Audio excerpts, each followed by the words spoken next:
hard.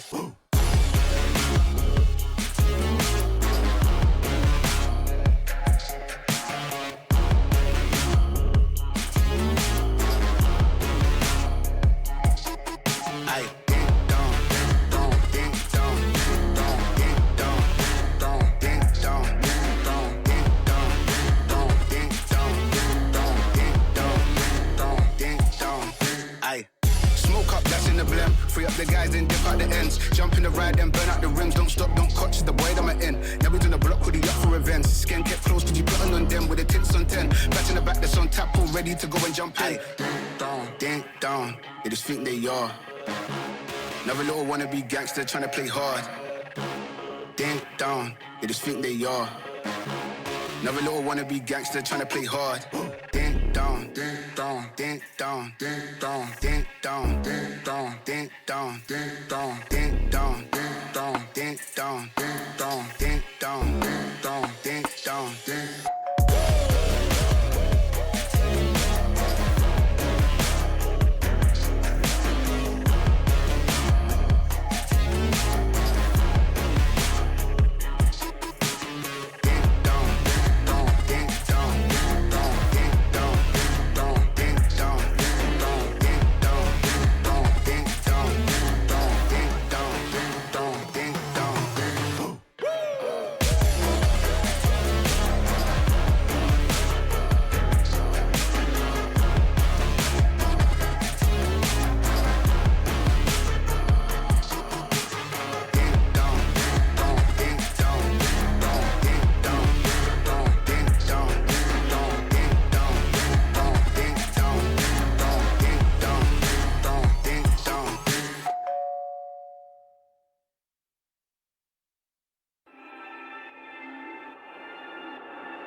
Yeah, they hate when you elevate. They stacking up losses, I'm handing them out, yeah, I had to go delegate. It feel like I'm floating, I'm lost in the moment, I swear I could levitate. They never believed that I would really fly, I had to go demonstrate. I had to set them straight. They hate when you elevate, elevate, elevate. They hate when you elevate, elevate, elevate. Yeah, they hate when you elevate, elevate, elevate. They hate when you elevate, yeah. I had to elevate. I'm way too fly, yeah, I'm feeling myself. Ain't no chance I'm coming down, no. Got a soul view to myself, yeah. Why would I give it up? Why do they wanna come take my place? I work too hard for it, don't need a replacement. This my vocation, now I got rollies, all in rotation. Hop on a jet just to take a vacation. Remember the moments was trapped in the basement. Now the hard work is all taking me places. Water on bed like we trapped in the matrix. Bet on myself and go ball out in Vegas. Living a life like I'm rich and I'm famous. Don't see the grind that I know that it came with. I ain't make it this far for myself, yeah. I had to prove to everybody else, yeah. I had to set them straight, yeah. I had to boss, so I had to renovate, I know. They hate when you elevate. They stacking up losses, I'm handing them out, yeah. I had to go delegate. It feel like I'm floating, I'm lost in the moment, I swear I could levitate. They never believed that I would really fly, I had to go demonstrate. I had to set them straight. They hate when you elevate, elevate, elevate. They hate when you elevate, elevate, elevate. Yeah, they hate when you elevate, elevate, elevate. They hate when you elevate, yeah. I had to elevate. Ooh, yeah. Why they wanna bring me down? So much drip, yeah, I almost drowned in it. I can't get me down. Yeah, I'm way too fired up. I can't simmer down. Ooh, yeah, yeah. I see the flashing lights. Make sure the fashion right, yeah. I'm in my bag tonight, yeah.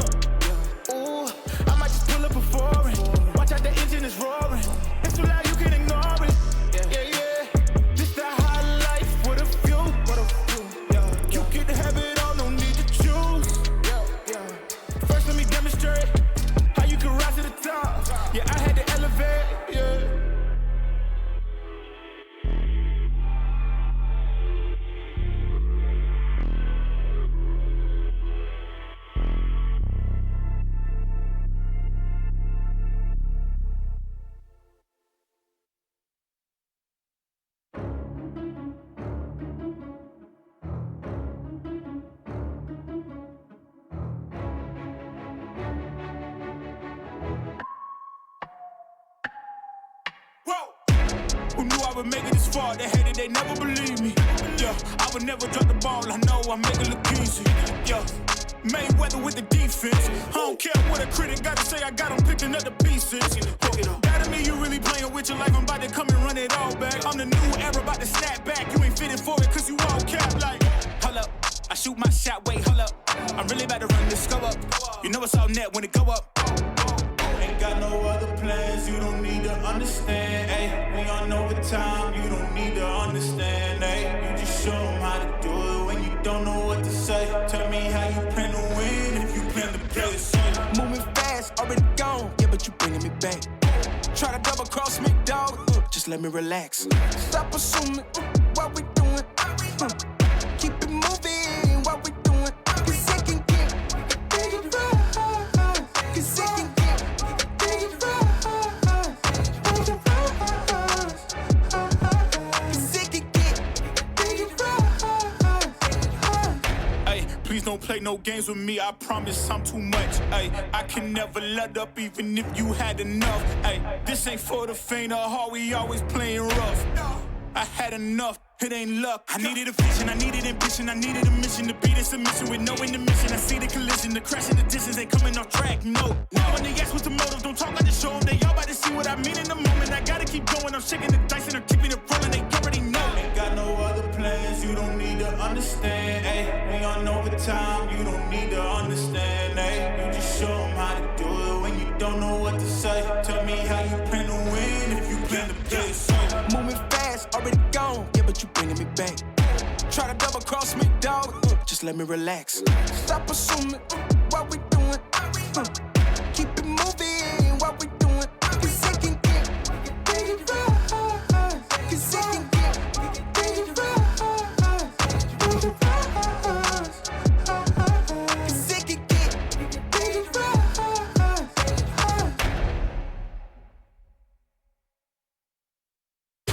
You know I can't help but this, cause they know they can never touch this. So baby, let me talk my shit, or I might just go another fit. You know I can't help but this, cause they know they can never touch this. So baby, let me talk my shit, or I might just go another fit.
Don't test me.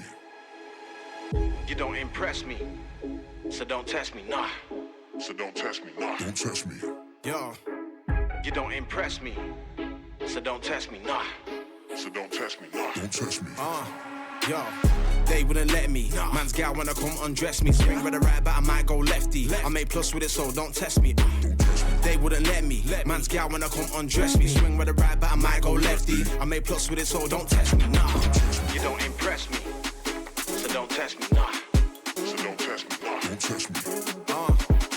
You don't impress me, so don't test me. Nah. So don't test me, nah. Don't test me.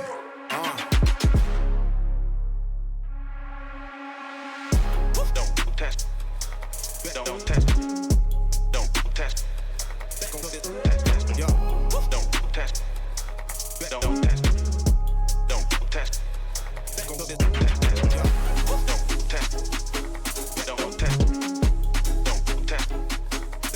test. yo, Don't test. Don't test.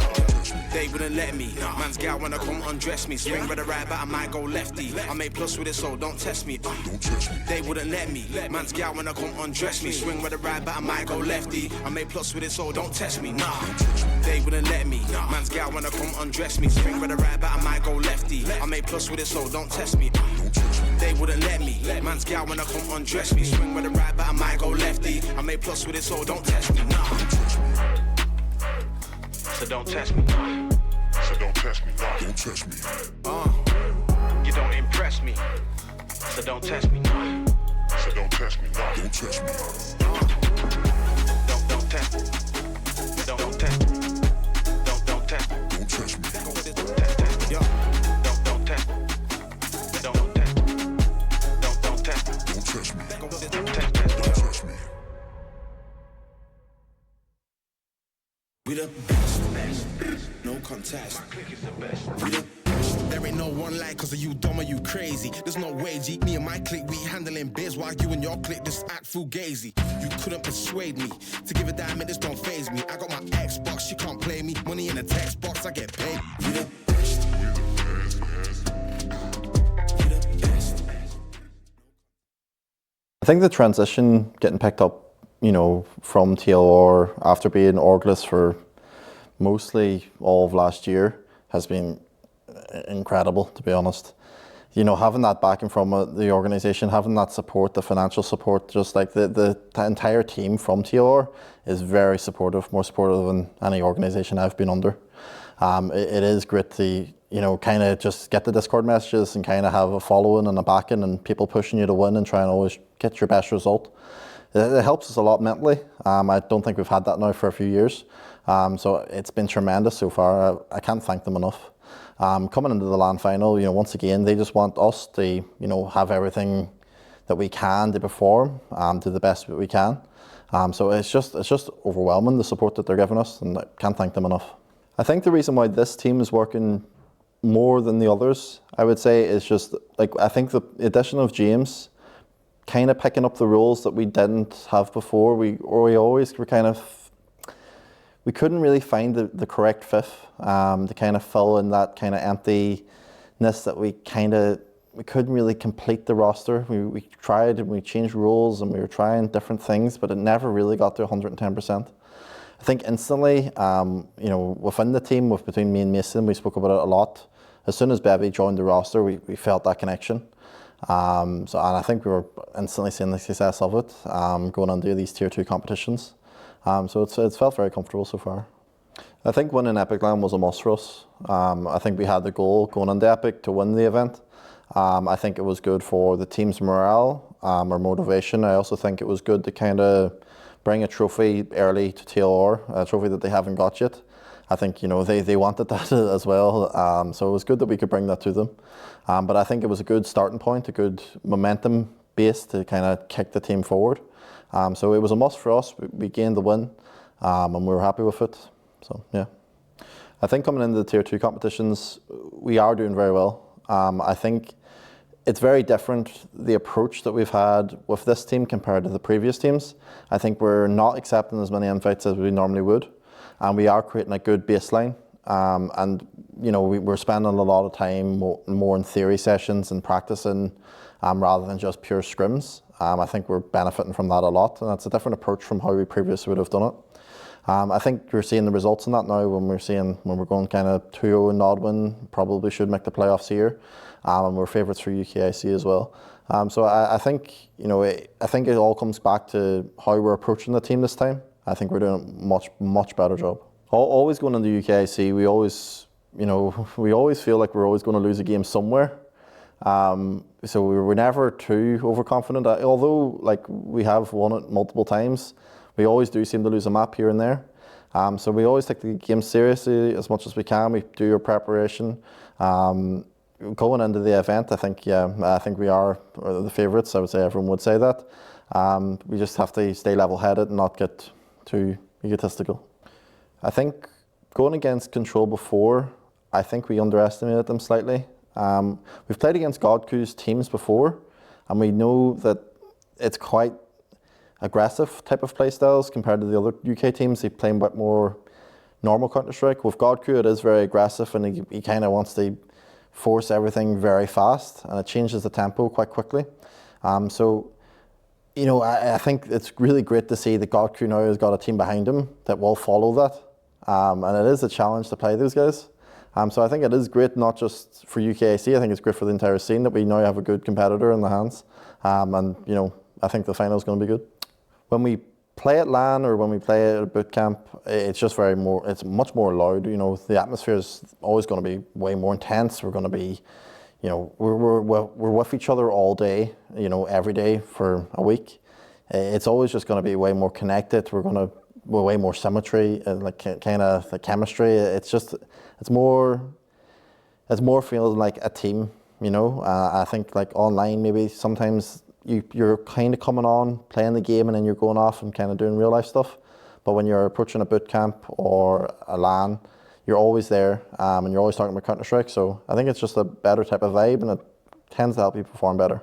Yeah, I think the main goal for this team now going forward is to kind of push into EU. I feel like we've kind of hit and miss for the last kind of few years of like some deep runs here and there. But I think the main goal for this team now is to kind of push into EU and trying to get to like top 50, breaking top 50, pushing the top 40. I think this is the final chance we have. So that's what the goal is.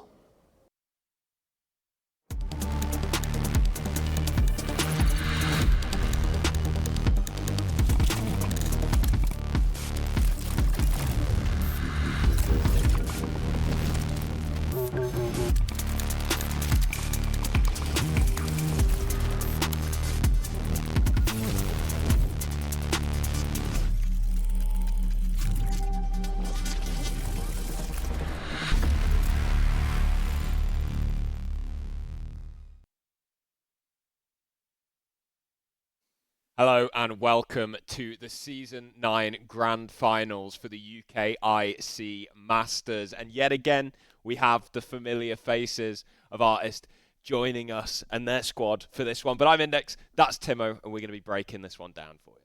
Yeah, it's another season and it's another contender, right? It's a new challenger to try and take down the Titans that are currently TLR. We can't get rid of them, man. Yeah, we can't get rid of them. Artist is back with Extinct Giraffe. Giraffe has come back again. He missed last season after what we thought might be him stepping away from Counter-Strike or looking for options elsewhere. He's back in the lineup and he's been fragging well. He's been one of the highest rated players in the last sort of 3 months for TLR. I think he's posting a 1.12 rating on HLTV in the last 3 months.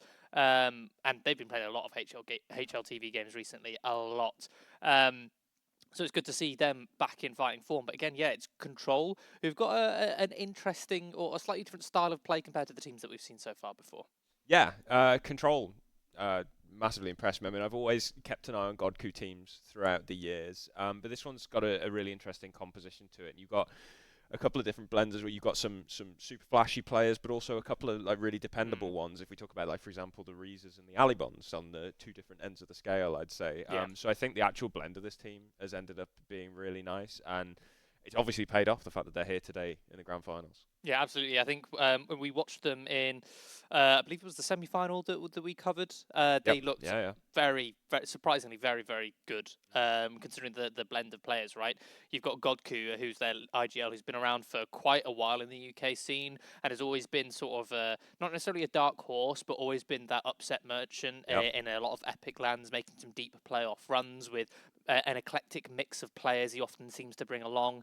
And yeah, he's finally got a bit more of a stable roster around him. And you've got a couple players who have got a lot of, who have had a little bit of hype around them recently. You've got Minimal, who was touted as one of the up and coming players in the UK scene when he came into Viperio Academy, who's been taking his time to really, he's not shot up sort of the scene like some other players have, but he has been steadily grinding and he's been doing a good job in this team so far. But then you've got Rhyza, who out of seemingly out of nowhere has come in absolutely swinging guns blazing with the AWP, which is what we saw again in that semi-final. He was dragging them multi-kill after multi-kill through that semi-final. And as you mentioned, you've then got some more dependable players in the likes of Mr. Obvious and Ali Bond. And again, bring it back to that semi-final. Ali Bond also surprised us, or I would say surprised us, but it looked phenomenal anchoring that B bomb site over on Mirage, doing some of the slightly dirtier roles, but actually doing them to a very, very good degree. Yeah, really high standard. I mean, I think he was even maybe the highest in round swing for that semi-final. There was a point where he almost overtook Rhyza on one of the maps. We've also got a bit of a difference this time because we're here in prac rooms as per usual, but we've got a bit of an audience going on. There's a bit of a watch party going on downstairs with bunch of people watching the game in person, which is nice to have. It's nice to have a bit of a crowd. I think we've even got a camera on them. I don't know if we could have a look. How are we doing, guys? I don't know. I don't know. Have a wave. Straight away. Any? I think it'll be on a delay, Harry, because they're the players. There we go. We've got a reaction. They're there. They're watching. They're watching. It's all right, guys. Don't look like you're having too much of a good time. It's fine. Don't worry about it. That's right. I'm sure the energy will go up a little bit once the game gets going. Of course. Well, I mean, we could have a look at the veto if you want. Yeah. Might as well have a little poke at that one. See what's going on with the maps. Yeah, so for those who aren't aware, of course, this is a best of 5. So we've got 5 full maps of Counter-Strike potentially up for grabs here. I'm not sure if we'll see all of them, Harry. Do you? It's always tough to bet against TLR. Yeah. I think both of us, while we've been talking over the past couple of days, we're sitting around the 3-1 territory. We reckon we're going to see Control pick up a map, and we reckon there's going to be some close maps in there. I reckon 2 close maps, including the one which Control take. Yeah. But again, looking at the history between these two teams over the last couple of months, again, let's add a little bit more context here. These two teams actually played in the group stage. They're in the same group. TLR came out on top, 2-1 victory. I believe that was Mirage, Ancient, and was it Nuke or Overpass?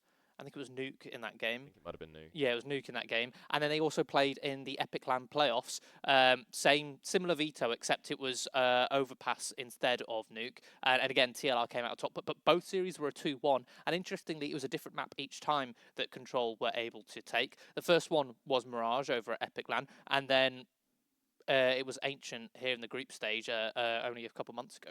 Yeah, we might as well take a look at the groups while we're here. We'll have a look at these teams' journeys through the tournament. Obviously, Tim's just alluded to a few of them there, but if we could get that graphic going on, because it's nice to see the journeys throughout. You can see TLR topping their group 2-0. Square Sausages, who Control took down in that semi-final. Yeah. So despite going 2-0 in their group, they ended up disappointed and not making the LAN. And Tokyo 54 unconfirmed, going 0-2. 8sins, previous finalists. Previous an interesting finalist. One that they didn't even make the playoffs, really. I mean, yeah.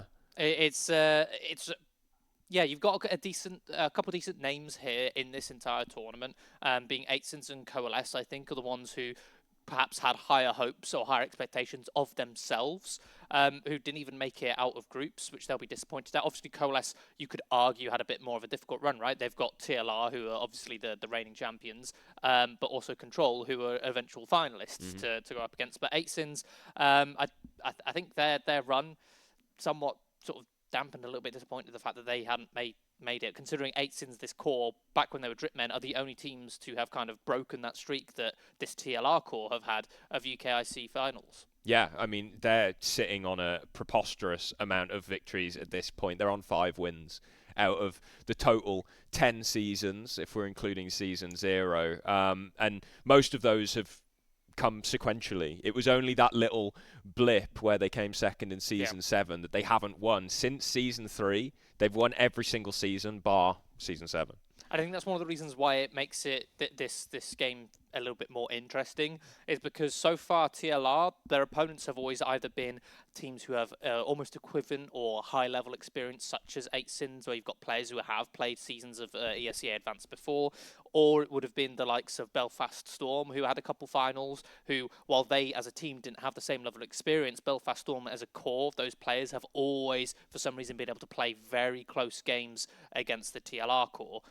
So we'd always know, it's an exciting final. Whereas this one, it's Control, who are almost an underdog, almost a dark horse, the team you wouldn't expect to have made it into the final, a team of players who don't have that level of experience, but they're coming in here quite fresh in terms of the level of Counter-Strike that they've played before, but we know that there's a level of potential where give them a couple of seasons to keep going at this level, then they would earn that sort of reputation that we've assigned to the likes of 8 Sins and Belfast Storm, who have made deep runs and contested and made things difficult for this TLR core. Yeah, and a benefit that the Control guys have as well is the fact that TLR have been playing so much recently. I was speaking to godkU earlier. He's like, mate, we've had 2 weeks straight to prep for this game. Like, we've had 2 weeks of non-stop just getting ourselves ready for this grand final. And again, add context, that's the 5 players, plus their coach Shane, who is he himself has been a tactical player, an IGL of Viperia Academy, and one of the highly acclaimed as well from the players who have played with him, from what I know of. Bit of a demo merchant. Exactly. And whereas the TLR guys were playing, they played an official last night. They were up at 9 a.m. for an official this morning, because they're grinding out the VRS. So there's not only is there a wealth of demos, replays that the Control guys can go and look at. For Control to watch. Yeah, it's also the fact that they're just playing constantly, which if they're preparing for all of these online games, then that's going to eat into their preparation time for this. That said, artists still will have prepped for this. He said in the interview that perhaps we underestimated them a little bit last time. And they still won, even with that underestimation. Exactly, yeah. The only time I think that's ever really bitten them properly was the Season 7 loss. And I don't think they'll make that mistake again, because I know that one hurt. Yeah, absolutely. I think, speaking of that preparation, I was able to dive into the both Mirage and Ancients that these two teams played against each other multiple times, because they traded maps, right? They went back and forth. Control won Ancient in the group stage, and then Mirage at Epic Land, where it was the other way around for TLR. They won Ancient at Epic Land and Mirage in the group stage. And the key takeaways that I had was that obviously Control might not have as deep a playbook. They're a bit more of a fresher team. They might not be as experienced. So what they rely on is, on that T side, those explosive strategies that godkU is able to call and fast plays. But that means that TLR, who love to play aggressive, everybody knows that they've got a reputation, a brand of being aggressive, being disruptive. If they're able to play aggressive and disruptive on their CT side, then Control won't be able to play their game plan. And that's exactly what happened on Mirage the first time they played. However, you swap the sides, you put Control on CT, you then put TLR on T side. Control love to play passive CT. They play towards the bomb sites. You saw on both Mirage and on Ancient that they pretty much leave middle completely on Mirage and Ancient. And TLR were able to identify this very early on. They're very good at reading the game. The difficulty was they weren't able to actually capitalize on it effectively. They were constantly going for these site splits early on. And the thing is, when you've got mid control so early, take your time to use that, manipulate the rotations, and look for those picks. Because again, TLR, they thrive on being able to punish that early aggression, get those early picks, and then they can work with a man advantage. But Control, they do not give that. So as long as Control show up, then it's the onus for this series, in my opinion, is on TLR being disruptive enough on their CT sides, and on their T sides being able to actually capitalize on the gaps and the openings and the weaknesses that Control present with their predictive setups.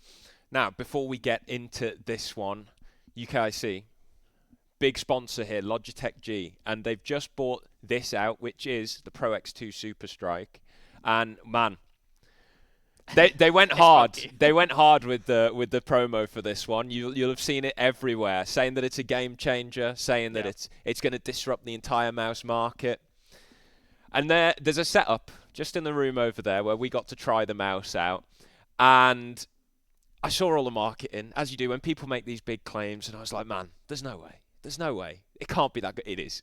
It's really good. It's genuinely like the mouse operates the way I haven't felt anything like it mouse-wise before.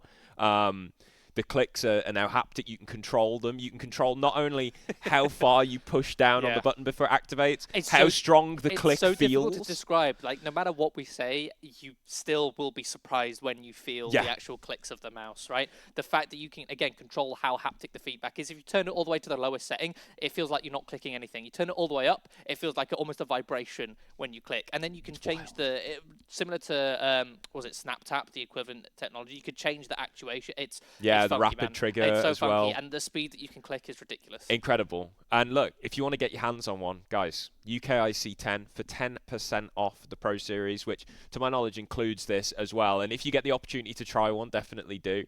I know, man, it's on my shopping list. It is on my shopping list, and I think we're almost ready for the game as well. So yeah, and it's going to be Nuke coming up first, which is the map pick of TLR. This is almost a safe bet pick for them. You look at the vetoes, again, from the other best of threes that they played, it was often left last because TLR wanted to try and squeeze in another pick, seeing if they can anticipate Nuke coming in as a decider. Whereas here in a best of 5, you've got your permabans out of the way. It's just about getting your best map in there straight away.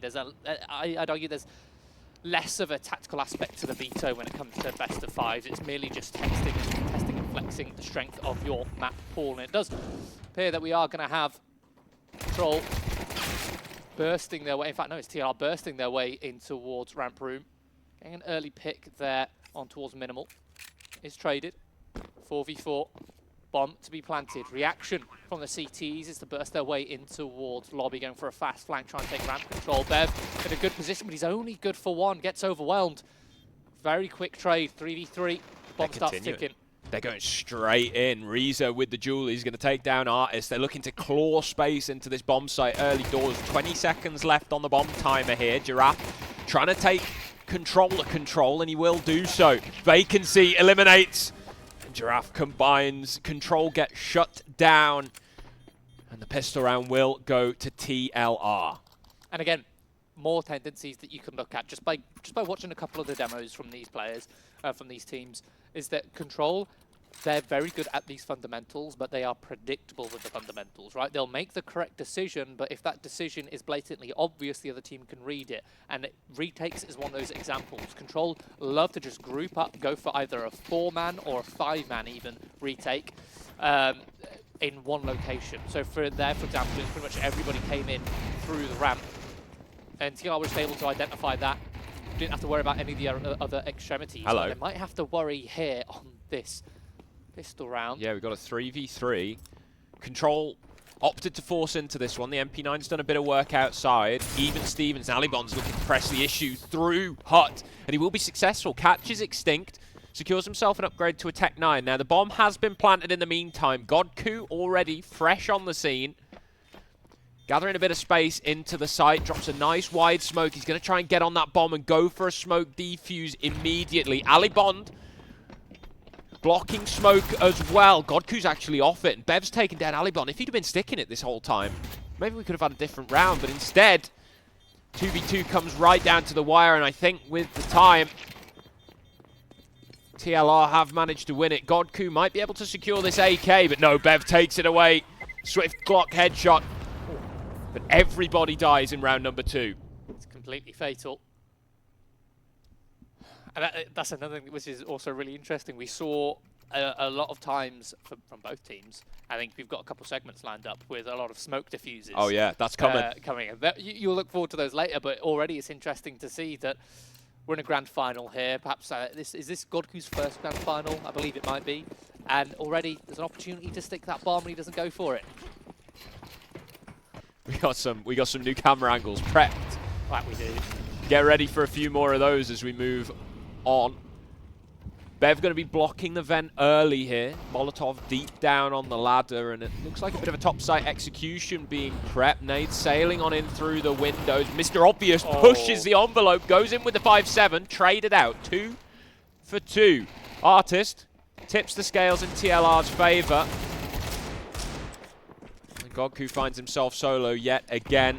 This was just a bit of a half bite. for the CTs. So a couple of early kills, nice. But yeah. Able to survive with 3 players. TLR needed to keep their economy in a good state from Yeah. that round, considering they lost everybody on round 2. Going for a full A-site execute is an interesting decision, considering you're up against pistols. Normally, against pistols, against an eco, I'm a big fan of just going for a full, flat-out execution. But on Nuke, that A-bomb site is... the choke points you have to go through are so narrow. They're great opportunities for a 5-7 to get a multi-kill, exactly as Mr. Obvious just did. You're giving them an opportunity to shut you down, find something where they shouldn't. Fortunately, TLR were working back 10s, equally as advantageous in those tight choke points. Gun round. We're able to stay afloat. Yeah, the rifle's out in play, and a big swing from Mr. Obvious. Gets the one. Vacancy, a quick trade. TLR looking explosive right now. Alibon's got to hold down the back of this site, and a very easy job. He looked like there was no pressure for him there at all. Yeah, really nicely done. I mean, it felt almost like there wasn't much utility to contest them on the bomb site. He wasn't being flashed off. There was that first stage of utility to get them out of the door, out of hut, but nothing to actually clear the back of that site. Alibon, no ongoing support, right? You get the initial nades down fine, but if you're not blinding up players as you're running into the bomb site, you can still end up with really nice holds like that. That was a bit of a bonus round in the sense for TLR, but their economy isn't great. Their economy wasn't, they're not built enough. Artist's the only one with Giraffe who's got an AK. Got a couple of Tech 9s and a Galil in play. Super low on the util, and godkU's already taken down Giraffe outside. Spam clean through the smoke. You'd think you'd see less of those with the change to the ammo recently, but it's not going to stop godkU. Early pick. You can see even then, just the 1 kill, he said, yep, that's enough. I'm going to be conservative with my bullets. Yeah, falls back. Bev will trade. An Artist with a nice shot onto Mr. Obvious here, opening up the B bomb site. An extended spray for a minimal. Vacancy is cut down. Forced back by the Molotov. 3 on 3. Artist taking space. Second Molotov goes in. Cuts down the angles of approach while that bomb gets planted. Now Control start to re-assault. Again, all coming in from the same place. Playing together. TLR set up for it. Artist to take first contact. There's minimal.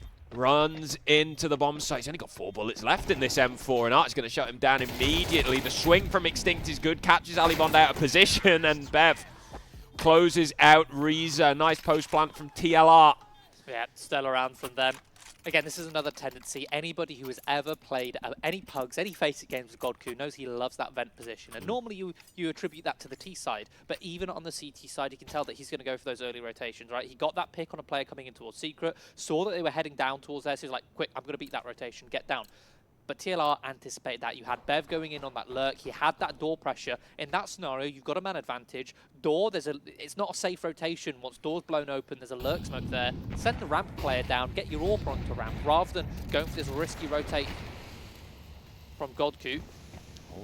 Been taken out immediately by Vacancy with the Mac 10. Obvious, completely blinded. Vacancy aggressive outside. Alibon will secure hut. Eliminating Extinct and picking up an AK, but still a player deficit for Control. They may look to save this one early doors as the B-bomb site already fallen and Vacancy's on the hunt. It's so quick. These rounds are very fast from TLR. They're looking to identify that weak rotation spot and absolutely slam their way through it. Again, it's that lower site working their way through Secret and the vent. Aggression. godkU outside.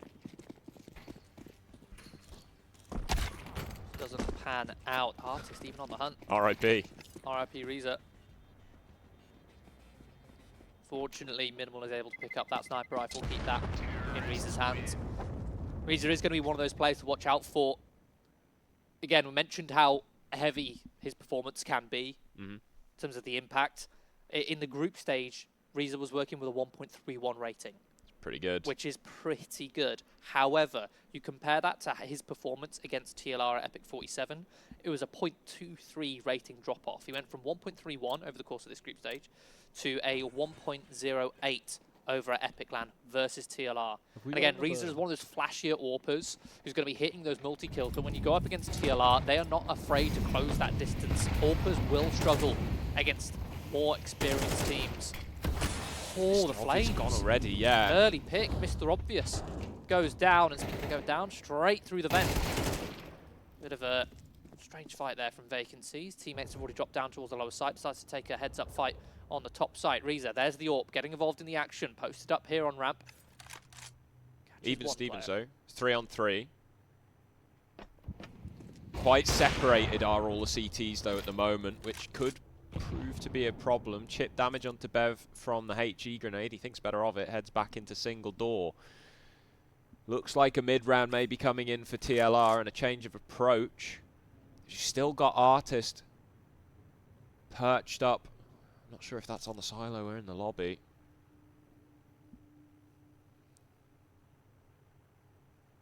Looks to be on silo, so he's going to try and make his way down. 45 seconds. Yeah, this is where TLR pump the brakes. They don't want to fall victim to getting caught rushing, but as soon as they find that pick on towards godkU, they start to flood in towards that top site. Rhyza and Ali Bond still over towards that ramp room.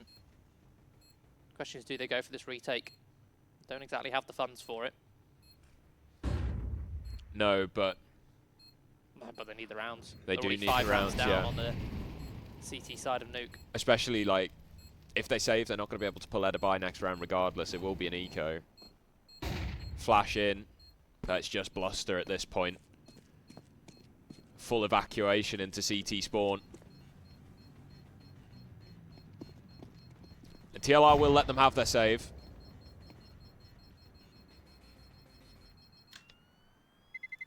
But it's not a good start to this one if you are control.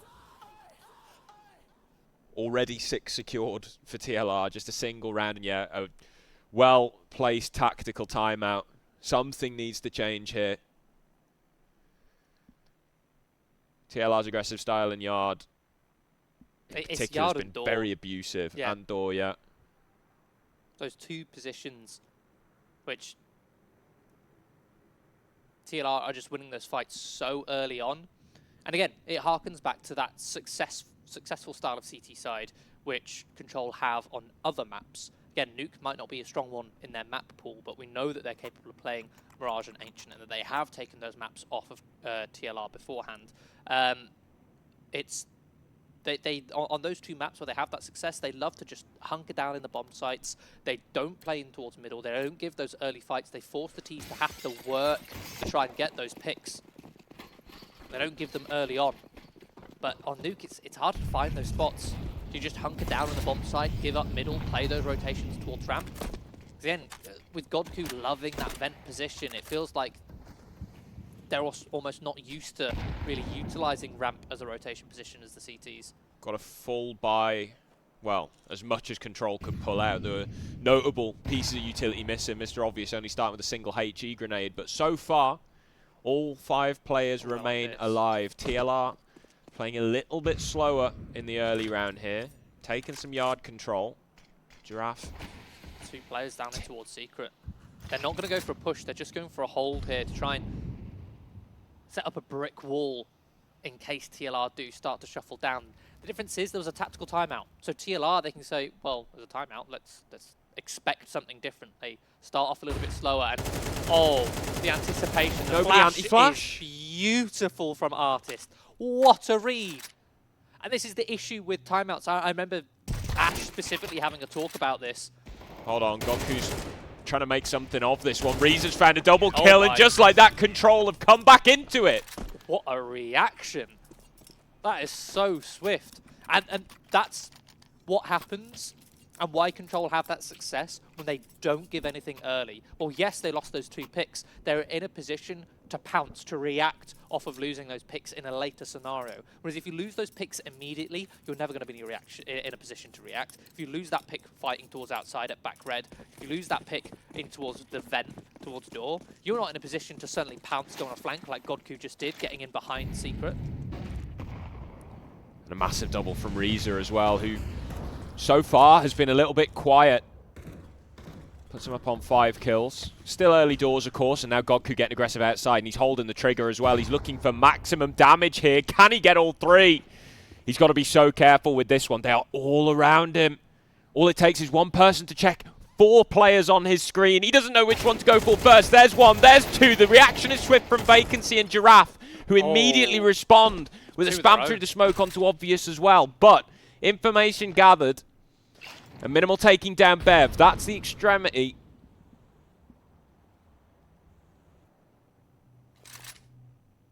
Good reaction to take lobby control by the looks of things. Ooh, great shot from Giraffe, just decapitates Rhyza. So now into the 2-on-2. Alibond up close on Hut.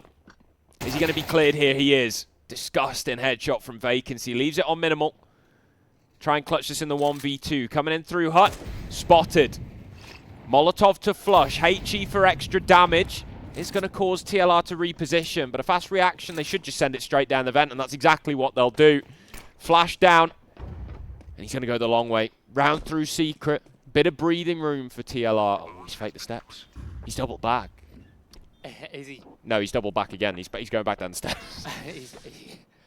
he's overcomplicating things there. He might have overcooked.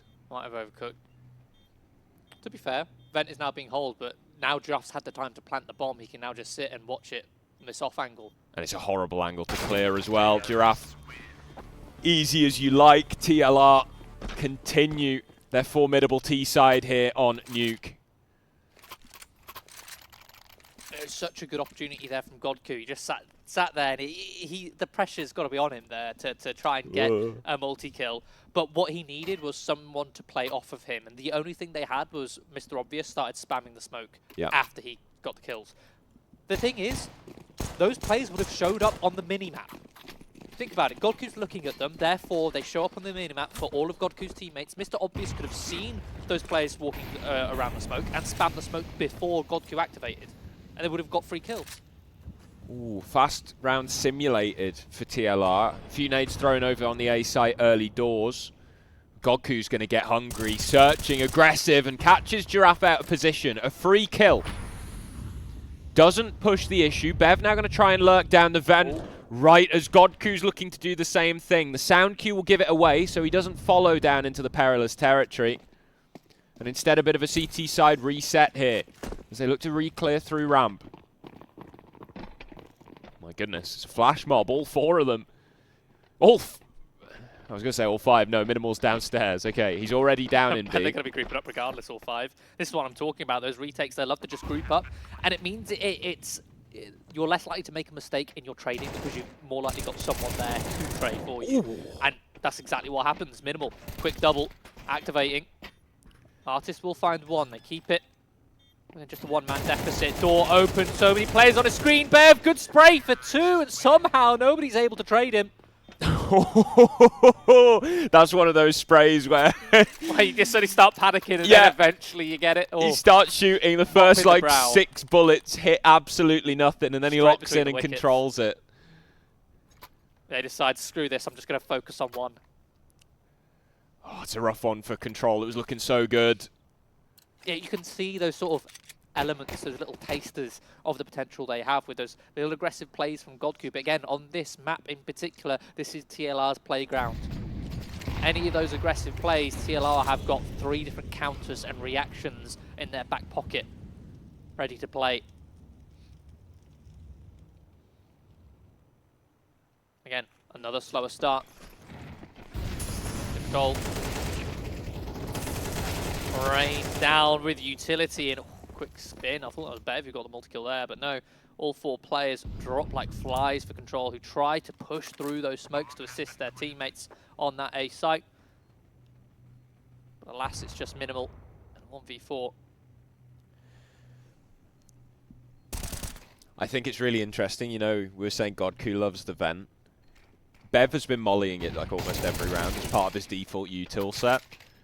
And I haven't seen him do that in many other games. So I'm wondering if that's a hard counter to prevent any shenanigans. And that's the thing, right?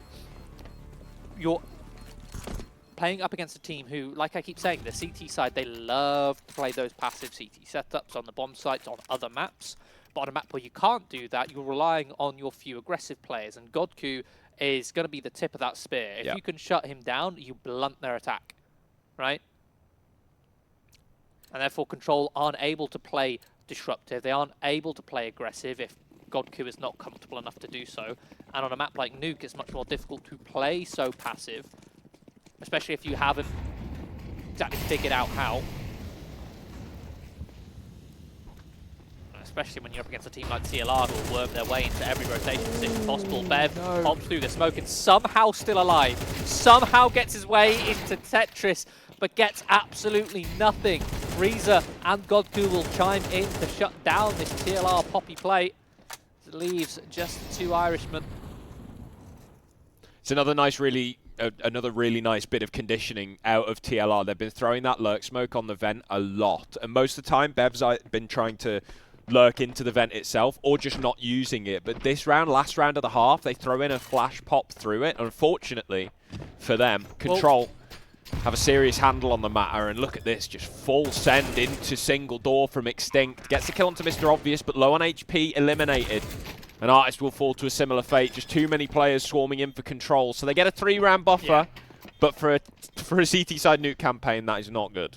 But that's the oversight, right? Speaking of that conditioning that you mentioned in towards door, is they conditioned it so well that TLR, that Control were just like, well, tell you what, let's just play retake A. Yeah. Because every single time TLR popped out on towards that A site, they were pretty much successful, right? Mr. Obvious and Ali Bond had a lot of difficulty dealing with that door pressure. There was only 1 round early on in the half where the pop wasn't quite so successful because Ali Bond was sat at the back of the site, unfazed. But since then, TLR have had so much success popping through door that they were like, well, tell you what, let's just leave it. And you leave it, Bev gets flashed through, and he's like, well, where is everyone? Yeah. And then he gets team flushed. Yeah. And they're just sat outside towards main, playing in a more passive setup, playing towards the extremities of the bomb site, the few extremities you actually have on that A bomb site. Looks like we've got a little bit of a tech issue. I imagine that'll be sorted in due course. See Artist looking intently at Mats's monitor. Still smiles over here in the Control camp. I think hopefully they would have come into this best of 3 knowing that Nuke would be a difficult map, knowing that the first map would be one they'd have to kind of get out of their mind, you know, not let it get to them so that they can focus on the maps that they expect to win, right? Because again, you're up against a team who at times have had a 7-map map pool, who at times have been able to float between banning Mirage or Dust 2, been happy to do either or play either if necessary. They are just a set of CS grinders. Yeah, so when you play up against a team like that in a best of 5, you've really got to focus on the maps that you know. You can't try and best them on all 5. Pistol round. Got a couple of sets of dualies dropped on Vacancy and Extinct. Flash on Bev. Giraffe taking the L with the no Kevlar, and this lobby crunch could be formidable, but no. Extinct wiped out immediately by Rhyza, and Vacancy, now revealing his location, is trapped in radio. The bomb can go down. Giraffe waiting here in heaven, and the flash has already been used as well, so no utility support to get back into the bomb site. It's going to come down to raw aim duels. We'll see what TLR can pull off. Artist goosed already. It's looking good for Control. It's a clean sweep. Lovely Laran there from Control. Easy execute. You can see the crunch was perhaps ready there from TLR, but Control managed to get that bomb site clean and easy. They had a lovely post plant in towards Hut, in towards the door. The retake. Yeah, no utility, it's difficult. You can't flash yourself out of heaven. They couldn't exactly find the timings to go for a split to sandwich them either.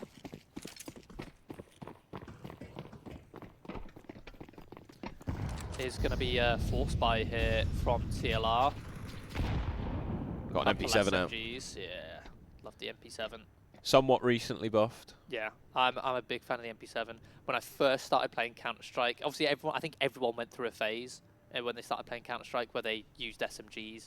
Yeah. Didn't use rifles. Yeah, man. When I was Gold Nova, we'd exclusively queue old Nuke, and we'd all buy Bisons. Back in those days, MP7 was my gun of choice. I remember the first sort of community deathmatch I did was headshot only deathmatch with an MP7 just running around. I was one of those. Well, Extinct down. godkU catches him with the MAC-10. Bit of smoke spam from Vacancy, but no connection. It's interesting, they're going for a wrap, and this is something we didn't see TLR go for once in that first half. The full-on wrap. Bev tries to find the timing. Mr. Obvious has him caught. I like the idea. Yeah. A little bit of sneaky, funny business. But again, the win condition for me for TLR's T sides, or CT sides, sorry, is that they need to disrupt Control. Do not let Control go for the game plan. Because if Control have all the freedom to go for anti-ecos like this, they've got everything planned out for every individual decision. If a CT decides to push here, they're ready. They've got someone holding. You have to try and orchestrate, organize your aggression as that CT side to be really disruptive, to flash players in, catch people with nades in their hands, get that information, be aggressive so that you can take that control as a CT so you have information and therefore you can figure out exactly where your opponent is intending to go. That's what TLR need on their CT sides. Nuke might be a little bit of a different story considering this is their home ground. But you can already see elements of it there in that force bite versus the Galils. The Galils just say, look, we've got the ranged weapons. We know that all you can afford. At most, it's going to be 5.7s SMGs. Let's just take those ranged fights, take as much of the larger long-range duels as possible. Once you've got all that map control secure, yes, obviously it only leads those close-range angles, but maybe you pick off 1 or 2 players in the process. You have that advantage, and then it's okay. You can trade out. Just been eco for TLR here, so opportunity for Control to close the distance on the scoreline. But of course, it's when the guns come out that it really starts to matter. Till then, it's all cosmetic. Extinct. Early aggression into Hut, as it looks like a pop-through door is what Control are going for. Extinct's been caught. Giraffe eliminated by Minimal as well, so the early danger mitigated. Question is, can TLR attempt to retake? Missed Molotov. Those missed mollies always get me, because you'd be surprised how often it happens, and all it takes is just a couple of seconds to go in an offline server and figure out what trajectory of molly you need to throw so that it doesn't pop over the ladder, so it lands properly. It's the same with smokes. Just look where on the A site are you most likely to be throwing them from. Is it going to be Tetris? Is it going to be indoor? Is it going to be just outside of Hut? Which side of the wall do you need to bank it off to make sure it lands properly? Oh, hello. Artist going for the late round play for a bit of damage. Successfully eliminates godkU, but Alibon prevents him from saving the weapon. It'll just be Vacancy going onward into the next round unless he can scavenge a rifle. Interesting contrast there compared to TLR and their anti-eco when they went for a similar play going into a pop-on towards that A-bomb site. When TLR tried it, they died to a double kill from Mr. Obvious. Whereas in that example, Control, they threw the initial conditioning util of the mollies, had the door open, made sure that there was no CT swinging, and then they went for the execution. And even with that, they had a couple players holding for that Hut reaction of that potential flank. So that extra little step to be a little bit more cautious of those close positions, to wait for a CT trying to catch timing. But we're into the first gun round of the second half, and Artist flexing that AWP nice and early with a shot through the smoke onto Mr. Obvious. I think that was straight up through the smoke as well, a blind shot in its entirety. And that was the kind of thing that we weren't really seeing in the opening game from Rhyza on the CT side either. He was having more effect in the mid round than necessarily the openings. Artist, more than happy to get involved early round. We've got Giraffe here in secret as well. He survived the initial volley, so I don't know if they'll expect him to be here. I think his teammates are fighting so hard outside that it's disincentivizing Control from even heading this direction. They are going to wait it out, 50 seconds on the clock, and they'll start to push through, but they're not heading towards secret. They're heading towards main, flashing their way in, setting up for an A split. It's godkU. Clears through main. In fact, he's going to slink through this smoke. Sneaky. And may have found the timing. Is Artist aware that this is a possibility? The question is, are the comms clear enough for him to hear godkU jumping up here? because those jumps, they make an audio cue, but they're very silent. Artist now spotted. And oh, the no-scope connects. Giraffe taking Rhyza down. He finally activates from Secret and cleans up the rest of Control. A triple kill for Mr. Longneck. Workshop that one. Take that one back to the drawing board. Didn't like that. We literally... you literally complained to me when you watch casters make Giraffe jokes when casting Giraffe, and then you've just gone and made a long neck one. Oh, low-hanging fruit. Listen, man. And if you're going to be making Giraffe puns, you're going to be reaching for the top branches. You see, that's too far. That's too far. Oh. Should we check in with our watch party? Should we have a look? I don't know what they're doing. Yeah, what's going on? We're waiting on production here, like, going, they're not ready. We're not ready. Somebody stood in front of the camera. Imagine if someone is just stood in front of the camera and banned them now. Great view. Seems like that might be the case. Might be the case. Yeah. Double digits for the last resort on their map pick here to start this best of 5 grand final.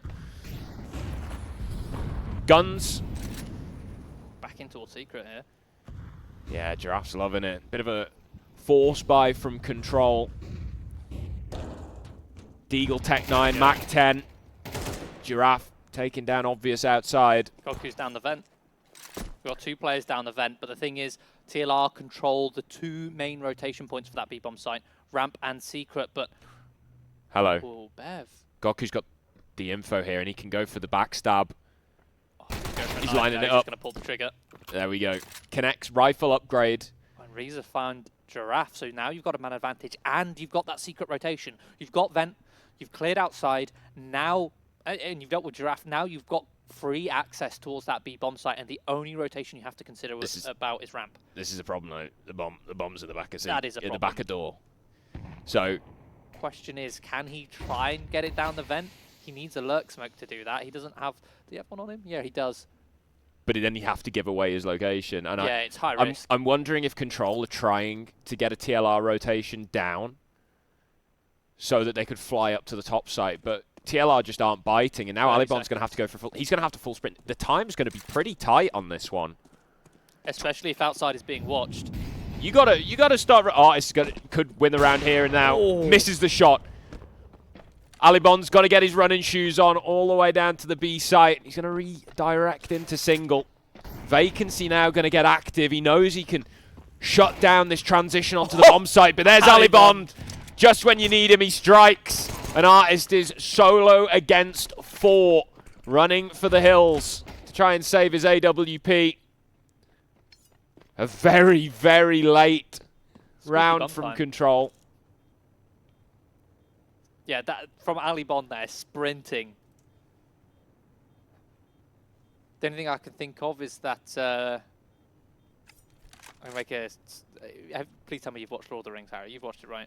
You've not watched Lord of the Rings? You've not watched Lord of the... Oh, my goodness. I only watch Counter-Strike, Tim. For those of you who are cultured and have watched one of the best trilogies in cinema, that reminded me of the Urukai in Helm's Deep sprinting with a torch to blow up the sewer vent. Beautiful, beautiful scene. That's what Alibon was there, just sprinting outside with the bomb, trying to get down in towards Secret. And the fact he took that shot onto Vacancy, it sounded beautiful. It sounded good. It's a good run. Yeah. Do you reckon he's logged that on his fitness tracker? On Strava. Yeah. last minute B rotate.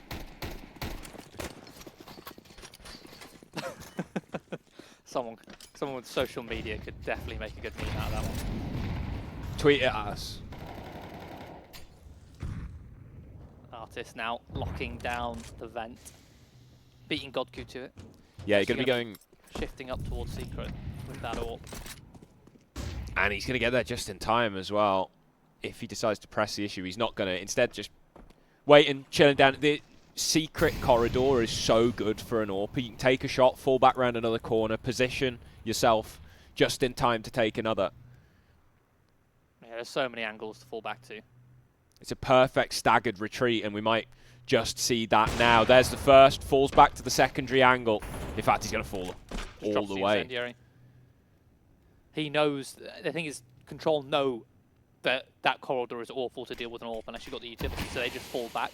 Artist knows they're likely to fall back, so he gets himself into a position which could lead to a faster rotation. Oh, extinct. The lurk through from Mr. Obvious coming in. Yeah, he's from Garage. Read him like a book there. Could say it was pretty obvious. Alibond. Oh, unfortunate timing on the angle check. Bev clears him out. Man advantage for the last resort now, and Control forced to accelerate into the AWP of Artist. First kill goes his way, falls back. Again, another angle, and he just keeps cutting them down. Obvious 1v4. 15 seconds on the clock and simply no time. 11 secured for TLR. Again, and that's where that sort of disruptive style of play is necessary from TLR. And that's a great example of being disruptive without being aggressive. Because you don't have to be aggressive to be disruptive, right? All you had was Artist in one of the long choke points, a long corridor, and it was enough to get one pick, fall all the way back, and suddenly Control have to alter their entire game plan. Their initial game plan there of heading down towards that B site, doing a simple execution, perhaps with maybe a lurk to cut off a rotate, simply not an option, because now you've got to use util. There's so many other factors you have to consider once you know that there's an AWP down on that lower site. And off the back of that information which Artist gets, Bev clears lobby, you deal with Ali Bond, you can then over-rotate, knowing that lobby is clear. And hello, 1 minute 30, how's godkU gotten in towards ramp so early? He's loving it. Mr. Obvious been taken down, but godkU able to strike. Doesn't expect Giraffe's position though. With Vacancy claiming another kill, it's a man advantage still for the CT side. Bev rips Rhyza's head off. Ali Bond finds himself alone in a 1 versus 3. Rifle recovered, albeit but a Galil. Gets the timing on Giraffe, but can't convert. Beautiful shot. Map point for TLR. To be expected, what with this being their map pick, and frankly a specialist map for artist-led teams.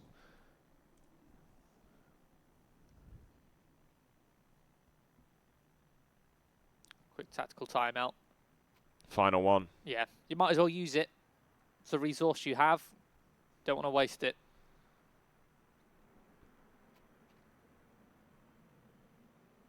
Shane getting involved.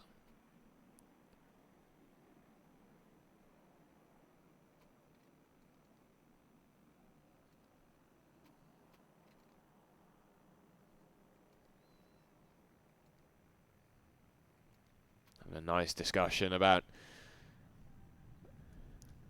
again, just how they clinch this map back. I want to touch on the difference in tactical pauses. We saw a tactical pause used previously in the first half, and we saw an adaptation come out from Control, but if you make that adaptation immediately after the tactical timeout, your opponents are going to be sat there ready and waiting for it. Fast aggressive round. Play here from godkU, very aggressive, catches Artist. That's a trade on towards Ali Bond. Teammates try and capitalize, but they're just not in a position to do so, and that A site is so heavily stacked. That's the thing, right? If you're expecting a change, if you're the CT side, you see a tactical timeout coming out from the Ts, you're going to expect a change. What have Control not really done at all? Hit that A site with heavy force. They just stack 3 to 4 players there, which is one of the unique things about Nuke that you can do, is you can literally have your rotate player in heaven, you can have your outside player in main, and suddenly you've got 4 players on 1 bomb site, and yet you've still got everything covered. Yeah, and ultimately, I mean, I think what we expected, right? Like, Control gave him a good fight, but ultimately we were expecting TLR to take the first map. That was kind of a given with a series like this, and I'd have said that no matter what domestic competition we're against them, frankly. I think the only team that we've seen them really challenge on Nuke is 8sins, which is another team that have Nuke pretty high up in their map pool. Moving on next to Anubis is going to be the second map in this best of 5 Controls pick. One of the weaker maps for TLR, at least looking at their overall win rates and stuff anyway. So it's going to be interesting to see what Control can show on that one and whether they can get off to a stronger start as well, because 6-1 deficit immediately was not a great way to kick things off. I honestly, I don't think they will get off to a good start on the map. we've mentioned the tendencies, the style of plays that Control like to have on their T side compared to their CT side. Their CT side, they thrive in those scenarios where they can just play recessed on the bomb sites, not have to give openings early.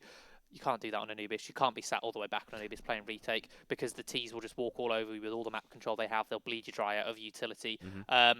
It's the T side where Control actually looks strong on Anubis, because of quite the opposite, because they're very good at playing those aggressive T sides, constructive T sides, where they're manipulating rotations, being very aggressive and poppy with a clear direction of how they want to approach each round on that T side. Anubis fits that perfectly for them, but not their CT side. The one little tidbit I will add is that godkU, I was chatting to him yesterday, and he was like, yeah, we actually queued face it as a three-member core of the Control squad, and then 2 extra players. We actually queued into the full 5-man TLR on Anubis in a pug, and it got really close. Now, obviously, that's a pug, and it doesn't mean a lot. And but 2 different players as well. I think he might feel kind of confident on the map. So we'll see if that comes back to bite him. Especially if it gives him that sort of experience playing against the opponent. You know, it's not going to be a new experience to him. He's played them before, even if it isn't a pug. I think we are going to throw things to a little bit of a break while we get ready for Anubis. So don't go anywhere. We'll be back very shortly.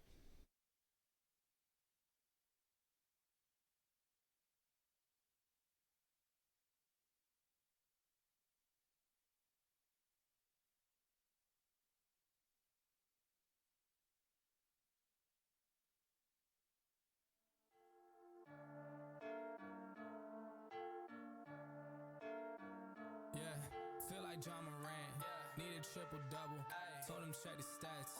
Yeah, I got a couple. I don't drop the ball. Now I never fumble. I'm the MVP. Now I feel like Russell. Feel like John Morant. Need a triple-double. Told him check the stats. Yeah, I got a couple. I don't drop the ball. Now I never fumble. I'm the MVP. Now I feel like Russell. Yeah, I need it now. Told him on the lay. I've been moving, dog. Yeah, I'm on the way. I don't hear the talk. Don't care what they say. I don't got no patience. I can't ever wait. I've been trying to get it. Running up all these digits. And I've been in the gym. I've been up doing minutes. I just put in that work. Told them it's strictly business. And I see through the face. They all just burning bridges. Feel like John Morant. Need a triple-double. Told him check the stats. Yeah, I got a couple. I don't drop the ball. Now I never fumble. I'm the MVP. Now I feel like Russell. Feel like John Morant. Need a triple-double. Told him check the stats. Yeah, I got a couple. I don't drop the ball. Now I never fumble. I'm the MVP. Now I feel like Russell. Yeah, they don't want it, dog, like I want it, dog. Yeah, they say they want it, then they took the summer off. I've been going down the list, checking numbers off. I was checking on your numbers, told them something's off. I was at the bottom, now you know I'm climbing. Now they sending deals, they know I ain't signing. They been trying to sell it, they know I ain't buying. When they send a text, dog, I ain't replying. Feel like John Morant. Yeah, I mean, the scene's definitely changed a lot. I remember back then when I was playing, we had like a lot of top teams that were practicing like salaries, whereas now it is very, very different. There's basically only TLR that's kind of up there like that, and even the other teams are usually just like friends, like teams like Coalesce or I guess Dripman's that kind of the only other one, or I forget 8sins now. Yeah, so it's definitely way different when we had like LVN as a top team, even Endpoint, and so I think it's quite weird for us. Like we talk about it a lot as a team, where we face like 2 different types of teams.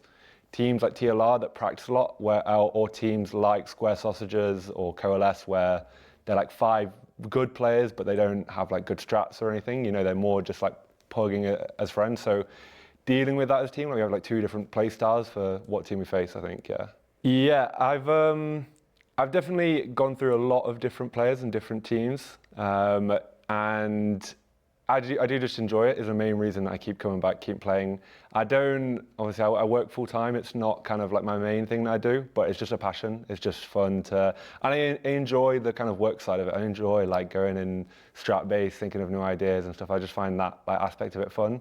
So I think that's like the main reason. And there has been teams that I haven't found fun and I've quit or changed players and got a whole new roster. So I'm only doing it because I enjoy it still. And I think when that stops is when I stop playing. I've had a very weird selection of teammates over the time because I was never really in like the top kind of friends groups in the scene. I couldn't get like people that had already kind of made it, I think, to join my roster. So I had to scout people or see like, I think this person can be good, maybe their aim's good, but I need to build up this aspect. So I think that's one thing I've done a lot. And then it's also just been like friendships, you know what I mean? I've made friends with a lot of people around that, like at a similar level, and then seeing, okay, that person, I can actually think that they could be quite good in the team, and then trying to like build them up and get them to play more team CS. I think someone that like helped loads was playing with like Dag for ages, because he was one of the best players I've played with and an AWPer, so it made fitting in other pieces around him quite easy. And I've played like every role. I've always mostly been a caller, but I have also done other roles. And then I played rotator spots, anchor spots. I used to AWP previously. So I think that helps as well, where I can just fit around the team and do whatever's needed. I think I've always been with different orgs. I don't think I've ever stuck with an org for more than like 2 seasons. So now being with Control, they feel very different to other orgs. They feel very like involved. They and it's one thing that I was a bit apprehensive about, because I know they've not really had many good CS teams in the past, and they're mainly Valorant, but they're very, very involved, very like watch all like games, like really supportive. So that's been great to have. I think the only other org that I have had like that is TLR, back when I was with them last season, and they were also like a great org. So it's good to see both of us kind of in the final being rewarded like 2 strong orgs. One thing with this roster that is very rare, and I think with previous teams I've never had, is like I think we are 5 very strong individuals. There's every single person has had their like insane games. They've had carry moments, like they've had clutches, like and yeah, that's just great. I think that's a bit about what we're about. And then also it's the fact that we've been able to do these crazy comebacks, like loads. I think against TLR we were down 10-1, and then against Square Sausages in the final, or like the qualifying game to here, we were down 9-1, both on Mirage. So I think that's what we never had. And it is crazy, when we won the round against Square Sausage and got it to 9-3, we were just like giggling, like, holy shit, we've won this game. Like, we were just so confident, 9-3 down, and then we went on to win it. So I think that's something that, and then I think we got that confidence by doing the same thing to TLR previously. So that's just like a great feeling, knowing that, especially in a best of 5, you know, we could start 0-2 in maps and we'd still have that confidence that we can come back and win it. Last season, when we were with Tree, we felt that we were like very, very good as a team. We at that previous epic, we beat 8 Sins, then lost to Min late, and I think one of the maps was super close, and then we lost to 8 Sins again, which was also super close. And so I think we placed like 8th that event, or top 8, but we felt that we did very well. Like only losing to those teams on paper is like a great achievement. So I think not having those, like having to make excuses, and then actually like performing well and coming top 3 was just great for our confidence, and then also making it to UKIC. Felt like everything kind of fit in together. What really gave us confidence going into the final was when we beat Coalesce that first time. I think that kind of proved that like we're like here to hang with these top teams, and then kind of just feeding on from that, playing really close against TLR. When we had to rematch Coalesce the second time, and then Square Sausages, we felt like super confident, like we're going to win those games. And then the only, like the big dog, the one that we wanted to beat now was TLR. So having to beat, we've already like beaten, you know, the other top UK teams, and we played close against TLR twice. So actually being able to beat them is what we want. Yeah, it's really rough to prep because I've never played a best of 5 before. And then especially online is different. I think the only big advantage that we have is we've had no officials for the past 2 weeks. So we've just fully focused on this game only. So we're trying to also not like over prep and get too focused on it, but we've been able to watch all of their officials, and obviously even though they play full time, they've had to prep for all of them. They've got like advanced playoffs, which I'm sure is, you know, big for them, and they've been prepping for that as well. So I think that is a big advantage for us. And then this is like actually the first time that I feel like I've had a very good map pool in the team. I think because I've been with everyone for so long, we've got like a pretty confident 6 maps. which is perfect going into the best of 5 because I feel like we can win on any 5 of the maps that's going to be played. I think being able to lift a trophy would just be great. It's something I've obviously wanted for so long, is to have I mean, step 1 was a good placing at either a UKIC or an Epic LAN, and I feel like I've done that already with both of them, and then now just it's that next step of being able to actually win one of these events would just be amazing, especially knowing that the practice time we have, Ali gets back from work at 6:30 every day, so we have 2 hours practice in a weekday minimum, max, and then we maybe get a couple hours at the weekend. But it's just doing the most with what we have is what we're about. And if we're able to pull it off and win the trophy, that would just be amazing. I think our plans are to all stick together. I think we're just all good friends in and out of the server, so it's just no change I think on the horizon. Just keep playing together, and yeah. If you really wanna a competitive advantage, you have to buy this. This is so weird. Wait. I click. Oh my god, what the? Well, that's crazy. It shouldn't be possible now. Oh my god. Okay. I like this. It's really good. This is really good. Oh, it's super fast. Oh, this is good, bro. Wow. Release the mouse. I miss the click feeling already. Oh, it's so light. This is interesting. Oh my god. It's just a linear fish. I was telling my teammates, you guys need to buy this now.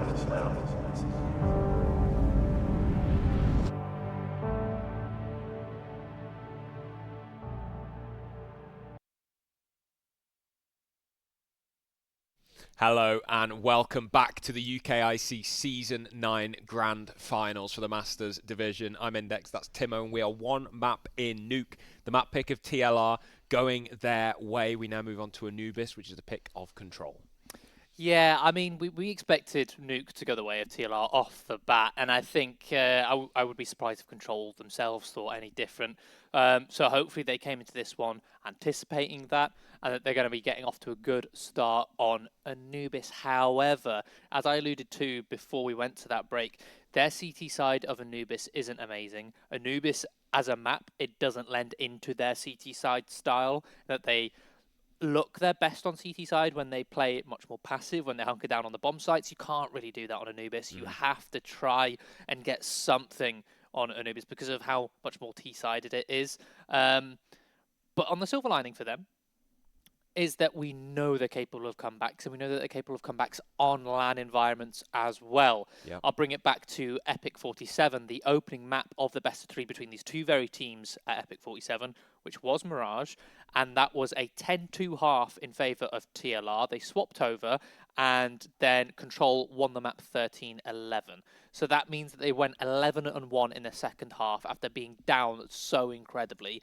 They are capable of comebacks on LAN. They're going to need to do it here, I believe, on Anubis. Unless they've been out practicing their Anubis CT sides, I think the first half of this map might look a little bit similar to Nuke. And they have picked to start CT side as well. Oh, sorry. No, they were starting T side. I'm pretty sure TLR, sorry, so have TLR picked picked CT. So TLR I think picked Control CT. might be getting a T side. Let's double check on that one. I could be right. I will double check.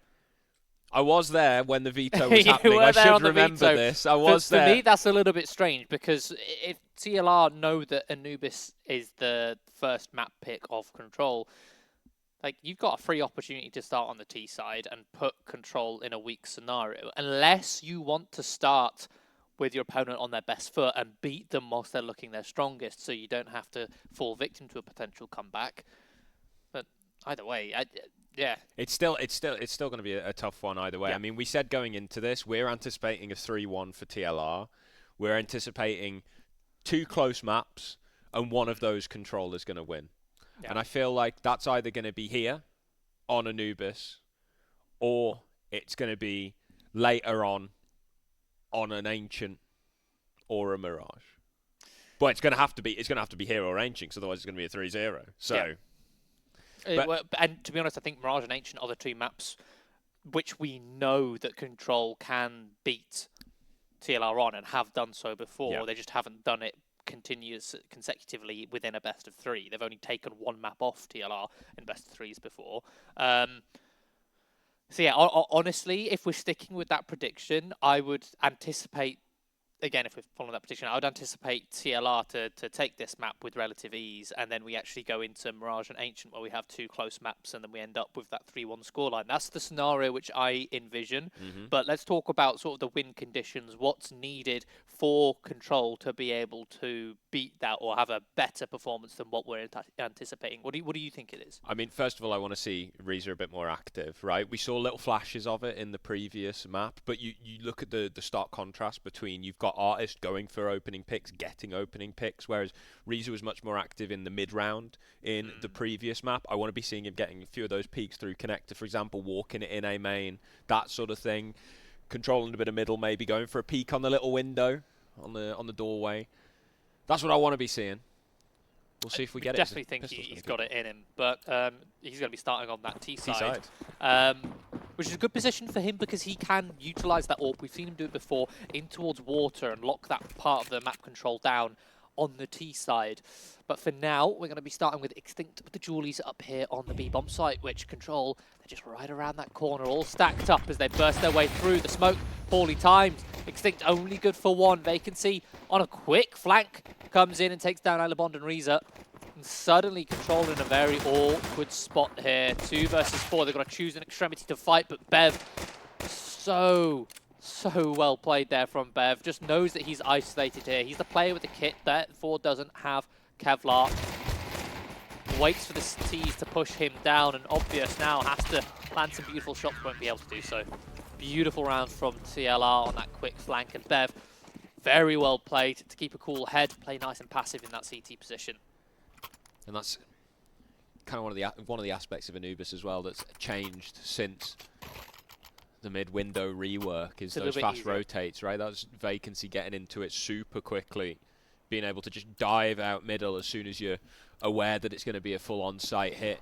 I think the previous hole that was on the bridge on Anubis was really difficult to deal with the CTs aggressing, because as soon as you're exposed to that, you're then vulnerable to someone swinging from top mid, let alone from that hole. Whereas you can clear the hole and clear top mid separately now that the hole has moved. Does appear Control on a full eco with the Glock. He's going to be holding down in the water here. Bev salivating with that SMG, looking to see what he can find, but he's going to fall all the way off and allow the rest of his teammates to have a field day. Just Ali Bond. A lot of chip damage done to the CTs, but nothing really comes of it. They all stay alive. They all keep their Kevlar, their weapons, their kits, the utility that they had left. Swift anti-eco for the CTs. Bonus round. Bonus round with an AWP. With an AWP, yeah. Artist is going to full invest. And in fact, we're going to be... Okay, no. Extinct's going to just be swapping with Vacancy for the SMG. So a single rifle against an investment from Control. There are a couple of pieces missing on the Control side as well. The util not complete. And godkU dropping down to a Galil as a compromise. Artist, early opening attempt here, and Extinct already dropping down out the window. Looking to control canals here. And in fact, he's going to get the timing straight through, but the Molotov gives him away. 2 kills come in for Control. Responded to by Artist. The quick flick on the AWP. But the CT's on the back foot to kick off. Giraffe with a UMP of all weapons. Looking to see if he can get a reaction here. Or catches the utility in hand. Will finish off Mr. Obvious. 12 bullets left in the mag. Ali Bond sat holding and turns around. Oh, that's atrocious timing for Ali Bond. That's 2 egregious timing moments that he's had already in this grand final. He had one on Nuke, which arguably wasn't as extreme. That one, you're going to be spewing. Yeah, decides to check the wall behind him. Yeah, well, checks the water, thinks that if Giraffe didn't swing instantly, then he's like, well, why isn't Giraffe swinging? It must be because he's waiting for a teammate to come in. But he wasn't. Giraffe was just trying to delay the timing, make it unpredictable. He's minimal here, has managed to pick off Giraffe, but he's now in a 1 versus 2, running back through T-spawn, has 30 seconds left. Is he going to save, or is he looking to see if he can find anything? Artist falling all the way back here. B bomb site vacant. Thing is, though, the bomb is in Minimal's hands. 11 seconds. Is that really enough? The molly could do it. No. Oh, this comes and cleans out with the Julies. So, valiant attempt, but ultimately 3 rounds going the way of the last resort. They'll be able to full invest back into their economy now. They'll be getting the actual rifles out, no more SMGs. Which, ironically, wouldn't have been the worst thing in this round, as Control are going to be finding themselves with... Okay, no, we're going for a bit of a half-buy, actually. Obvious has gone for the hero AK. So still potential to do damage in this round. A lot of that onus is going to be on Obvious. A nice smoke block from Vacancy. Denies the lurk smoke. Minimal going to have a nasty surprise if he decides to peek that corner.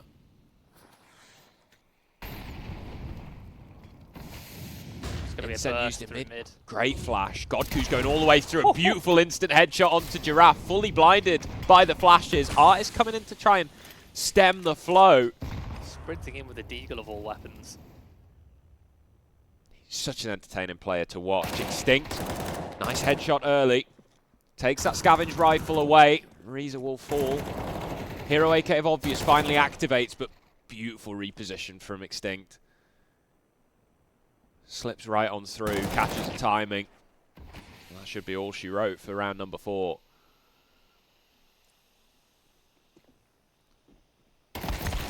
Everyone picks up an AK, but dies soon after.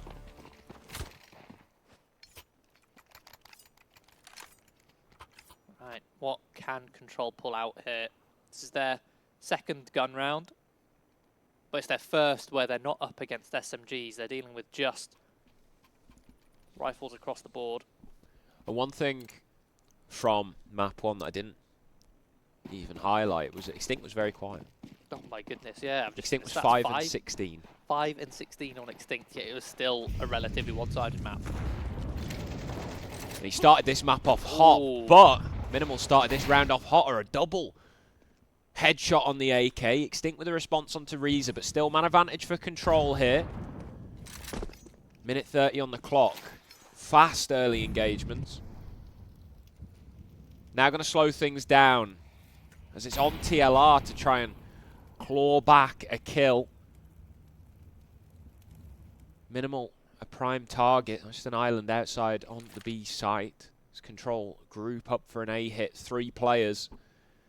TLR just purely controlling middle at this point. And in fact, they might even get caught off by the timing. No, the Molotov will at least cause Bev to turn around. Spots the contact. Needs to progress through camera here and manages one. Extinct with another. 2 on 2. Bomb down. Giraffe, wide swing, caught by Obvious, leaving Extinct to clutch this out. Hot start to Anubis. Can he get even hotter here in the sands? No, he can't. Obvious with a second. Control with another round. In fact, the first of the game. That comes off the back of immediately shutting down the CT aggression. And again, looking at the history between these two teams, that's what Control seemed to struggle with on their T sides, was shutting down the CT aggression when TLR choose to play aggressively. But this map, again, that's why Anubis is so strange, and I think it does kind of have that niche in the map pool where it's very easy for the Ts to shut down that aggression on this map. It's very difficult for the CTs to effectively be proactive, to gain map control, to be aggressive. It's very easy, on the other hand, for Control to stop it, and that's exactly what happens, right? Minimal immediately gets a 2-man spray down. You get a 1-for-1 over outside the B main. Suddenly you've got that man advantage, you've got time to play with, and you can keep things simple. You're the one with the upper hand. It seems like TLR not going to be giving up those openings just yet here on this round. They're hunkering down in a 2-3 split, heavying towards connector, doubling towards A main, very almost non-existent towards mid. It's just Giraffe spotting that in towards camera. godkU's going to be shifting up in towards mid himself. As the time ticks by, we've got an extra rotation. It's Artist with the AWP going through the beach in towards CT, knowing that, again, mid is compromised. And in fact, TLR have read something here. They've left the B-bomb site completely. They're stacking A with 3 players, a 4th player in towards mid passively. and playing retake towards B completely. This has got to be a read. This has got to be the preparation that Artist has come with. Yeah, Vacancy's now moved back into the B bomb side, but even still, this is a heavy re-clear onto A main. And they're going to get aggressive. Ali Bond finds the first. Giraffe with a trade. Extinct taking down godkU as well. TLR now know exactly what's up, and they're going to get aggressive through the temple smoke. Minimal catches one. They're being pincered into middle here. Artist with a second on the AWP. Chaotic.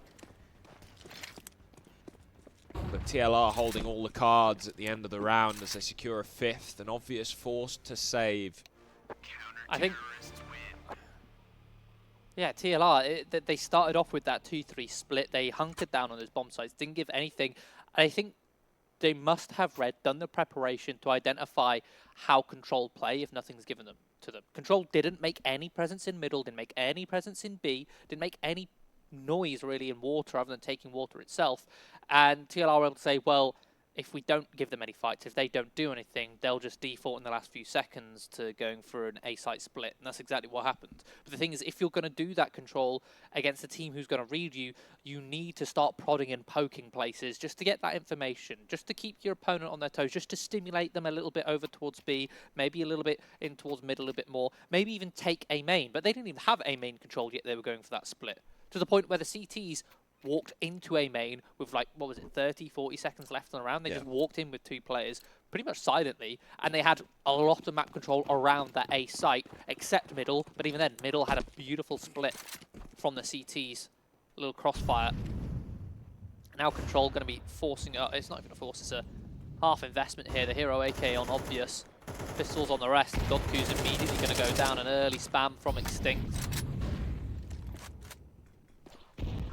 HE blowing open that one to give him vision. It does the same again. Fool me once. Shame on you. Twice. Shame on me. 10 and 4 so far to kick this off. That's He's already doubled his previous score. Yeah, double the amount of kills that he got on Nuke. We're only 6 rounds in, well, on our 7th round. Ooh, Giraffe a little bit aggressive there. The smoke fades. That's an AK to be picked up.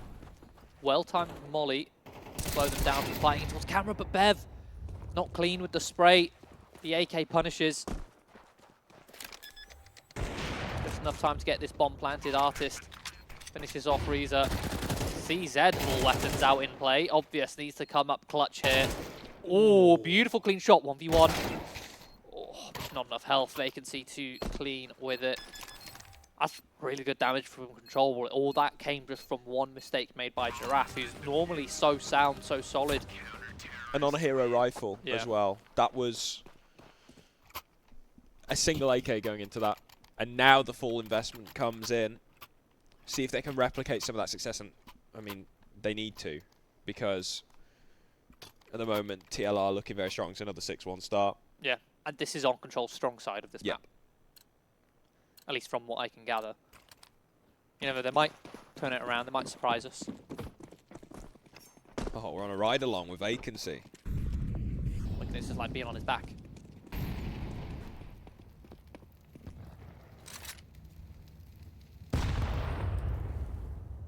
Nice HE, does a little bit of chip damage. Softens up some of the players, makes them one-shot headshot potential for those M4 A4s. Looks like it's going to be an early A hit. Very early. Counter utility comes in, but T-side already ahead of it, deep into the bomb site. godkU manages one onto Giraffe, but Bev's still fighting here in the back lines, can't get anything done. TLR now locked out of this bomb site as a digits a punch and the bomb goes down. Jiggling angles like that is so difficult to do now on CS2, even on LAN. TLR just immediate save call. You can understand why. Vacancy on an MP5. And just like the MP7, got a little bit of a buff. I always find the difference between the MP7 and MP5 really interesting. That the MP5 has slightly less damage, but it's got, and worse run and gun, but it's got a higher movement speed. So it's almost like they tried to make it be used a little bit more like a rifle in terms of it's more accurate standing still than it is running, but you've got that high movement speed to still be able to swing corners with speed. But the issue is that damage is, I think it's like 2 points, a little bit less than the MP7. When you hit somebody 7 times to kill them, miss me with that. It's when you do like 99 or 97, which you can do with the MP5, whereas with the MP7, that might have been a kill. Yeah. But then again, you might, at range, miss those bullets with the MP7, because the MP5 is a little bit more accurate. TLR investing into this one, but it's a bit of a higgledy-piggledy mishmash buy. We've got a FAMAS out. MP5 still retained on vacancy. Have got the AWP and 2 rifles. Very forward positioning here from Bev. A lot of info. Yeah, a lot of info. But the thing is, that's just going to make TLR lean very heavy over towards B. When in reality, it's an A split that's coming through, and Bev, his push has been punished. Ali Bond, very patient on that extremity. Artist through the smoke. Oh, obvious that's going to sting. They've got the A site, and what is this from Giraffe? Again, walking through a smoke, seeing if he can find a timing. Rhyza just has it held. Control have such a man advantage. They had that bomb site clear. They already had dealt with Bev. Rhyza's just got this AWP posted, cutting off those rotations. So not the kind of play that you'd expect to come from Giraffe. godkU even hunting a little bit, which might grant vacancy a free upgrade here, and it will do. Never mind, Minimal's there. Traveling in packs, hunting him down. Artist now just looking to escape with the big green.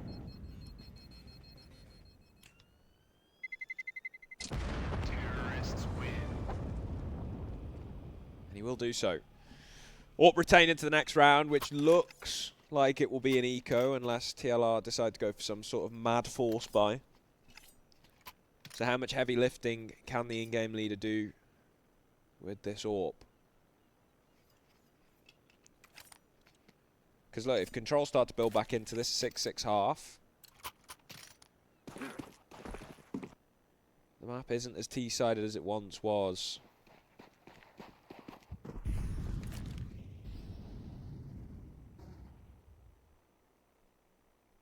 And this time it's an all-in B hit. These are dangerous now, with the fast rotates and the fact that TLR have people so close. And it's dry as well. The pistols going to be activating. Player advantage so far. Ali Bond equalises and Minimal tips the scales in Control's favour. These smokes are now dangerous. You don't want to get caught planting or with util out if a pistol player is just sat around the edge of one. An Artist with the AWP. Smokes fade.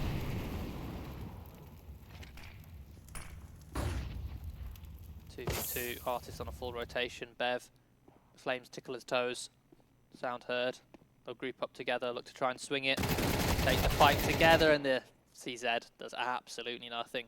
Terrible gun. Awful. Artist. Imagine if you had a 5-7 there. Yep. Could have got both of them. Two Yep. clean shots, tap tap. Artist. Speaking of clean shots, Rhyza gone. Rifle picked up so it can be a bit more dynamic while searching for Ali Bond's position, but a clean headshot delivered. Beautiful. Confident peek from Ali Bond. Safe pair of hands for Control as they secure 4. Yeah, just taking that timing, knowing that if he holds the angle, there's a chance he gets cleared. There's a chance Artist has the crosshair placement ready for it, so he says, look, I'm going to peek on my terms, on my timing. Now we're starting to see Control get some rounds together. That was very, very sketchy. Oh. If you're up against pistols and you contact into a site, for all you know, that site could be stacked, in which case you're not in a good position. If you at least go for an execution up against pistols, there's not going to be counter smoke. There's not going to be mollies to shut you down at the choke point if you're executing up against pistols. But no, they just went for a straight-up contact, and you know you lost that first player. You're then on the back foot off after those 1-for-1 trades, and you add in the AWP to a mix. It goes down to a 2v2. Not a good look. But yeah.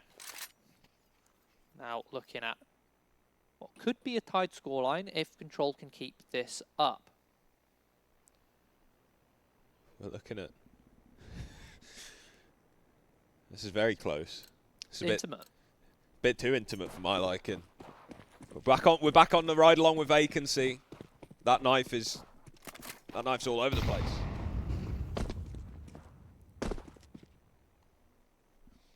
Default spread for control this time. Be looking to contain whatever TLR decide to throw at them, which at the moment isn't a whole lot of anything really. It's a bit reactive for TLR. We got a couple of jiggle peekers, Extinct over here on the B site, and then over on the other side of the map, Bev's doing the exact same thing on A main. Yeah, they're playing that slower game. They don't want to give any picks up too early. They want to let control waste time, let control waste utility. And by doing so, see if they can gather any tiny little tidbits of information, whether it's a step here or there, a grenade pin pull here or there, which could be enough for TLR to piece together how control are looking to play this, how control are looking to close out this round. We see with 50 seconds on the clock, they'll take A main control. This is a very forward position. In fact, 2 players in A main. I can see Artist now sat over on the A site. There's potential for a flash in here.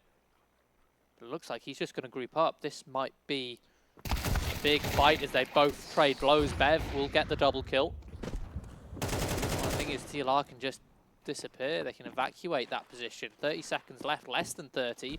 Control do not have the time to force their way through that A main fight. They're changing direction, and Artist identifies this. He's fast on the flank. He's going to catch them back turn. Good for 1, good for 2. Make it 3. Beautiful little hold there for TLR.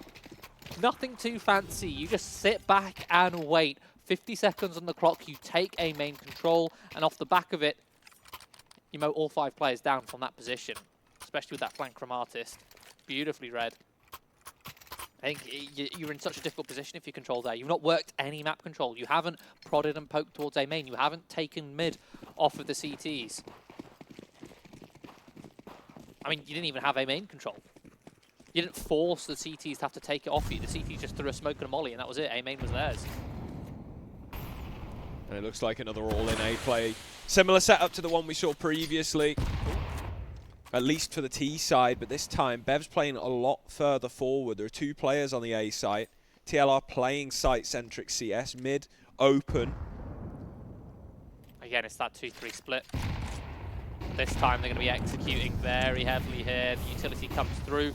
Good counter from the CTs. Incendiary drops. Control don't commit through it. They fall back. Fortunately, they do have a good chunk of grenades left in reserve if they want to go for a re-execution or if they want to change their mind. But the issue is now TLR have seen, oh, well, they're very heavy towards A. Let's just rotate. Let's stack. Let's go for that passive retake hold towards B. Leave vacancy. Trust him. On the back of the site. Oh, I say that. Minimal. Catches him on the lurk. That's going to really scupper the plans for TLR. They were just in the middle of taking mid control to have that extremity next to the A-bomb site. Bev, good for 1, 2 whilst blind. The trade needs to come through thick and fast for control, but it's so delayed. Bev is still alive, still kicking. They've not been able to deal with him. Dink as well onto Ali Bond. Walking wounded as he makes his last-ditch rotation over towards the B side. The problem is TLR are everywhere. The flank again is going to shut them down as TLR secure an 8-4 half. It's so nice to see TLR when they're able to play this passive style of play. Obviously, we love how aggressive they are and how explosive they can be on both CT and T side. But when they just flex their experience, their tenure, their capability, just by doing nothing, not having to work for it at all, and they win. You know, they're just sat at the back of the bomb sites. They don't do anything, don't take map control. They just sit there and say, come at me, bro. And control don't. They sit there and don't do anything until they go for a last-minute execution or a later execution. That gets immediately shut down. They go, actually, nah, I'm not thinking, not comfortable with this. And they don't do anything with that. At that point, TLR have all the information, even after losing vacancy, who's a solo holder of B. How are we doing, guys? We having fun? That says it all. Okay. That says it all. There we go. Yeah. There we go. The man's pumping in the air. I think we've got quite a few members of the control staff who are sat downstairs watching as well. So yeah, it's not the most fun experience, I suppose. What do you mean? It's the most fun experience ever to be watching the UKIC. Of course, but watching your team. Yeah, but watching your own team struggle, to put it. I think we need to start feeding them more of the cookies. Get the sugar highs going, you know. Yeah, some more of those cookies. Beautiful cookies there downstairs. Pistol round. Util onto the B site. Sent in by Vacancy and an immediate headshot from Minimal. Oh, wow. They're just mowing them down, holding the crosshair in position and dropping the spam. Beautiful angle. Beautiful. They have to cross through Minimal. He just absolutely puts them to bed. Not a single kill. I was about to say not even a point of damage. There's just one bullet, I think, connected there onto Obvious, so that was it. It means Control, not only do they have a clean sweep, but the majority of them keep the Kevlar unscathed. That's a cheap helmet, and you can see that's reflected in the rifle there for Minimal. And for Rhyza, utility to boot. Alibond even going for a famous full util.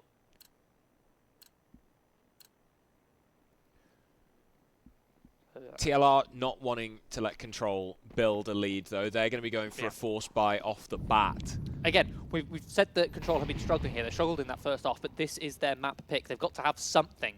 If it's not on the T side, it's got to be coming here on the CT. And they'll be going for their own version of this 2-3 split. Completely vacating middle, hardly even spotting it. Just Alibond over towards the back of that A bomb site.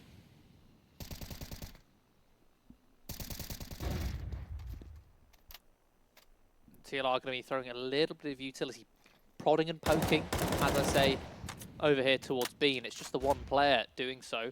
And Extinct, he's going to see if he can find the timing to get one, but he won't. But that entire time, they've just been shuffling in towards middle. And they split this A bomb site. It's all been a ruse. Suddenly we've got a 2v3 on our hands with the bomb already ticking. Giraffe play a cheeky off angle, but get overwhelmed by godkU. Artist with the famous won't find anything. So Control, they do stay afloat. They take that round, keep 3 players surviving. They can pick up the rifles too.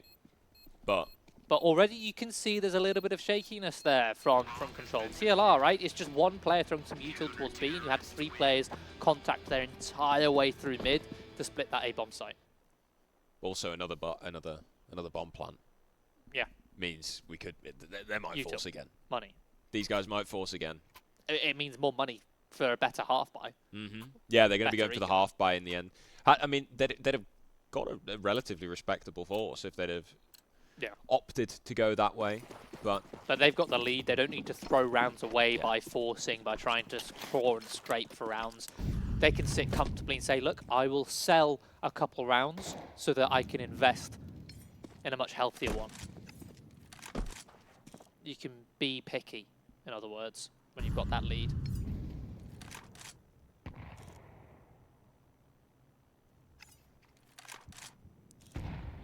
Similar default. This time it's Rhyza monitoring middle. Again, it's that AWP. It's that 3-2 split, not playing middle. Something which we've seen them do time and time again on other maps. But on Anubis, can you hold the A site when you've not got middle nor A main? They haven't even got any early info now. Rhyza's fallen back into the bomb site. Beautiful flashbang. Rhyza's going to be in an awkward spot here. He'll pick off the first, but beautiful shot from Extinct. Alibond comes in clutch, and nobody's there to give some support. Artist's lurk provides no assistance towards this A site whatsoever. And Bev was outside A, I believe, throwing the utility to help that split. You see rifles in there, perhaps there's a better opportunity. Perhaps you've got that utility. But already you can see TLR are well prepared for this best of 3, right? We talked about the difference between these two teams, that Control said they've had 2 weeks to prepare for this series. TLR haven't. They've been playing multiple best of 3s, yet you can already see just how prepared they are with just 1 night's worth of prep. That said, Control now around away from tying things up, but the guns are out. TLR have rifles across the board. Decent amount of utility, a couple of bits missing. There should be enough to contest this full buy from Control.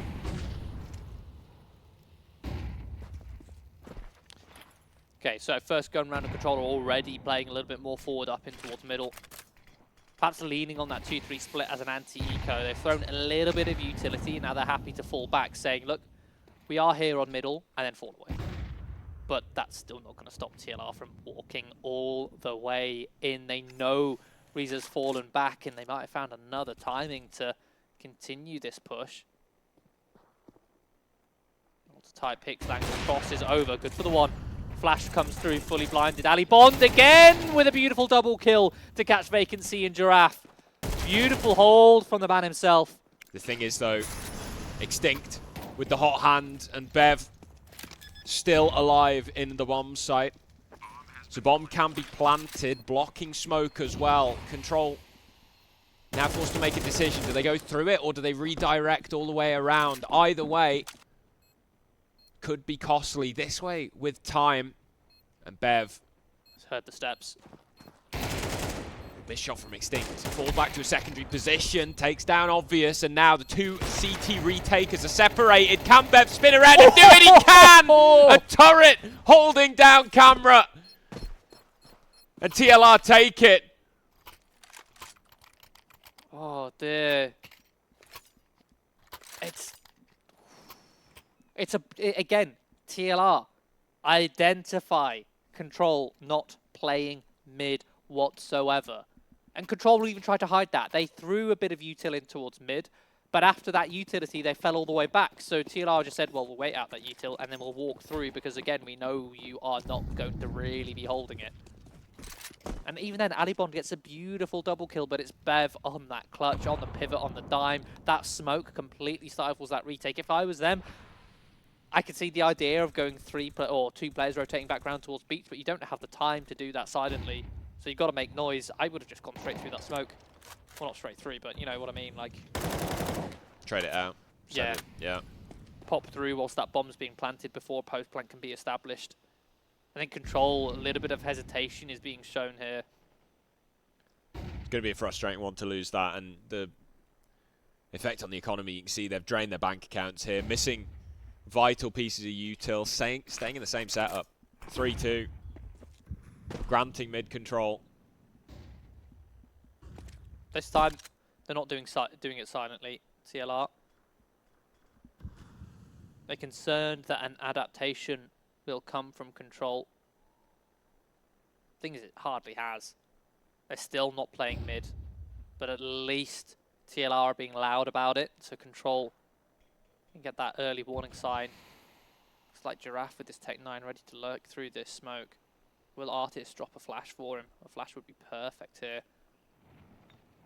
Or missed Molly. Players running away from A main. Will those steps be heard? Oh no, Giraffe! 2 beautiful shots with the Tech 9. godkU and Mr. Obvious decide to just swarm in towards mid. But Giraffe's position covered by that smoke. The bomb will get planted over on towards this B bomb site. Control need to look for a save. Rhyza and Ali Bond got to hold on to this AWP and this M4. Their funds are very much worse for wears. Oh, this is so problematic. Control at least saving an AWP and a rifle. They could go for a buy next round, but it will be compromised. And TLR have laid the groundwork now for their T-side campaign.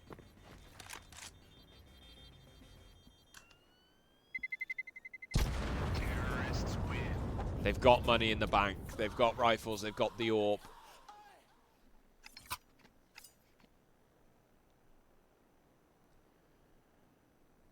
And this would be a horrendous one. A tactical timeout is absolutely the right call here for Control.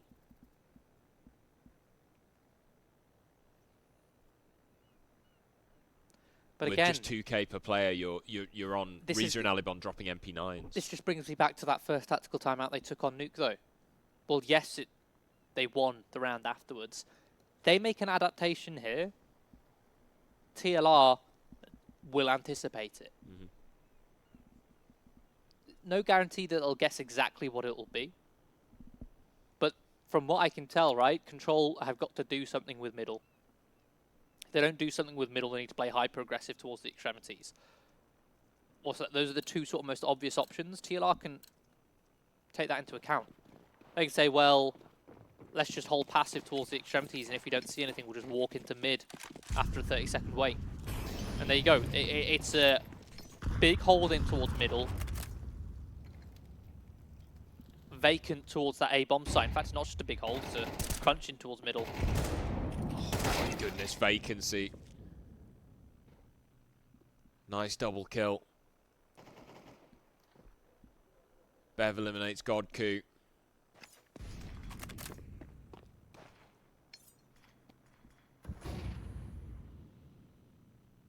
That's another valid point as well, is the fact the economy for control was weak. You take a tactical timeout before what isn't a full buy.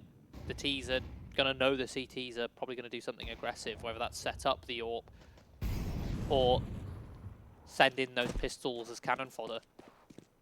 The option was the latter. Bomb will be planted over on B, and Rhyza and Alibond left for another save. They've failed to find really any impact with these saved weapons. Instead, they just sent those pistols, those USPs, into B cannon fodder. And now they know where they are as well. I don't think TLR are going to hunt too aggressively.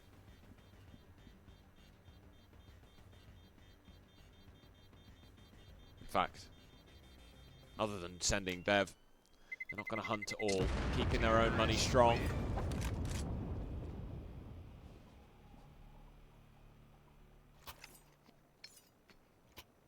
Control will be on the buy here. And they got plenty of money to go around. I'd like to see Minimal sell that M4 and get one dropped across instead so we can get full nades. Rhyza's got plenty of money in the bank. There is no reason not to. But yeah, I don't understand that at all.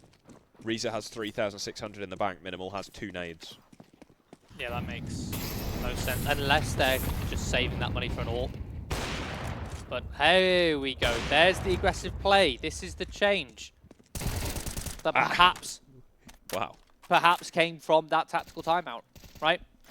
You take a tactical timeout before an eco round, use that tactical timeout to discuss your buy round, 2 rounds following. Lovely stuff from Rhyza. What we were saying in the pre-game, I wanted to see him get active in the opening engagements with the AWP. See if he can leave a mark on this grand final. Start to dictate some of the play. You are the player with the most expensive gun. You have the resources piled into you. Also, again, the highest rated player for control across this tournament so far. Yep. In the race for the MVP, I believe, as well. And they know where Giraffe is now as well. Alibond can just live. Wait for his teammates to come in and help. There's godkU to close out. Control, a nice round to win. Not losing a single player as well. Lets them top up their economy. But now what do you do if you're control, right? You took that tactical timeout. Your change was, okay, let's be proactive, let's be disruptive. Let's not let them just walk into map control for free. You go for a split in towards water with godkU dropping down. Rhyza going for a peek in towards connector. I want to see Rhyza go for someone a bit more aggressive in mid. They've allowed TLR to walk in a good few times now into middle, and it looks like TLR are posturing to do something similar now. This is a better change, having godkU operate behind the doors. At least they've got some early info in this 2-1-2, and they've got Rhyza for an early pick on A main now as well. It's forward information, right? They're not blind as to what's happening on these extremities. Even if they don't choose to hold them, they can go for a softer hold, if that makes sense, rather than a hard hold. But again, TLR are going to get mid for free because godkU's rotated off to help the B bomb site. The timing of this could be a bit iffy. 5 players. Rhyza's rotating in. Here we go. Nobody to flash in TLR here. going to be a lovely little crossfire. Rhyza will pick off Artist on the jump, but they're actually going to be storming their way in towards Temple. Obvious. Well-timed utility. Molly stops him in their tracks, and Minimal finds Extinct on the lurk, meaning Bev in a vacancy. Got to wait out the flames. Now the rotation can come through. Smoking towards CT. Allows them to cross, but Rhyza now in position with this AWP. Beautiful. Yeah, lovely reaction from Control.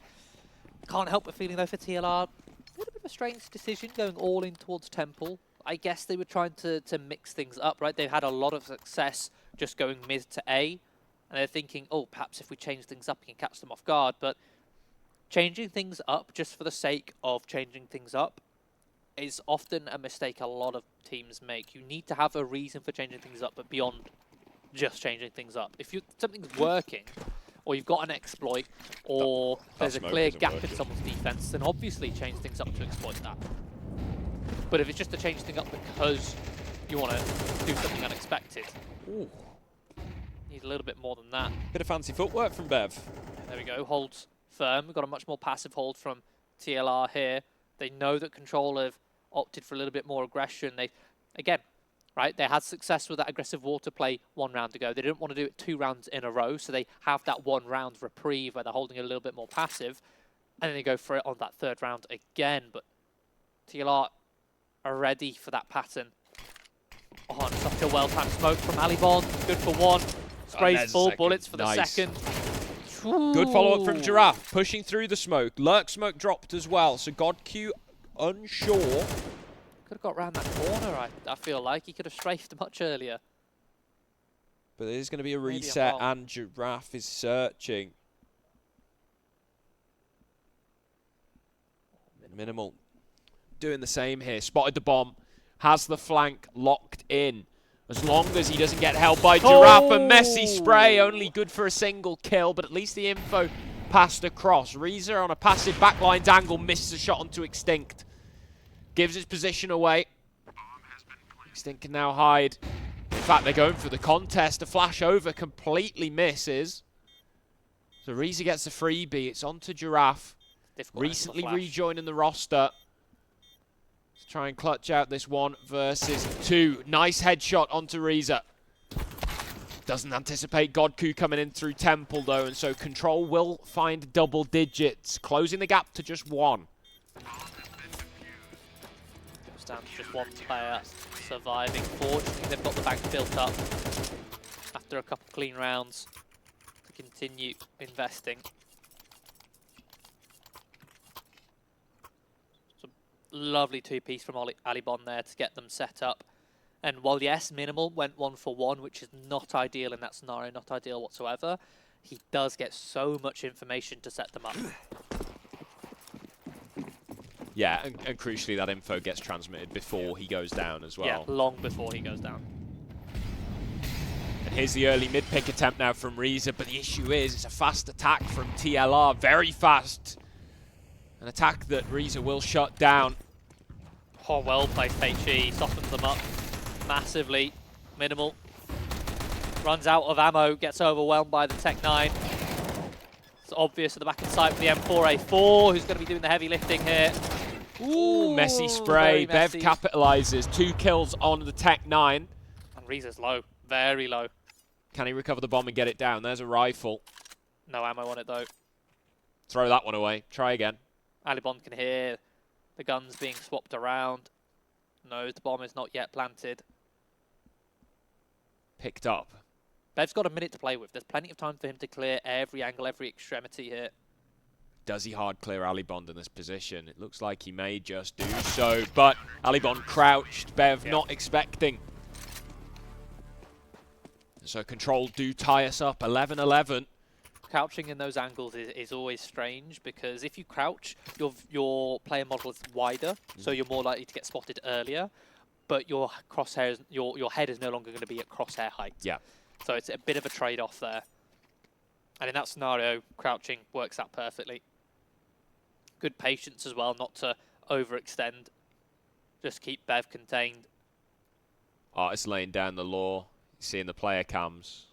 Yeah. I can tell from his face the exact tone of voice that he'd be using. It's very frank, sort of. Yeah, it's hard to describe that to viewers who haven't. No, and I'm not going to embarrass myself by doing the impression. Do an impression. No. Of artist. Especially because can't exactly here we are, curse. Harry. We've got the close map that we predicted. We have. Obviously, I anticipated Mirage and Ancient to be the most likely ones to be those close maps, but could we see Control take this away? Yeah. Are they going to be able to pull it across the line? Giraffe again back down to the Tech 9. More often than not, in these kind of buys for TLR, we've seen Giraffe try and be sneaky with the Tech 9. It played out once when he caught them whilst hiding in a smoke. But I think you need to kind of use him to set up your teammates a little bit more. It's going to be a heavy A lean for the Ts. They're setting up just outside in water. Are they going to be going for a full execution? Because they don't have too much utility to double pump. They'll need to be successful on their first assault. Yeah, they've got 2 smokes, 2 flashes, 3 flashes, and 2 Molotovs. They're up against Alibond, Anchor Extraordinaire. This rotation's coming through from Control. No presence has been made over towards B from the Ts. And this info play, look, the reaction's immediate from Alibond. They've sniffed out middle empty. 4-player stack now. Control have an excellent setup to try and counter this. Can TLR break it? Push comes in, flashes, dispatched, godkU fully blinded and eliminated Vacancy. It's a clean sweep from TLR. The kill feed filled with orange. What a flashbang. It's such a good execution, and that's something which Control themselves honestly really struggled with. When it came to their A-site executes, they would throw the utility from outside of A main before they've even got A main control. That was really well phased for Control, for TLR, sorry. They took A main control, they set down a lurk smoke, and while yes, you've made that noise, you've made that presence, there's that element, that possibility that that lurk smoke is just that, just for a lurk, just for a bit of presence, just for a bit of information, just for a disguise. But in reality, that lurk smoke was cover for them to set up an entire execution. And you could see on the rotations on the minimap from the CTs, they had those 4 players over towards A. They'd already cleared middle, but then 2 of those players started rotating back towards middle. And then by the time they realized, wait, hang on a minute, there's very little time left, they're either going to execute B, in which case let's just play retake, or they're going to execute A, in which case let's actually get a setup. But they couldn't do it in time. By the time someone got on towards the site, the site player was mollied off. That flash was perfect for dealing with one of the only angles which the CTs can now hold if site is mollied off. And yeah, they were fully blind. Vacancy, beautiful entries there. And now map point. It's going to have to be overtime for Control if they want to take their map pick here and secure their first map of this best of 5. It's going to be a default spread at the start for TLR, holding very passively over towards B main and middle. Passive as well, just outside of water, not sitting inside the water itself. Just in case a CT take comes, they can fall back. Don't get caught in front of the smokes or any mollies.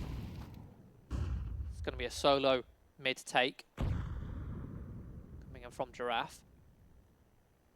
Bev, Vacancy and Artist will group up outside A main. They're setting up for that A site split. You've got that extra lurk for Extinct, who can just say, look, don't push towards B main.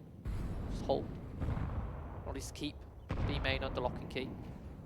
But this is the thing about Anubis. You have that such fast speedway in the water to divert between A main or connector for potential splits, and you can see they've done enough to force Control into a retake setup, and Rhyza just a narrowly missed shot. That would have been a huge kill to take. It would have made this site take one-dimensional. Instead, they've got to deal with that right-hand side. Giraffe on the lurk, catches minimal, looking to close this one out. Position known, but as long as he stays alive, he's still a threat. They can't retake the site whilst he's still here. They simply can't. 10 seconds already gone on the timer. Control need to get a move on. 20 seconds now. It's almost certainly going to come down to the wire on this as Vacancy takes out godkU. It's not looking good at all. Now the flank activates and all of a sudden Rhyza finds himself alone in a 1v4. The no-scope is ultimately in vain as it's going to be 13-11. TLR secure the second map of this grand final, putting them 2-0. It feels like that entire second half was just TLR trying to abuse that A-bomb site. And while Alibond and Rhyza are some of the higher performing players, in fact, yeah, they're top of the scoreboard pretty much for Control, it was still very sort of back and forth, tentative. They were constantly getting those timings. And then at the very last minute, they just hit that B-bomb site. And yeah, Giraffe staying alive there, chef's kiss. Simply by living, the round is secured. He doesn't need to do too much. He doesn't need to push in towards CT and go, oh, I've got them all back turn, go kill them. No, stay alive. They know you're there. Stay alive. They cannot retake. And you saw them as they were trying to take that site. They were constantly turning around to check behind them. You had one player having to check Temple, all whilst B main and Connector, the real places where the post plant was actually a threat. Yeah, and so ultimately, not looking too good for Control, as we are going to be moving on to another TLR pick next, which will be Ancient. And listen, if Control don't pick that one up, then it's going to be a pretty sorry state of affairs for them. So we're going to go to a quick break, and then we'll be back with Ancient.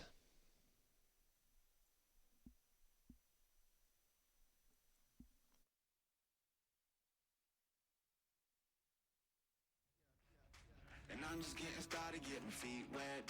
It's all in repetition, ain't a secret. All facts, all black dress code. Pay me my respect, collecting every debt. Oh, the hardest.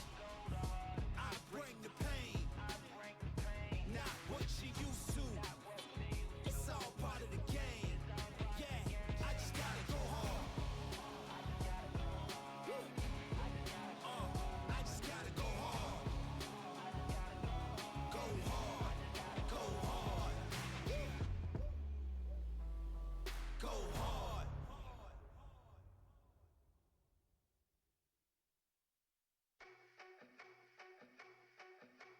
Fumbling on you. I can't find the words to say what I want to. What we got is brand new. So we gon' take a time. Got a lot we've been through. Fumbling on you. I can't find the words to say what I want to. What we got is brand new. So we gon' take a time. Got a lot we've been through. I'm up that hut hike. I'm up the gut then spike. I'm on my Mark Sanchez. I'm off for butt all night. So yeah, let me get in for a minute. I'm thinking the way that the wheels been spinning. I'm going against first in a couple of inches. But yeah, she flooded the engine and that's that 2-seat. That fumble brewski, stay loose. She off the truly. And I told that rock, but that ain't no excuse. She thinks that's bougie. I gotta move these right loose. She hit like brewski and that proves you can't expect nothing but truth. I just be fumbling on you. I can't find the words to say what I want to. What we got is brand new. So we gon' take a time. Got a lot we've been through. Fumbling on you. I can't find the words to say what I want to. What we got is brand new. So we gon' take a time. Got a lot we've been through. She know that she got it, but she too humble to brag. Drop the ball on occasion, but never fumble the bag. She get up early and often. She gotta work for the man, while all these Instagram get paid to twerk on the gram. No offense, smoke a little bit to get her mind right. Never really yearn for the limelight. Spend a couple $100 for a cheap thrill. Wasn't really worth it in hindsight. Follow you, baby. Why don't you show me the way? I know the one when I see her, I ain't gon' throw it away. Fumbling on you. I can't find the words to say what I want to. What we got is brand new. So we gon' take a time. I think looking back at my earlier days starting off in UKCS, especially when you talk about, Zenex, that team with Crit and Magic that made quite good runs in Prem, it was like a very raw team and it was 5 friends coming together and having fun. Then when you look at the more recent teams, so even Viperio, playing with Nemesis, with Adam and Dobbo and EXO, and now here at Last Resort, they've been kind of gradually, team by team, shifting more seriously. And I think it's more so about maturing. I think it's something that I, as a player and a person, I matured quite late. So I think, getting to be surrounded by good leaders, especially Adam, Thomas, and now Tom, I think each leader, is able to work with me a bit and, how to handle different things and able to pass on that knowledge to me. Coming off the back of playing in Europe for a few months with a brief little stint, I was kind of reviewing options after playing in mixes. And always the obvious answer for me in terms of like where do I want to go has always been a roster that involved Tom, Mattis and Callum. And obviously now that has Mason in it too. But they've always been a roster that I've liked. They've always kind of been in and around the UK scene. And for the most part, the stats speak themselves. They've kind of dominated it for the past few years. I think it just came naturally. And I saw that, with them not having an org and not being able to find a stable fifth, they've needed kind of like a solid core player. And I thought that I could add that to the table. Going into Epic was definitely a unique one. First of all, going with a team for my first time. All of the other times have been mixes with friends. So it was really nice to actually go and take it competitively and have like a purpose to go there. Of course, you always want to win, but it's never like a do or die. And then going into the event, just I think the day we got there, is changing roles as well. It was always good fun. And it's something that needed to happen, but we kind of pushed that decision forward. Then being able to actually lift the trophy as well with an org that had never done it before, and something I've had like loads of talks recently with the org owner, and he's never lifted a UKIC, he's never lifted an Epic, so to now be able to try and bring in both in the space of 2 months is really, really huge.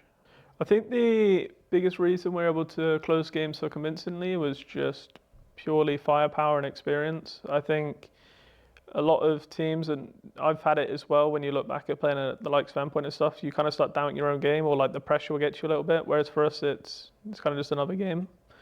So I think just being able to stay focused and just treat it like any other game is always good. It makes it a lot easier. I think the reason for my individual improvement in recent months compared to the last 2 years of say CS2 is mainly just like mostly a mental shift. I think I came into CS2 hoping that CSGO was going to come back. It's not coming back, and I had to.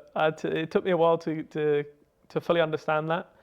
And so this was, I would say, like kind of the first team that I've looked at it and said, all right, like get it together. Like it's now or never. Like if it doesn't work, then go and do something else. So being able to sit down and speak with Tom and have a team that's so open to communicating with each other, and even though sometimes it gets a bit funny with the conversations we have, a bit off topic they go, it's good to, it's really good for comfort to be so open with each other. Obviously the 2 previous series, the one in the UKIC groups, I thought weirdly it shouldn't have gone 3 maps. I think the third map, I think we beat them like 13-2, 13-3. It was like very convincing on Nuke, which speaking to the lads before, they were like very scared to play godkU on Nuke. So I just said, get over it. Like you're one of the best Nuke teams to play the map, so just get over it.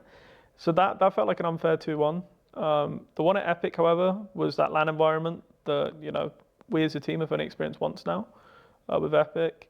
I think personally as well, like if I was playing as I did online, they wouldn't have seen 10 rounds over the 2 maps anyway. I hold myself like highly responsible for the fact that even got so close. So yeah, I think coming into a best of 5 as well. Best of 3s can go anyway, but I don't think a best of 5 can. I think it's important for us as a team to really establish ourselves in Europe. I think we've done good progress with that in the last few weeks, but ultimately if we don't keep up that form, it's not enough. So I think just taking it game by game, event by event, just trying to make small baby steps in the right direction is going to be huge for us. And I think it's time that the UK had a team to root for. I think it's been far too long since the likes of Endpoint, and Viperio when the boys made the RMR, and even into the Breach.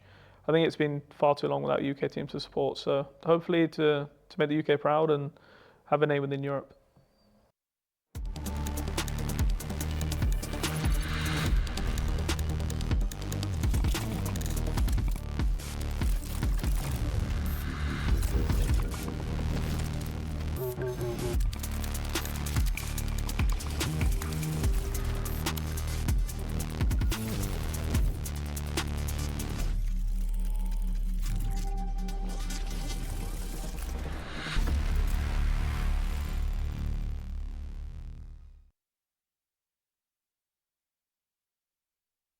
And welcome back to the UKIC Season 9 Masters Grand Final. We're 2 maps in, and currently TLR 2 maps up, which I think we expected.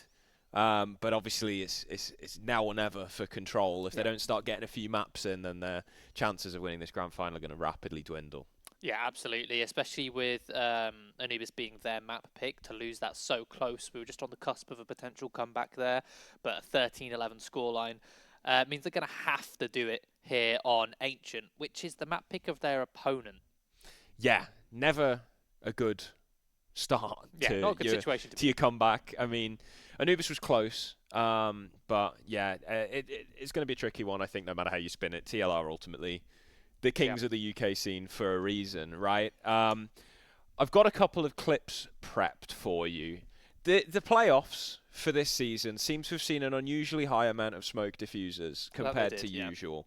Now, I'm going to use these smoke diffusers to make a point about the playstyles of the particular teams. But if we could load up the godkU smoke diffuse, the Anubis clip from the semi-final game against Square Sausages. A couple of these have come in really key moments during the games as well. So just feel free to play this one through. Whiffin, unfortunately, is going to be on the receiving end of a couple of these ones. Now, the main point that I want to make about this is the way the teamwork sort of plays. Control tend to be a bit more, I'd say, system-based in terms of the way they play. It's a lot more controlled, like their namesake, yeah. Whereas if you look at the likes of TLR, they're very comfortable in the chaos, as is a staple of many of the artist-led lineups. If we go to my laptop screen on the strap base overview, I'll show you exactly what I mean with that one. So we'll look at the lead up to this round early on.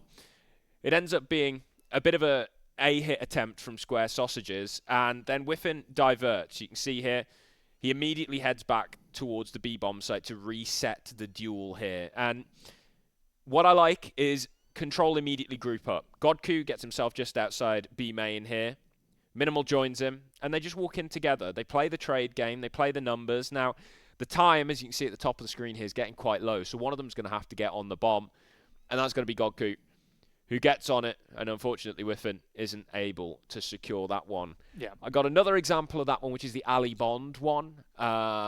If we could pull that clip up next, that'd be ideal. And that's a similar thing. It's a very similar setup where, again, this is a retake attempt from CT Spawn. Control all gathered up. We've seen them do it multiple times, especially on Nuke. They love grouping up for their retakes, which is good fundamentals. But again, it's a very predictable thing that we've seen them do time and time again. And again, a big Alibond impact round here. And Whiffin again struggling with the ninja diffuse, but you're spot on, right? Every single time Control go for a retake, they say, hang on, wait a minute, how can we orchestrate this so that we have the best odds possible? And they'll go for a pre-planned, predetermined route, retaking together from one location, and it gives them enough time for example, in that Anubis situation, for godkU to say, well, I've got a smoke. When we get to the bomb site, I can quickly ninja diffuse if you cover for me. They have that time to discuss and make sure that they're all on the same page in a very, aptly put, controlled manner. Yeah, you can see from the top down, right? They're all clustered here in CT, trying to maximize the trade potential. But then obviously, again, it gets right towards the end of the bomb timer, and they realize they've just got to get on the bomb and stick it. And it ends up being Whiffin, who unfortunately falls victim. And now if we could pull up the TLR clip of the Giraffe ninja defuse. This one's a bit different. This one's really chaotic, actually. We'll watch this one through. We've only got the ending of the clip. Just enjoy this. This is great to watch with X-Ray. Wasted slashing around. Giraffe gets off, tries a bit of spam.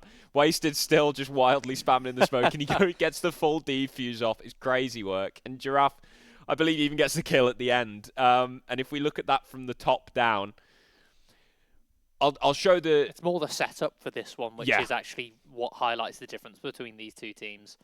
So, this is actually just the wrong round completely. It'll be a second... it'll be second half, and it'll be one of the rounds which the T's won. It was to take them to overtime. Okay, my bad. Yeah, I was looking at something else earlier on. Okay, so to set this one up, it's going to be an A hit. Bomb goes down on the A site, and there are 3 players remaining for the CT side. It's not even that round, It's not even that round. Is it the overtime one? It's the It's the first round of overtime. It's fine. We got there in the end. Don't worry about it. Okay, here it actually is. Right. Again, similar setup. It's the A site. That's what confused me. Artist is going to flash Bev in, but then synchronized at the same time is Giraffe flying up the vent. And this is the the comfortability and the chaos that TLR bring to their matches. They're more than happy to get scrappy in some of these situations. And because they've done it for so long, they're so good at playing off each other in these scenarios. So Giraffe's going to go flying up the vent. Kills come through into a 2-on-2. Artist goes down. And that's where Giraffe then plays the clutch out. He actually elevates himself up onto the top of Hut to catch Archer Ace off behind the bomb site. And then the smoke defuse, which is just as goofy to watch from the top down. But I think really to put it as succinctly as possible, like I mentioned with the way Control play, in that they like to slow things down in those scenarios. They put the brakes on and go, okay, how can we best approach this situation? How can we group up, maximize our trade potential? As they're approaching, godkU, taking time to say, hey, I've got this smoke, I'll put a ninja diffuse, this is how we're going to approach it. Whereas TLR, they're in the heat of the chaos, they're brilliant at just piecing and sort of screwing together some sort of solution, improvised. Yes. Rather than it being a pre-planned, this is the best sort of fundamental decision possible, they'll just deal with whatever they're given with, and somehow they'll find a way to play off one another, regardless of what situation they're in. Rather than, if it was Control in that scenario that TLR were in, Giraffe would have rotated all the way up, gone in towards Heaven, or perhaps the Heaven players would have come in towards Main and Giraffe would have gone up towards Secret so they could all retake together. Maybe you'd have one lurker somewhere, but they would have just grouped up, gone for an orchestrated, organised, nice and tidy retake. Whereas TLR, they're more than happy to do things messy, to get their hands dirty, as it were, and find these sort of improvised moments to just find brilliance and teamwork together. And that's what happens when you've been playing together for a long time. Yeah, it's the experience. And you know what might have been together for a long time? You and your mouse. You might have had it for a long time. You might be looking for a new one. And do you know what's brand new, cutting edge? It is this Logitech Pro X2 Super Strike. It's got the new haptic click setup. It does feel funky. It feels like really cool. A good funky. Yeah, good funky for sure. It's definitely unlike any other mouse that I've ever tried, and I've tried a fair few at this point.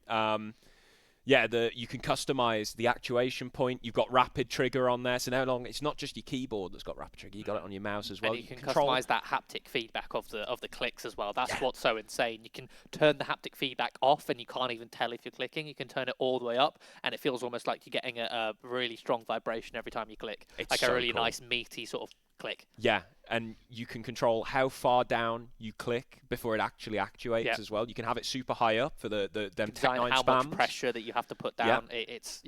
There's so much customization that you can do for just the clicks. And it's in the shape that you know and love as well, the G Pro, of course. So use the code UKIC 10 for that one.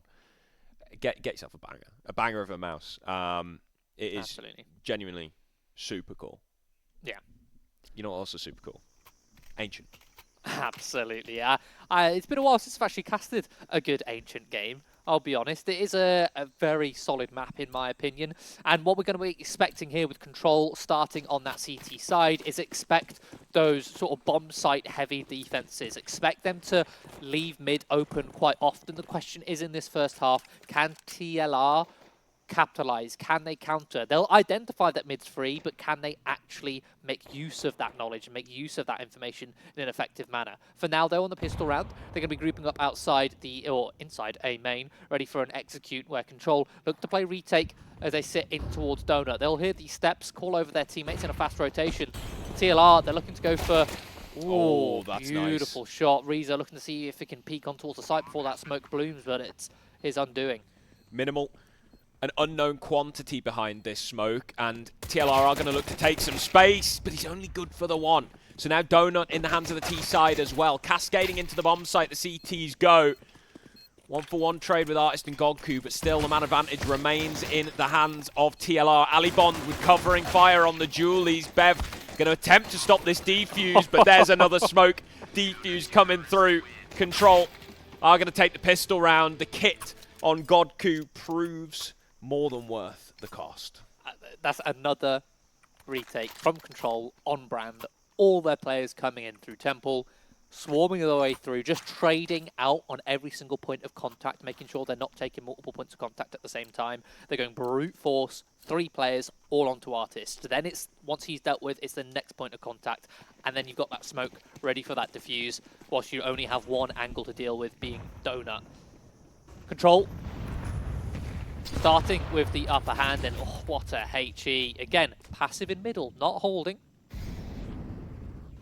But they'll throw a little bit of utility, and it's perfectly timed to chip Vacancy down onto very low health. Again, look at this TLR push. Make use of it. godkU is he's basically in T-spawn. He's getting so aggressive, and there's a double. Dink onto Extinct as well, who's low HP. Alibon just on the cleanup crew here. Smoke is going to give him a safe haven as well. In fact, no, okay, it does spread and burn him right at the end there. But even still, good setup. This is exactly what I wanted to see from Control, right? Again, I was watching, comparing the demos of these two teams on how they played on Ancient in the two different tournaments they've played in the last few months.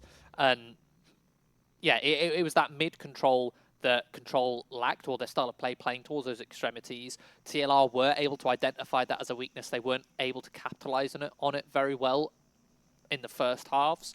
But we've got that extra twist now from Control, that extra little bit of spice, a bit of seasoning on towards this extremity-heavy CT side, where they're actually getting aggressive on those extremities rather than just holding and bolstering down the bomb sites. They've got a little of a push thrown in, and that means that TLR can now no longer be content with just taking that map control and then trying to split on a bomb site that's stacked. Instead, they're going to have to be worried about, well, are they going to get pushed whilst they're holding or setting themselves up? Is there going to be a flank from the other side of the map? So it's a full reset there for TLR. The force buy doesn't prevail. They're going to be down onto the pistols. We'll have a couple Tech 9s, a couple of Eagles. I believe that's a PT-50 on Artist.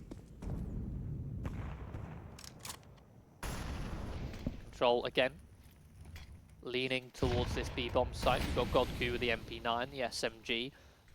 Hoping that it's an eco play on towards this site. Artist just throwing a bit of utility just to keep them occupied, and look at the rotation it's pulled.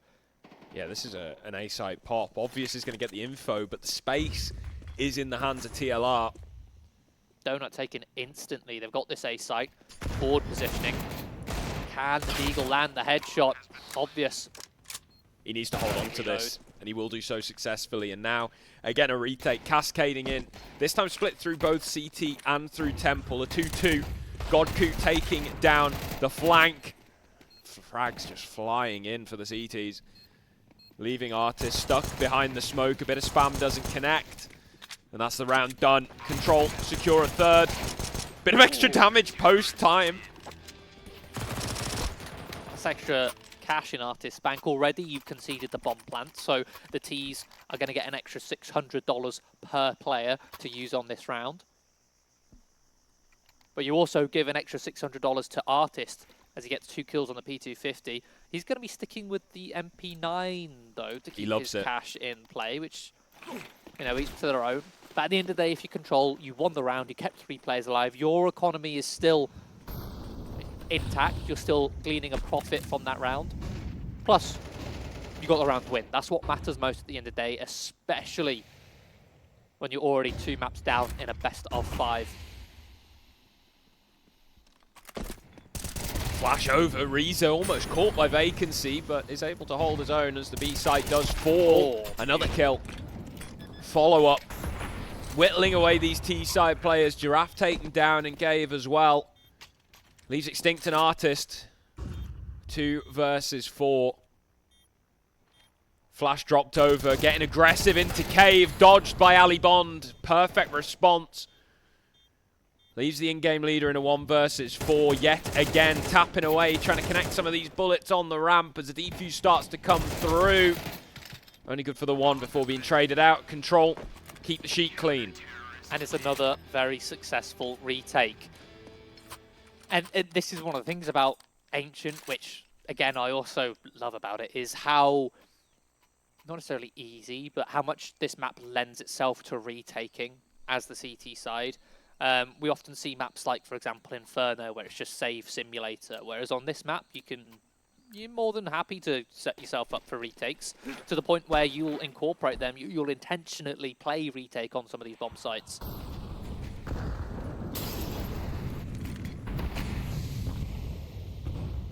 this time we're going to see a bit of a mid hold, but ooh, look at this play. Vacancy's got so much space on the A site here with this lurk smoke. Vacancy's all the way up on towards this side. Look at the fighting towards Cave, but Alibond heard all those steps. He's going to hold. Nice fashion and minimal. Big jump, 2 headshots. Disruptive from control. Again, there's this sort of sprinkling, this sauce that's been doused on this control CT side, where we've got some aggression coming in. An overload in towards middle and Cave, which is quite uncharacteristic of them. Rather than just sitting towards A, sitting towards B, they said, look, we're going to go forward towards middle and Cave this time. And they have the contingencies. Even though they left B site completely open, Vacancy didn't find anything. He was like, walked up onto the site like, well, where are they? I'm trying to find and search for a fight here. Nothing's coming my way. And he's made so much noise that Alibond's, well, all right, I'll just turn around and hold this juicy little angle inside the cave. Lovely stuff out of control, 5-0. Strongest start they've had yet. Yeah. It's been 6-1 in the favour of TLR it's both the times. only strong start they've It is the had. only strong start they've had so far. I was trying to be nicer about it, but it looks like it might be a little bit stronger as well, as we see TLR, their bank funds ain't too fruitful. See Tech 9s across the board. Makes me think of something explosive likely to come here, considering there's nobody has spent that extra $200 to get a Deagle. They want to use these Tech 9s grouped up together as a swarm. Obvious is actually going to be dropping a smoke inside Donut to block them off. He's anticipating a split here. Knows mid-control is not his. Lurk of Artist will be found. He's actually going to be sitting on the edge of the smoke. Are they going to burst through before it pops, or are they going to wait for it to fade? But oh my goodness. Oh no, Giraffe, out of ammo. Immediate headshot, obvious. Panicking. Oh. Rhyza is able to at least keep the scales in Control's direction. Still a man advantage. Nice headshot from Minimal. Traded out by Giraffe, who's going to scale in with the Tech 9. Bev, bit of friendly fire there. Is able to eliminate godkU in the process. A 1v2 for the post plant. Can't connect onto Rhyza. Tap on the bomb. Alibond elevates. And will secure the kill. 6-0 for Control. Does get a bit sketchy there. Again, Control fell back into that style of play that they're comfortable with, giving up middle. You can see Obvious, very prepared for that scenario, dropping that smoke in towards Donut. But yeah, low on ammo, an awkward position. And you can see as the time was ticking down, as that smoke was starting to fade, it's like, ooh, if this smoke fades and I'm in this position, I'm in a world of trouble. But he moves right as they decide to jump through. So awkward. But clean sheet, nevertheless. HE's come through. A little bit of chip damage. I think they would have hoped to done a little bit more there. And again, this is what's so nice about this style of play from Control. If you know that this passive mid hold is your intention, and it's very clear, you're not hiding the fact that the mid passive is what you like to do. You know that your opponent is going to try and play for mid control, therefore you can chuck those HEs at them. Yep. You can tell a team is prepared for the style of play that they want to play when they're doing things like that, when they're going for those HE stacks. There you go, Minimal. Be the one playing passive on A here. Well-timed Donut smoke. Again, you've got a main control. You're happy to give up mid. You're happy to give up Donut as well because you have all the other extremities. And it's so unorthodox to see. Yeah, it's Red Room that needs covering, and that's where Minimal will loop back round. Rhyza wins the AWP duel. Artist peeking into him is unsuccessful, but Minimal down. Gives an open pathway to the A bomb site. Vacancy's going to take all that ground. In the meantime, his teammate who's ready to trade is going to group up with the bomb and mid. So you've got a nice sort of pack and a lurk style of play. Vacancy, I say lurk, he's the most aggressive here. They know A main is a heavy threat. The CT, Temple and Donut has been cleared out. godkU good for one, but it has to bide his time here. So he'll group up with his teammates over towards CT, again for this pack and alert style of retake. Rhyza taking point with this AWP, scoping up. Bomb is ticking. Mr. Obvious activates the flank dealt with. He'll Beautiful. get 2. He bides the time so much that he completely neglects A main as a possibility. And suddenly this retake works out wonderfully. You could see all of the players, once they took the site, were staring at A main, anticipating, expecting another player to come on in. But Mr. Obvious was so patient there, to the point where he's rewarded with his patience, and he gets 2 players with the backs turned. Yeah, he waited like, what, a full 20 seconds after the bomb went down before he made his move. And he was in A main before the bomb even got planted. He's been there the whole time. Twiddling his thumbs. This is looking good for Control. Yeah.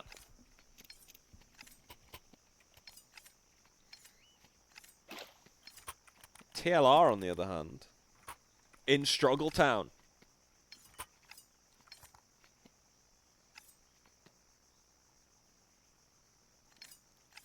Both teams looking pretty locked in on these player cams. Yeah.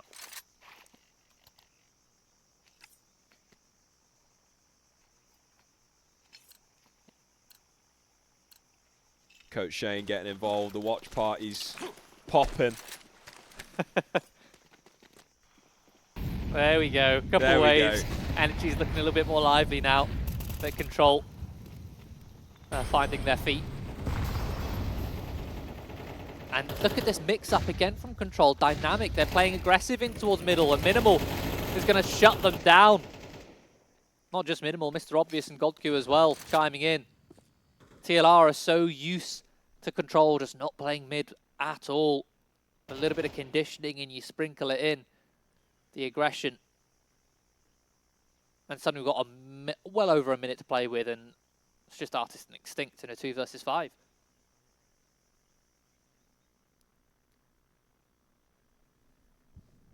See what they can do with this one. These two have been playing together for God knows how long at this point.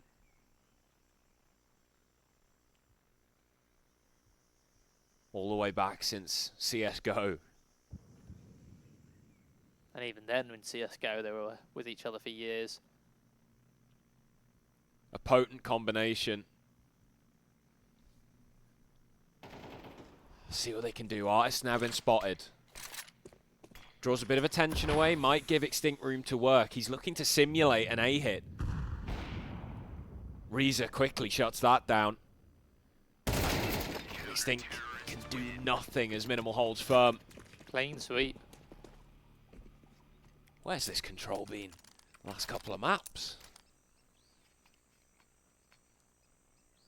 If we had gone into this one, 3rd map of the series, TLR 2 maps up, and you said to me, oh yeah, no, we've actually, the nameplates are wrong, I'd believe you. I mean, especially with the sort of proactive mix that we've been seeing come through from Control on the CT side.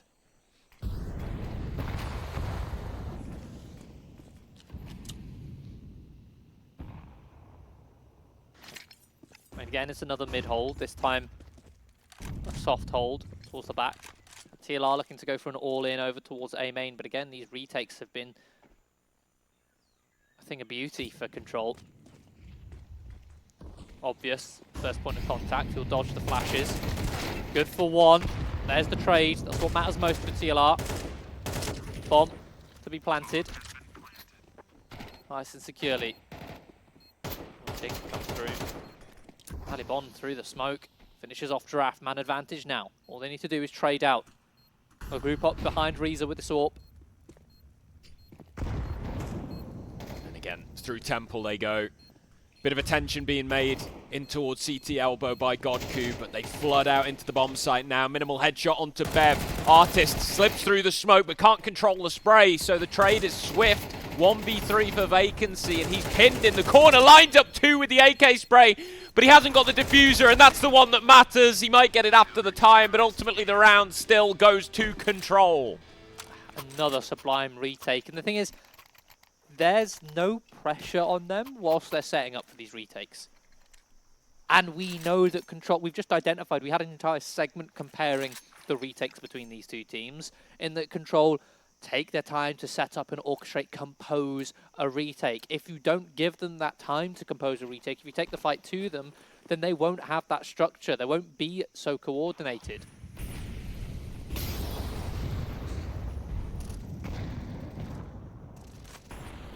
lovely 9-0 streak here for Control. What did TLR have in mind? We've got a boost actually here towards long by the looks of things. Molly doesn't quite tickle the toes.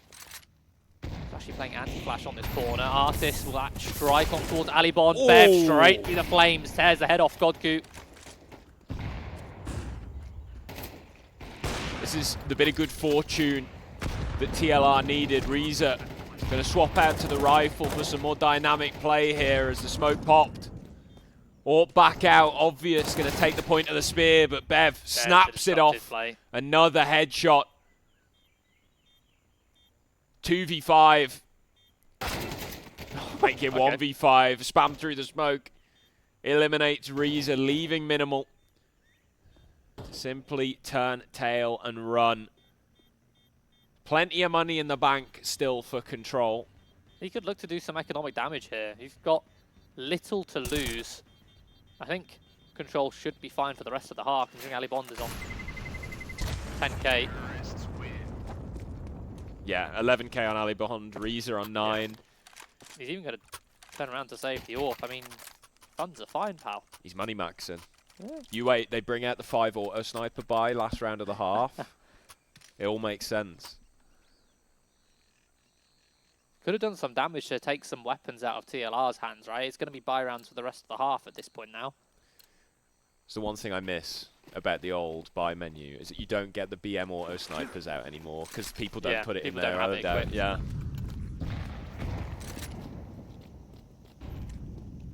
That is a throwback. Early incendiary. Artist looking for an opening pick here on the A site, hoping somebody peeks him over the back of big box. It's just obvious on his own here towards the A site. He's falling back into a much more passive hold, a retake capacity, whilst the rest of his teammates are all just stacking this B bomb site. And I get the thought process. It's the one round you've lost has been from a B execute. So stack that B bomb site. You had lots of success retaking A, so stack B, retake A. Vacancy getting so much space for free here. Molotov keeps obvious at bay as well. Rotation will be coming in, but it's still quite a ways away. You've still got a player in Cave waiting for a late play. But it is just all in A. 30 seconds left on the bomb timer. Miss shot from obvious, from Artist rather, an uncharacteristic miss. Molotov again burns more of the clock down. 15 seconds, just 10 seconds to get on the defuse. Rhyza finds one. Bev, the extended spray, Extinct mows down one as well. Giraffe comes in with the double, and the last resort. Double up on their round count. 2 rounds. So that's kind of the opposite answer, or an alternative answer to being disruptive on your retakes, is if you take the bomb site for free with your execution and have plenty of utility left, you've got counter util now. Yep. So when that retake, almost that execution from the CTs comes in, the smoke in towards A main, you can drop your incendiary in towards Temple. You can slow them down by time off that clock. And by that point, you can identify and prepare yourself and compose yourself for that retake to come through. But for now, on the final round of the half, and Vacancy's got a little bit of mojo back.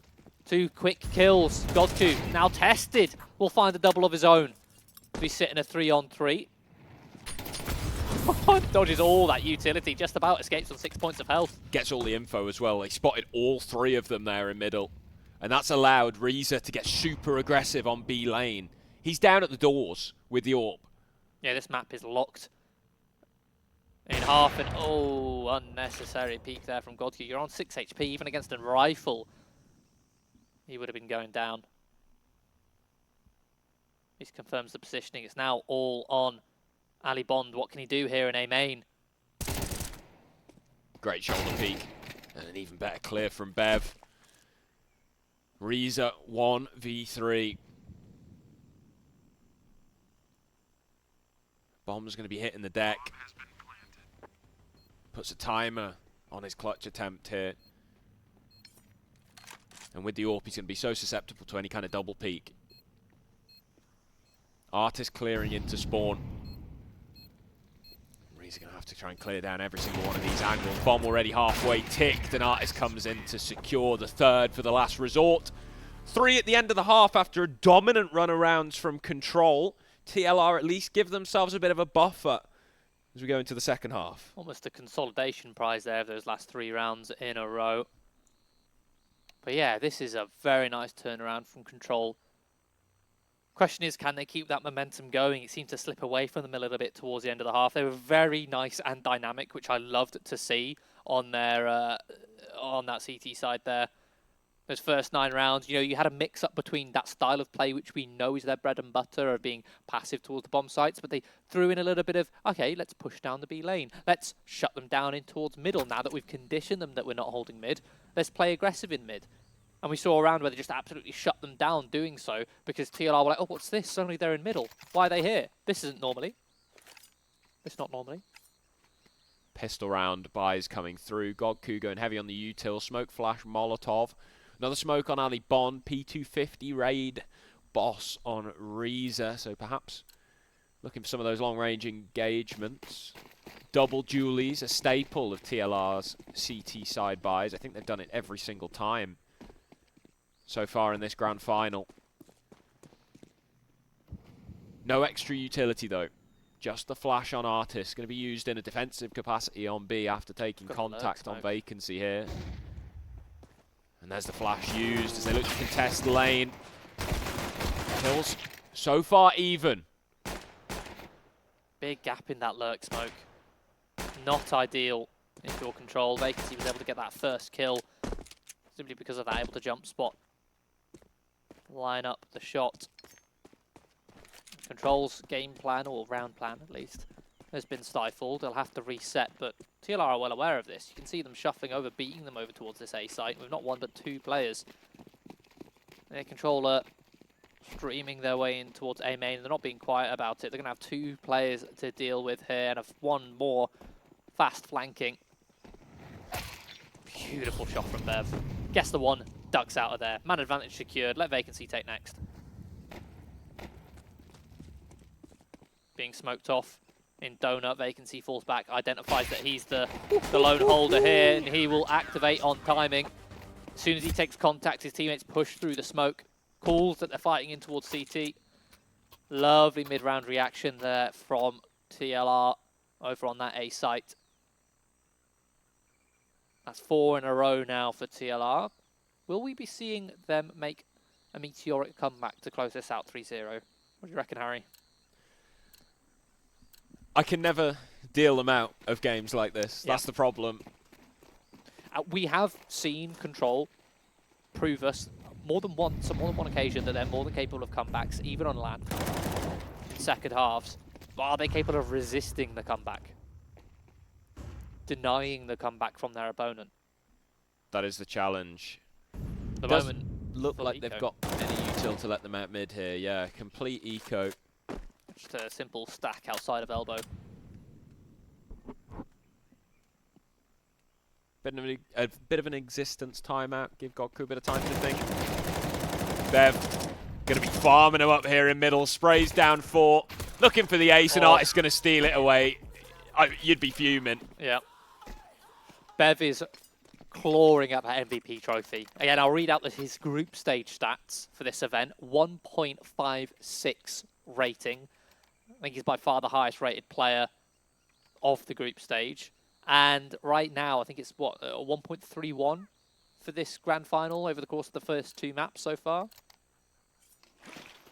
Yeah, he's been looking good. 1.31, Artist just behind it on 1.3. That's over the course of Nuke and Anubis. But again, with his group stage stats added into that, plus that juicy ace there. Artist in trouble here. Missed initial shot.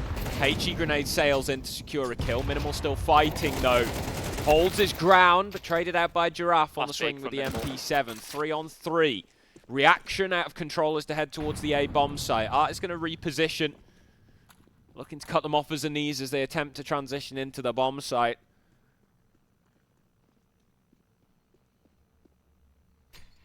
Lull in the action. Bit of interstitial utility thrown. Control deplete the coffers. Giraffe going to look for a cheeky plant prevention, and he will be successful, but Rhyza responds. 2 kills, leaving Extinct to try and clutch to the 1v2, and they don't know where he is. Luckily, Rhyza's in position to hold it down. Big hold there. You can see the bait almost unintentionally thrown towards TLR. Planting that bomb, Artist spots the shadow, says, hey, they're planting the bomb, they're not holding me from Brokey. Go push, deny it, and Giraffe does exactly that, but Rhyza in a great spot to trade on Giraffe, and Artist just behind on such low HP, a stray bullet's enough to finish him off. Rhyza again holds for that final swing from Extinct, so Control get their first round on the board on the second half. They make their way into towards double digits, Hal, needing only 3 rounds to take this map, to take us to a 4th. Good opening from Minimal. Giraffe caught out in the open, blinded up by the flashbangs. Gives that player advantage to Control. A swift reaction out of Artist here, pushing very quickly through A main and might bypass obvious here. Step heard, headshot delivered. AK found. Minimal in a difficult spot here. Does he choose to take Artist in this 1v1? It's a difficult angle for him to choose to fight, but Artist says, well, he's not fighting me, therefore he's gone somewhere else. So he just walks in. This beautiful presence of mind from Artist. In the meantime, Vacancy's taking down Ali Bond at the top of the ramp. It's not looking too good for Control. godkU in Cave. He's going to take down the Marauder of Vacancy at the top of the ramp. Still a player deficit to recover. TLR grouped up, all in the back lines of the B site, leaving A vacant. So a swift rotation over. Control keeping it simple. Pack system, buddy, bit of util down, get that bomb planted, bish bash bosh, set up for the post plant. Well identified that A site's going to be open. You know the Artist pushed through A main early on, and if he was last spotted in middle, A's likely clear. It's very unlikely that any of the TLR players would have rotated back towards A after Artist has already pushed all the way through. This is an individualistic post plant here from Control. They've opted for 2 separate positions, spreading their numbers. Rhyza, good first kill. Attention drawn towards him. Artist with a quick trade and no immediate swing. Suggests godkU is elsewhere. He almost connects the transfer, but Artist will survive and get the defuse through. I think there's just about enough time. It's going to be close. Oh, yeah, there we go. Second later. And that's a Control win, but there we go. TLR actually take that. Was that an eco as well? There was a 5-7 involved. There was there. a 5-7 involved, I think. Is that eco or force? I think it must have been a force considering the funds that Extinct's dealing with now. Yeah. Yeah, if it was an eco, they would have been flush for cash. It's nice to see Extinct with a little happy face on his player picture. That's true. He's usually very serious. Yeah. Let's see if that smile remains there after this map. Trailing just by 4 rounds now. godkU will be searching. First point of contact. Oh, and the flash is perfect. Set up for that opening kill. Ready to constrict this B bomb site. Smoke deployed and oh, the flames. Make the smoke pop a little bit too early. It's 4 smoke, but he's got a second smoke in play here. Picked up, I believe, off the body of his victim. Drops that towards short. Bit of a gap. Will he be aware of this gap? Oh, yes he is! Yeah, he is. Immediate headshot delivered onto Extinct. And Rhyza playing around the edge of the smoke, disrupting it with the Galil shots to take out Artist. This is where Giraffe activates, though. Big double kill. Clean headshots. He's on just 10 points of health here. So he's going to drop a flash, deliver a bit of spam, and let Bev work from long. Trying to search for some information as his teammate falls. Manages one, but a swift trade out of Ali Bond gives Control yet another. Yeah, this nice play coming out of Control.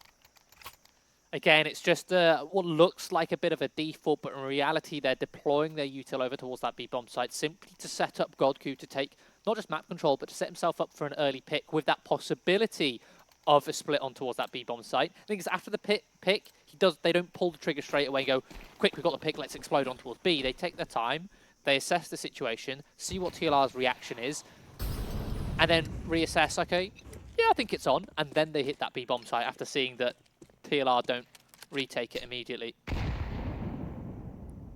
Mid-info for Giraffe. Control going to play after it.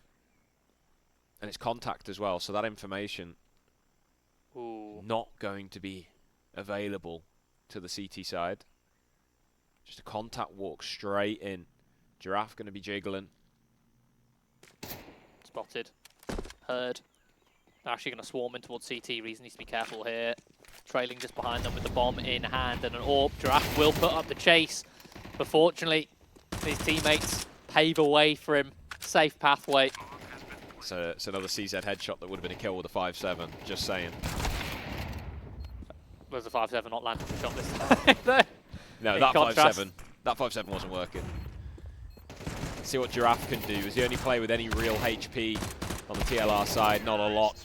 Yeah, UMP at that range is not an easy one to use.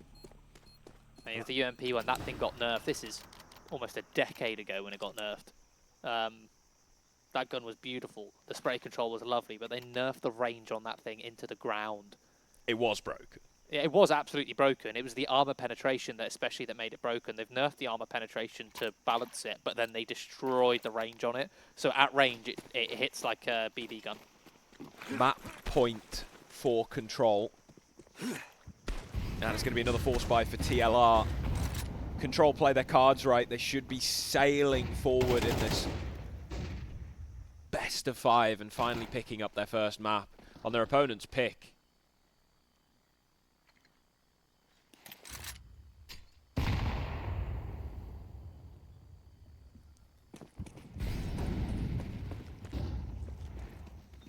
Execute here on towards this A site.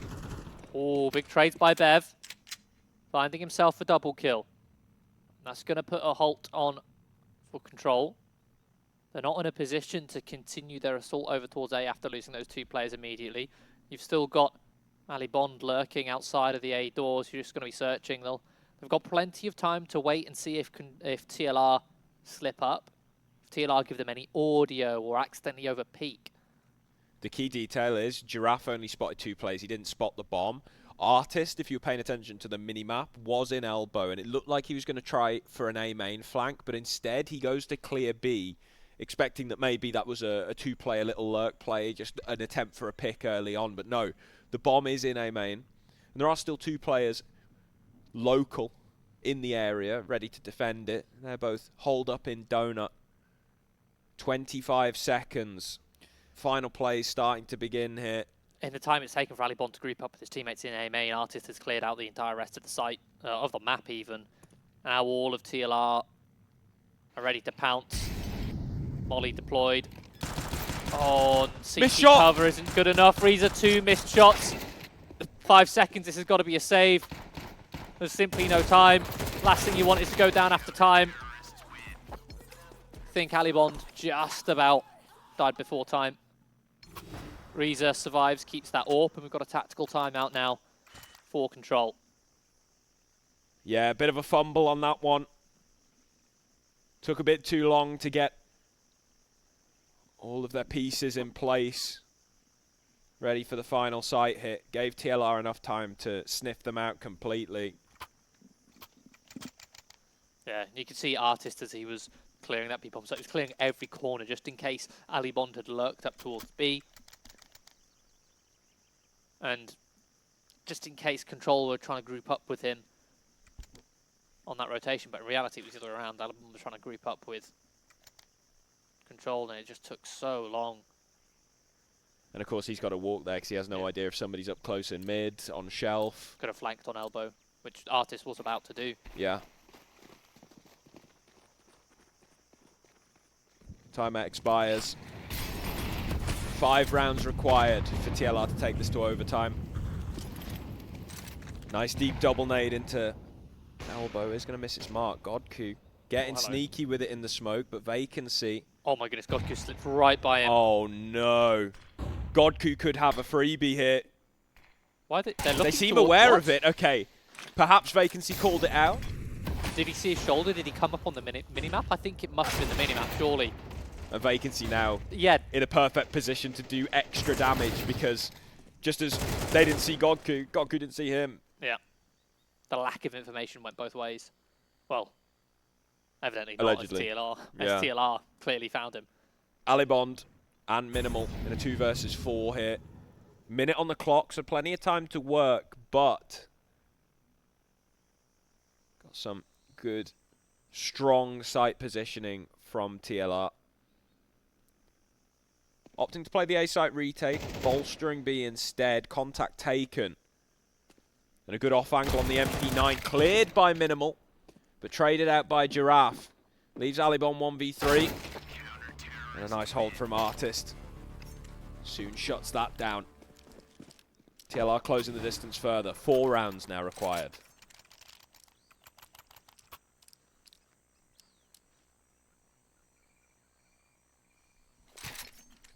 And given the money, it might as well be 3. Yeah. Very weak funds for Control. They do have sort of that reprieve that they are up on map point. It's not like they're on 11. So even if this comeback is successful for TLR, it would be a comeback into overtime where we end up in even Stevens. Looks like Control grouping up outside A main, but we'll love this side hold. Preparation here, Bevan Artist double each. Nice, quick, clean eco.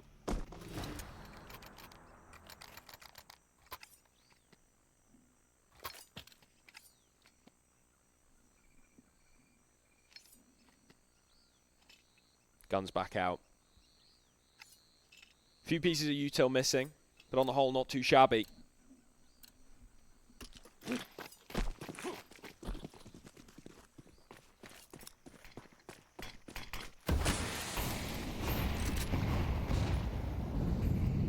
Early nades in mid. Deep HE will do a lot of damage, and in fact completely wipes Obvious off the map. Early pick, very early pick. This is where Control are really going to be tested. They're constantly down a man on the back foot. godkU again tries his tricks walking through smokes, but TLR very much wisened up to that possibility. Again, he'll end up just gifting them a free frag. Bev at range, loses the fight to Minimal.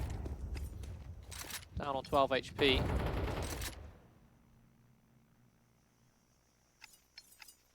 Control look to reset. Again, if you're TLR, you're sitting pretty here. You're in a 4v3, got the man advantage. You're happy to play retake. This is ancient. The bottom sites are very easily retaken. So you can lean all the way back, play passive on the bomb sites. Well, yes, you're blind to a lot of information. You don't have vision on middle. You don't have vision on cave, don't have vision on B lane. You can, again, sit at the back of the B bomb site. Sit inside Donut in this scenario. Artist proactive will shut down this attempted split. And with TLR playing retake as they were before in CT spawn, that would have been a very nice play from Control. You leave one player lurking towards A main, just holding that control. You take Donut with 2, you can split that A bomb site, and then you know you only have to deal with Temple and CT. But a perfect counter from TLR, a reposition in towards Donut. Deny that split in the first place. And look at what you have here. It's another eco. 1 round game. And it'll be a 1 round game, yeah. Unless these pistols can pull off some absolute wizardry. Yeah, I mean, stranger things have happened. Yeah, that series is finished.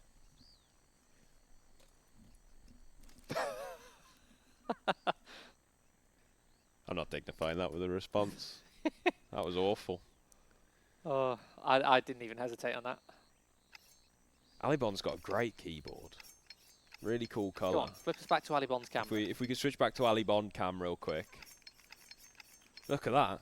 Yeah, you like those colours? Nice little blue and white. I'm wearing blue and white, you know? Yeah. Nice TKL, I do like a TKL. Anyway, let's watch them counter. It's going to be a bit of a half investment actually for the T side here, so... Yeah, they've got the cash to afford those Tech 9s, a little bit of utility. Yeah, we'll see what godkU's got in his back pocket here for this one. It looks like a bit of a B finish, perhaps on the cards, as 2 smokes, 3 flashes, and a Molotov. Probably be seeing long and short smoke, Molotov in the cubby, getting the bomb site. Maybe flash into cave.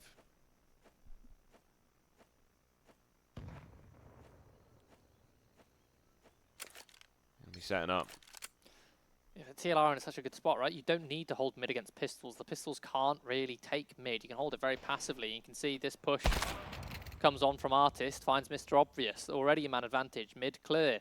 Artist, it's a short step over to be at the back of this B-bomb site. Lovely counter utility from Extinct. Tech9's tried to close the distance, but you've got this stack in play. godkU finds a clean trade onto Vacancy, and now he's alone. 1v3. Giraffe commits the spam so heavily. He's like, never mind this update with ammo wastage. I'll spam everything I've got, even my USP, at this smoke, and he's rewarded for it. 1 round game. Overtime is seriously on the cards here. Yeah. 5 in a row for TLR. Control just need 1. And ideally, here, right now.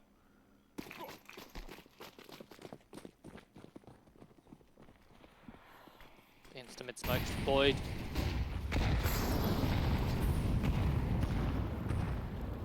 HE's exchanged across the entire map, but not a lick of damage done. It's a very heavy mid hold for TLR. 4 players, in fact, that's 3 players. I looked at the mid-map wrong. Giraffe will activate, good for 1. Mollied out of position, but nobody there is. And he's there to capitalise for control. And when Minimal attempts to, he's met with a resistance of 3 players, Rhyza and godkU. Tucked in towards cave. The B-bomb site currently vacant. It's just Extinct at the back lines, but he's got the cavalry arriving. Now there's suddenly 3.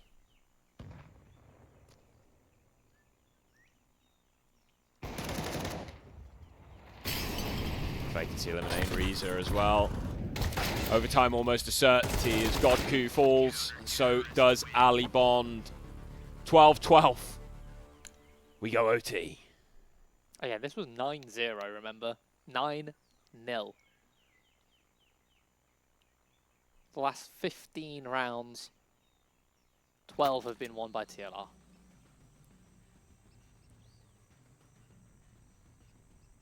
Oh, Control are going to be mopping their brow right now.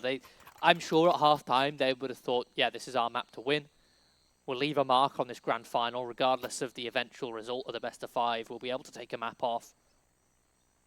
But then TLR come through with this comeback, and it didn't look like they broke much of a sweat, to be honest. There was that spree of sort of 3 rounds where Control were able to get a couple rounds in there. At the very least, economy is not going to be of any concern for Control here in overtime. They're able to get these AKs out. Utility, the AWP for Rhyza.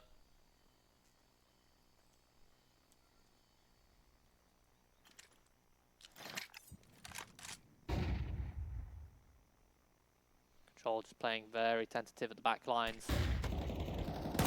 Oh, the flash is very well timed from Vacancy, searching for that information.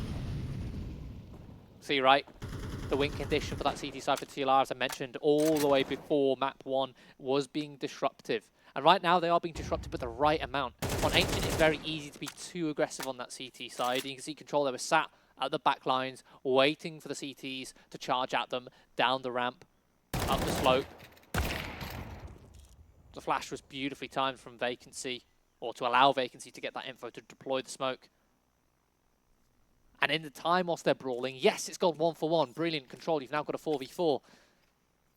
TLR have just pushed all the way through A main and are currently in T-spawn, Harry.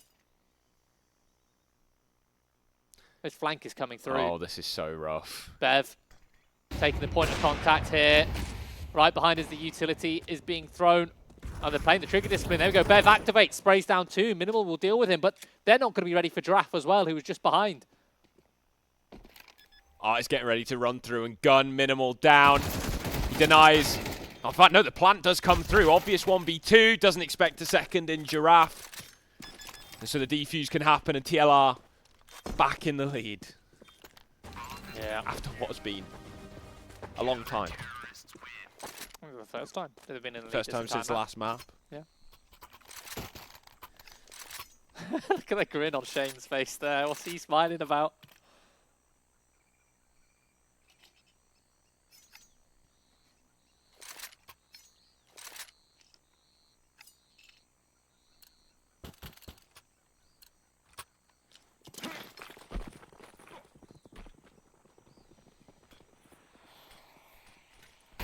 Default mid utility thrown.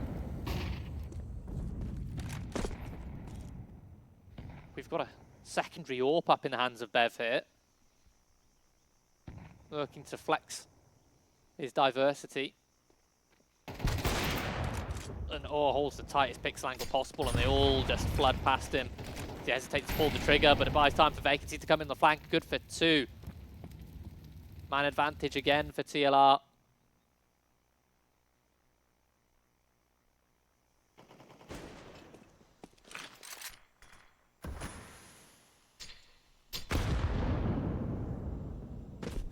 It's not looking good at all. An Artist is so aggressive. CZ in hand as well. There we go, swaps the AWP. Catches off minimal.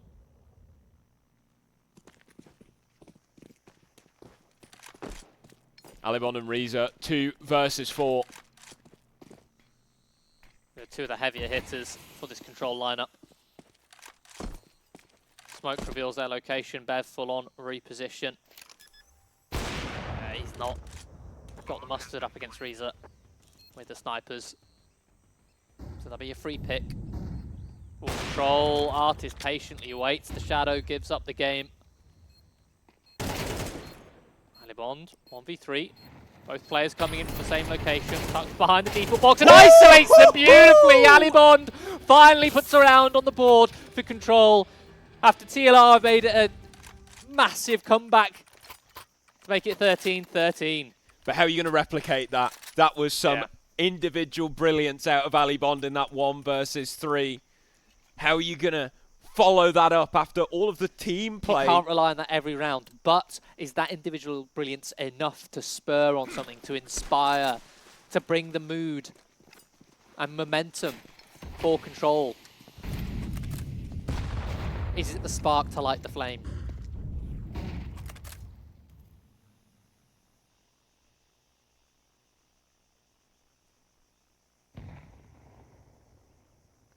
I'll actually slow things right down, as will both sides.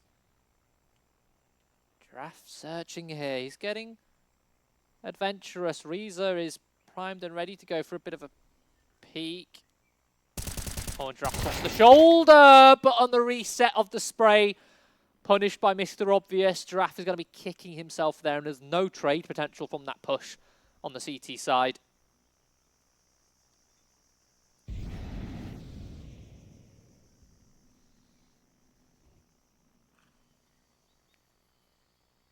TLR, man disadvantage, forced to get proactive again. Alibond spots the push, but swings into the fight. Not necessary. Shaw could have got an extra pick, could have made this round even easier for control, but risks leveling the playing field. Just the tease you don't really want. Another 1-for-1 trade. Vacancy. Lovely shadow angle, good for the first. Catches godkU, pushing through the smoke. It's all on Rhyza now, 1 versus 3. It's his turn to clutch. 20 seconds left to do so.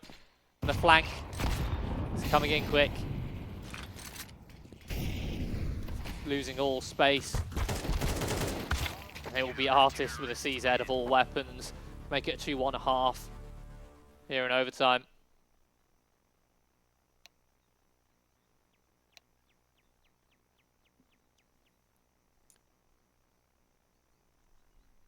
Close as you like. What do we reckon? Can we get a hand in the air if you think Control are going to take this one? Come on, guys. Nobody's back in Control. Okay. Oh, there wow. we go. No, we got some hands There we go. up. We got yeah, one. There's a bit of a delay. There's a little bit of a delay. Okay. We had 2 hands up. 2 hands. There we go.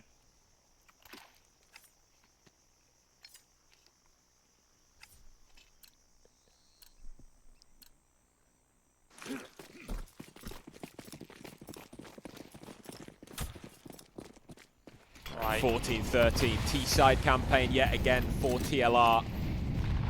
The thing is for Control, that again, they got 9-0 streak on the CT side to start off this map, but TLR eventually found a solution. They eventually got 3 rounds at the end of the half, so they figured out something that works. And as soon as that switch was flipped, it was absolute as well. Yeah.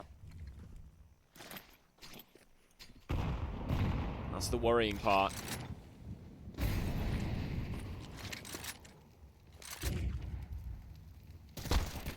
Oh, good spam. Yeah, chip damage. Small amount, but it's enough to mean that Vacancy is now within range for a 1-bullet headshot from these M4s. TLR just very slowly progressing their way in towards Cave, and Artist, beautiful flash, sets himself up with the scope on the entrance and finds godkU. Cave control now in TLR's hands. For Control, they've got 3 players already here, and they were setting themselves up to go for a push down the slope, but Minimal actually catches the boost. Really nice stuff. Good presence of mind from Minimal. TLR are forced to adapt, forced to head towards the A side of the map. Control on the rotation. Artist, going to be a snake in the grass to cut them off. So only 1 player slips through. Obvious has a lot of heavy lifting to do, as that bomb is going to go down. And Artist makes his move. Obvious discovered. Swing comes through. Spam is wild. Activates perhaps a little bit too early, trying to capitalize on that bomb being planted before the teams get in a good position, but he was on his own, no support, and that means that it's just Alibon left after Minimal falls. Another clutch scenario, but all eyes on him. There's TLR going to be getting themselves up onto map, match, and series point here. The entire grand final lies in the balance. Control started this map 9-0 up, and they might end up losing it in the first OT. 13-15.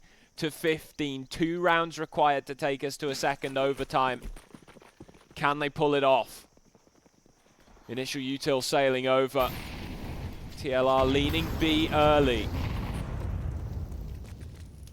In fact, it might even be a straight up early execution here. The smoke on Cave is going to deny vision for these players who've jumped up from middle. Re-smoke comes in. A flash into lane control. So slower approach. Juicy HEs. Again, it's this slow progression from TLR. Deny any pushes on towards lane, and then push back the CTs with the utility. Take as much ground as possible, and if Control are stubborn and don't move, they don't fall back, they'll be isolated and ready for being picked. Extinct already a pick on towards Alibond. Denies that slope aggression. And the thing, TLR, they've got their entire team here on slope. If Control continued to push that issue, that would have been game over. 3 players, and they're going to be rotating off the B site right as TLR begin their assault. godkU going to try and block with a smoke, but they're holding for him. He goes down, 3 remain for Control. Rhyza gets 1 through the smoke. But this is looking bleak for the CT side, especially with that kill from Extinct. Nice one from Obvious. Minimal still expecting a flank here. They need to get a move on into the site itself. Finally rejoins his teammate here. Obvious, 8 bullets remain. They're not being given anything. Good headshot from Minimal. They can combine onto Vacancy here, and now all of a sudden it's Artist in the 1v2, and he's just missed the key shot. Oh. And the retake comes through, and against all odds. There we go. There Round we of go. applause. 2v4 they're coming in from the CTs. Big retake. I think TLR a little bit complacent there, thinking that it would be an easy, not just round, but series victory. I was getting ready to start winding. Back in, yeah. Smiles on the faces. They're happy with that one. Calling a timeout. And it's really good to see that Control aren't letting this potential 3-0 get to them. At least if it is, it's not showing.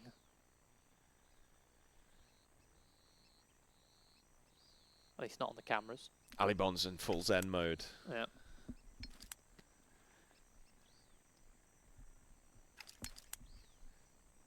TLR looking pretty locked in. Artist again laying down his vision.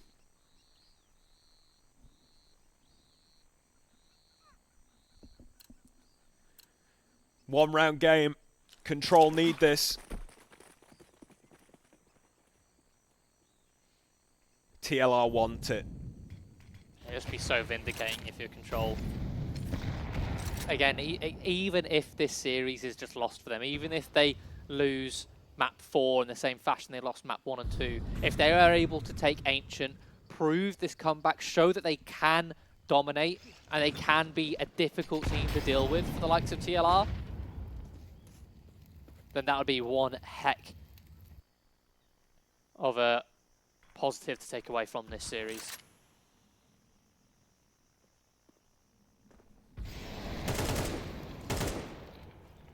Bit of map control. And a boost. A triple boost saved for overtime. Artist secures a free kill onto Ali Bond. And an immediate rotation from Control. They know there's 3 players at least outside the B site, necessitating that boost. Question is, can they recover from the deficit? godkU getting aggressive. He swapped places with Extinct in the smoke. Giraffe taking down Minimal as well. This is such a perilous position now. 5v2. It looks like TLR have done it. Extinct down, but the reaction from TLR is already to be planting on the A bomb site. Obvious, looking to transition across. Can't take down Artist. godkU on the hunt. And a 1 versus 4 required. It's looking like yet another challenger falls to the last resort. The kings of UK CS prove victorious once again. Another body added to the pile of challengers as they secure their 6th UKIC title. Control, they made them sweat. They had a couple of close maps, but when the pressure's on, close simply isn't good enough, and it is going to be a 3-0 victory for TLR. Yeah, I mean, congratulations to TLR, of course, but I'm impressed by Control, right? This isn't a lineup that we've seen, you know, make deep playoff runs multiple times before. They're not a team who've played in grand finals. They're not a name in UKCS where we're massively familiar with them. But I would certainly be happy if that changed. Yeah, absolutely. I think they're going to be one to look out for in the next season, and I hope that they keep the same roster going into the next season. I hope they keep this exact same roster, just continue to build, continue to develop, stick together, because I could absolutely see them in a grand final here again. And with a bit more experience under their belt, they very well might be able to challenge the likes of TLR. Yeah, I mean, it's for them, I think it's a case of ironing out those creases, finding those extra dimensions to play. And we did see that again, identifying the tendencies that they had over the course of the last 2 best-of-3s that they played against TLR was really interesting to see where those weaknesses were and where they were able to cause difficulties for the likes of TLR. And then going into this best-of-5, while yes, those weaknesses were still very clearly visible on Nuke, not really their map, on Anubis, a map which, while they like that map, it's not one which their CT side looks good on, the style of play they have. But on Ancient, we saw that they were capable of showing that other dimension. They were capable of mixing things up with that aggression. They were capable of clearly having a game plan, not just on each round, but linking it from round to round. We saw that conditioning coming in with them not utilizing middle, and then suddenly they would, or not utilizing middle and then anticipating the TLR to be taking mid control at a certain timing with those double HE stacks to do a bit of chip damage. That sort of stuff, if they sprinkle more of that in there and add more dimensions to their calling on both CT and T side, they could be a real, not just contender, but a dangerous team to play against here in the UK. Now, we are going to take a very short break, and then we are going to get the champions up here for a little bit of a chat, so don't go anywhere.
only see y'all as the competition, but if you go against me, you the opposition. But if you wanna test to look like you can close the distance, I'ma give it A forever since you're so persistent.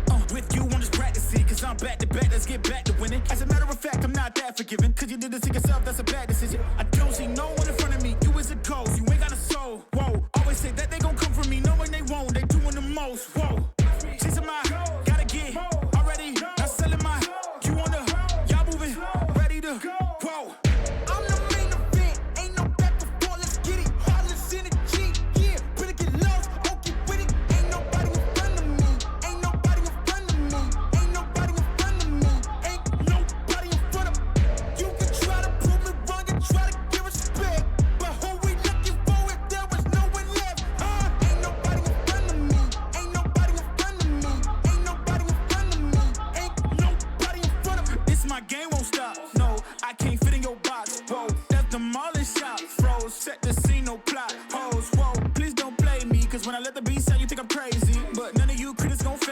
When I talk like this, don't blame me. I know I'm bad with it. Go against a goat, that's bad business. All of y'all are jokes so sad with it. To me, you're just a ghost, don't get mad with me. Just, it's a my, gotta get already. Not selling my, you on the, y'all moving, ready to, whoa. I'm the main event, ain't no back before, let's get it. Heartless energy, yeah. Better get lost, won't get with it. Ain't nobody in front of me. Ain't nobody in front of me. Ain't nobody in front of me. Ain't nobody in front of me. You can try to prove me wrong and try to get respect, but who we looking for if there was no one left? Ain't nobody in front of me. Ain't nobody in front of me. Ain't nobody in front of me. Ain't nobody in front of me.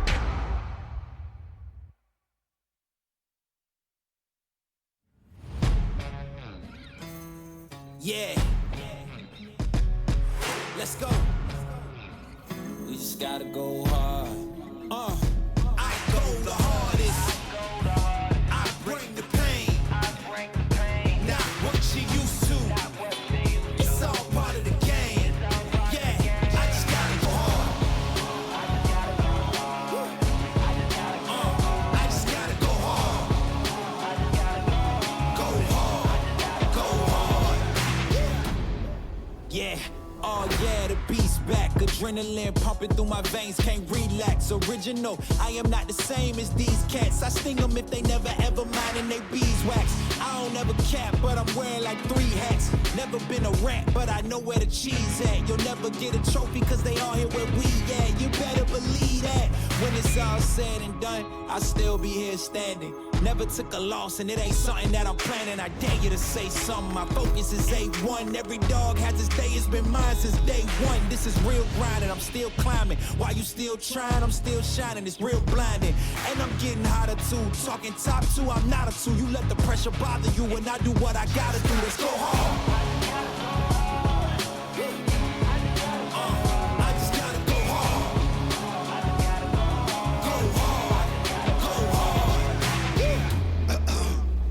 Coming close to me, flow is on atomic. I'm starting fires through poetry. The hardest out, staying loyal, no falling out. And if you step into the court, be ready, we balling out. Yeah, the coldest of teens, they know what we bring. Don't try us. They know in between, we go for these dreams in silence. Hard work, don't mistake it for magic. We been shooting in the gym. This is target and practice. Yeah.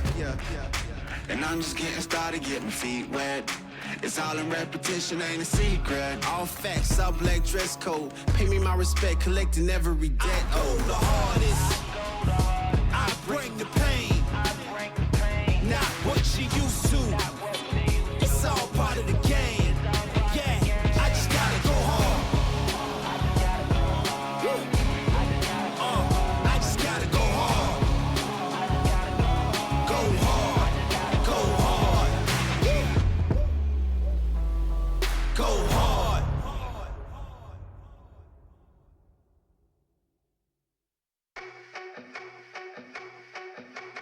Fumbling on you. I can't find the words to say what I want to. What we got is brand new. So we gon' take a time, yeah. Got a lot we've been through. Fumbling on you. I can't find the words to say what I want to. What we got is brand new.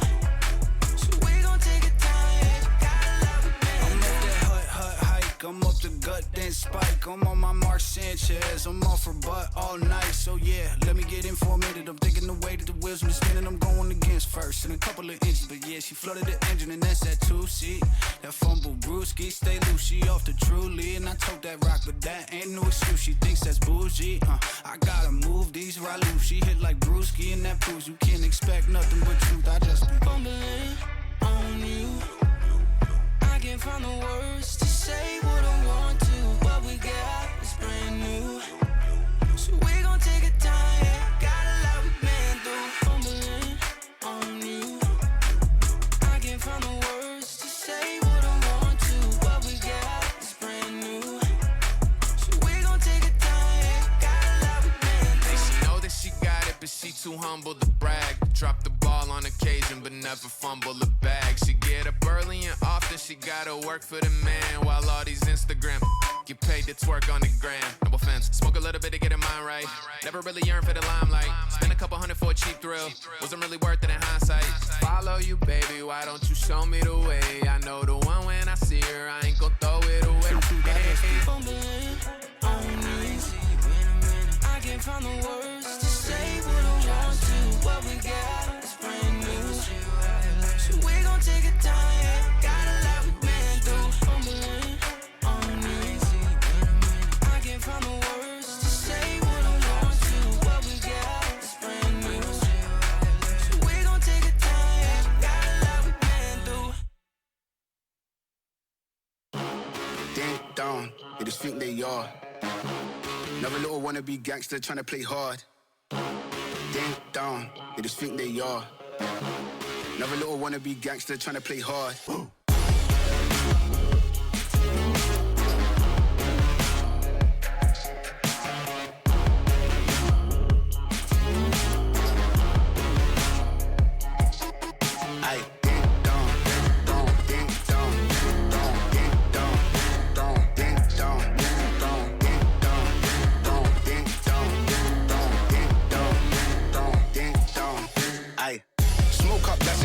Free up the guys, then dip out the ends. Jump in the ride, then burn out the rims. Don't stop, don't cut, just the way that I'm in. Never done a block, hoodie up for events. Skin kept close, cause you plotting on them with the tits on 10. Back in the back, that's on tap, all ready to go and jump in. Ding dong, they just think they are. Another little wannabe gangster trying to play hard. Ding dong, they just think they are. Another little wannabe gangster trying to play hard. Ding dong, ding dong, ding dong, ding dong, ding dong, ding dong, ding dong, ding dong, ding dong, ding dong, ding dong, ding dong, ding dong, ding dong, ding dong, ding.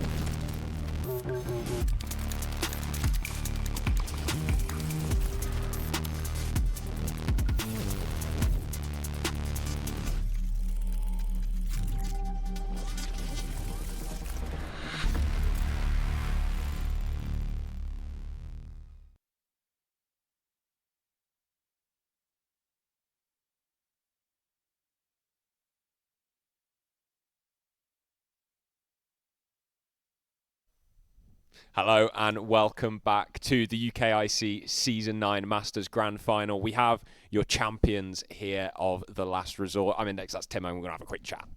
Yeah, I mean, we've got the winners. Do you want to do the trophy list or do you want to do some questions first? We'll give them the trophy first. We'll give them the trophy first. Right, here we go, guys. Here's your lovely trophy. Go on.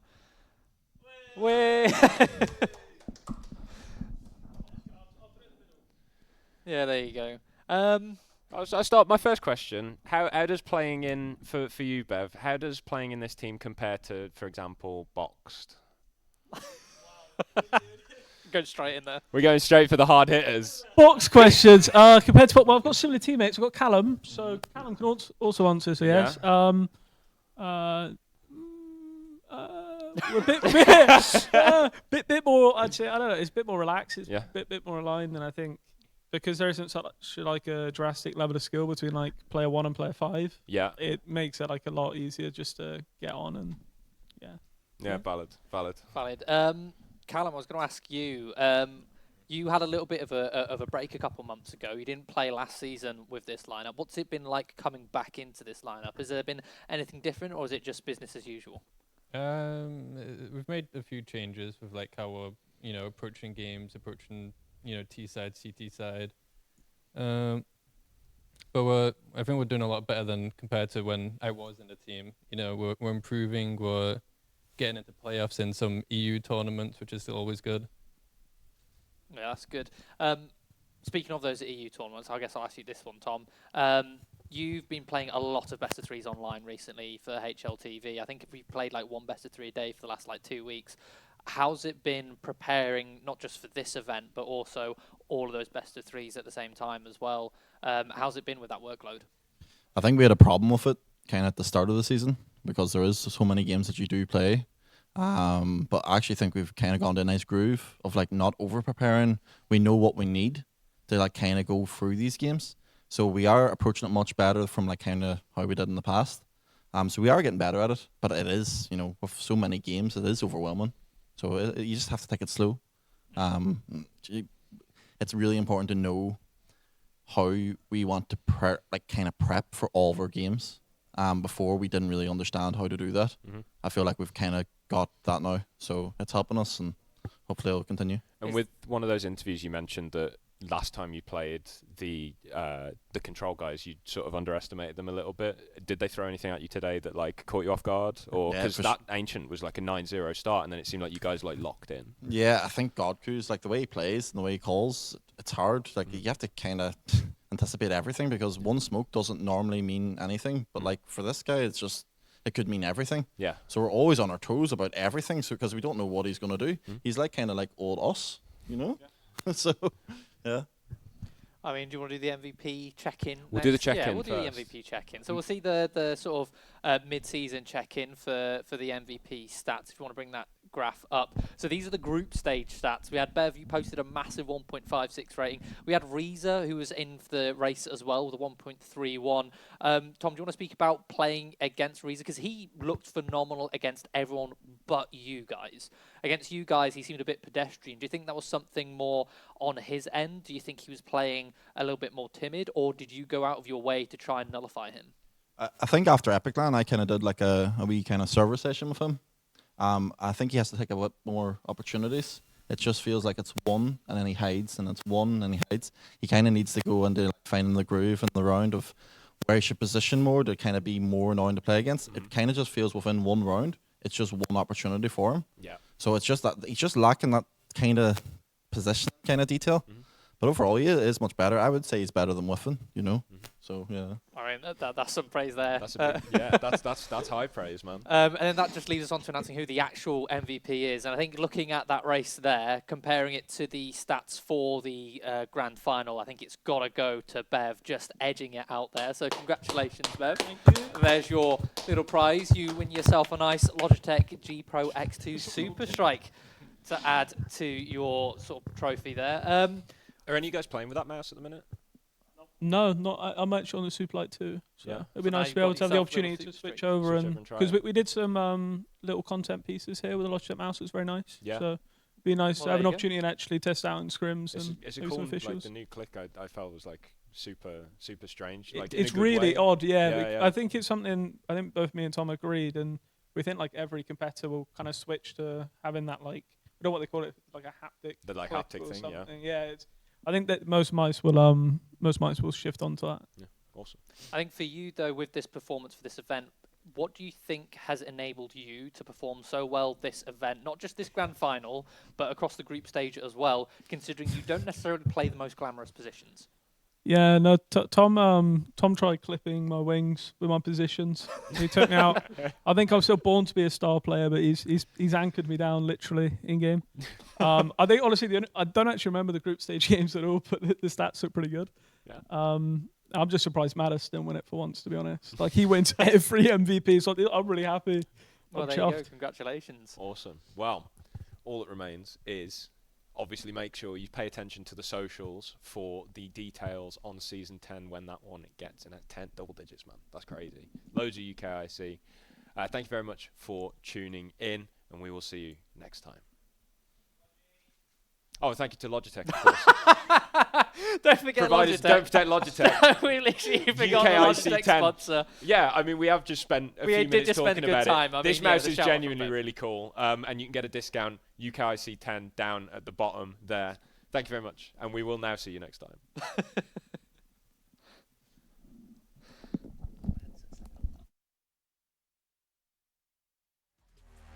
I can't help but these, cause they know they can never touch these. So they let me talk my shit, or I might just throw another fit. You know I can't help but these, cause they know they can never touch these. So they let me talk my shit, or I might just throw another fit.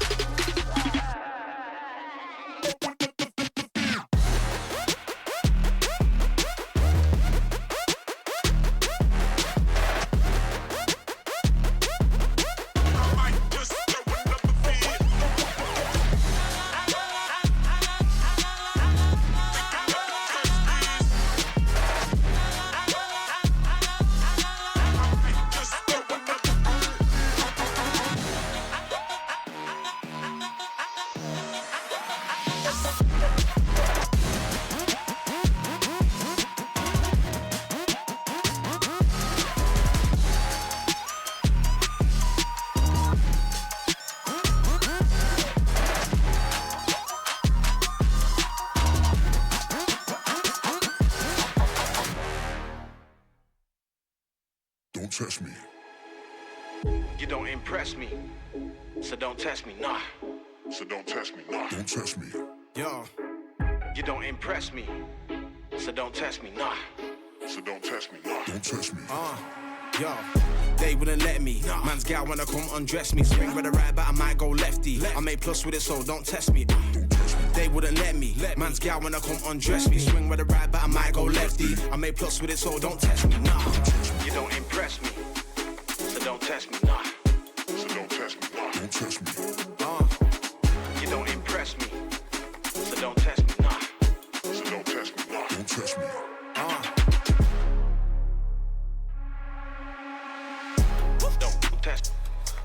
Don't test. Don't test. Don't test. Yo. Don't test. Don't test. Don't test.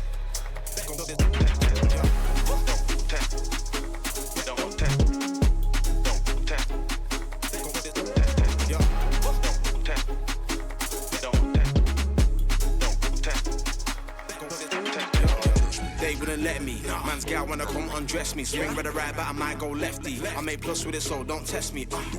They wouldn't let me. Man's gal wanna come undress me. Swing with a right, but I might go lefty. I made plus with it, so don't test me. Nah. They wouldn't let me. Man's gal wanna come undress me. Swing with a right, but I might go lefty. I made plus with it, so don't test me. They wouldn't let me. Man's gal wanna come undress me. Swing with a right, but I might go lefty. I made plus with it, so don't test me. Nah. So don't test me, nah. So don't test me. Don't test me. You don't impress me, so don't test me, nah. So don't test me. Don't test me. Don't test. Don't test. Don't test. Don't test me. Yo. Don't test. Don't test. Don't test. Don't test me. Don't test. Don't test me. We the best, no contest. We the best. There ain't no one like cause of you dumb or you crazy. There's no way, G. Me and my clique, we handling biz while you and your clique just act fugazi. You couldn't persuade me to give a damn, it just don't faze me. I got my Xbox, she can't play me. Money in a text box, I get paid. We the best. We the best, no contest. We the best. We the best, no contest. We the best. We the best. There ain't no rest. For the wicked, I'm bad and I'm blessed. Put it to the test. For the rest, there ain't no contest. So what's next? Got me leveling up, I'm obsessed. I bring the fire like I'm possessed. My personnel and my clique is the best. There ain't no contest. There ain't no one like, cause of you dumb or you crazy. There's no way, G. Me and my clique, we handling biz while you and your clique just act fugazi. You couldn't persuade me to give a damn, it just don't faze me. I got my Xbox, you can't play me. Money in a text box, I get paid. We the best. We the best, best. We the best, best. No contest. My clique is the best. We the best. We the best, best. We the best, best. No contest. My clique is the best. We the best. We the best, best. We the best, best. No contest. My clique is the best. We the best. We the best, best. We the best, best. No contest. My clique is the best. We the best, best. No contest. We the best, no contest. We the best, best. No contest. We the best, best. We the best, best.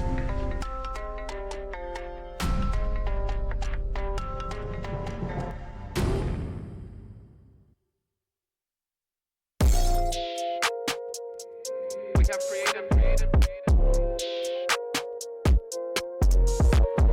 They try to take it, I'm getting it back. And if they hit me, they gotta get taxed. I'm making hit after hit after hit, and I promise you, boy, every one of them slap. Hop on a verse and I body it quick. They never work, and it's why we don't mix. I don't got time for the fake, and I swear that I'll always stay real, something they never did.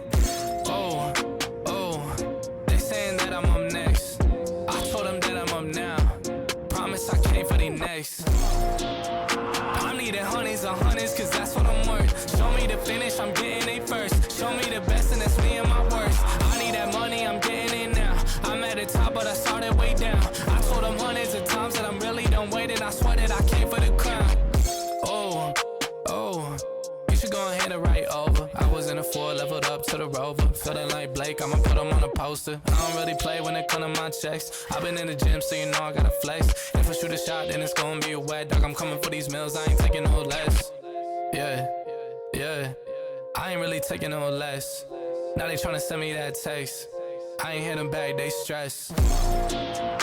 I'm needing honeys on honeys, cause that's what I'm worth. Show me the finish, I'm getting it first. Show me the best, and that's me and my worst. I need that money, I'm getting it now. I'm at the top, but I started way down. I told them hundreds of times that I'm really done waiting. I swear that I came for the crown.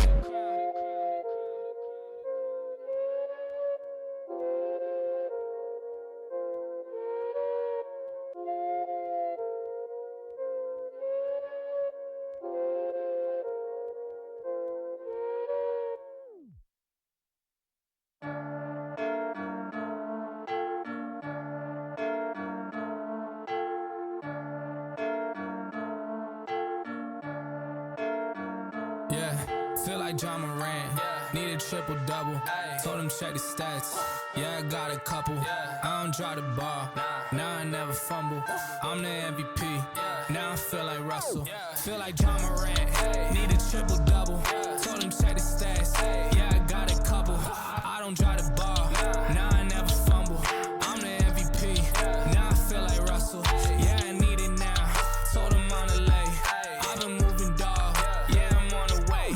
I don't hear the talk, don't care what they say. I don't got no patience, I can't ever wait. I've been trying to get it, running up all these digits. And I've been in the gym, I've been up doing minutes. I just put in that work, told them it's strictly business. And I see through the face, they all just burning bridges. Feel like John Morant, need a triple-double. Told him check the stats, yeah, I got a couple. I don't draw the ball, now I never fumble. I'm the MVP, now I feel like Russell.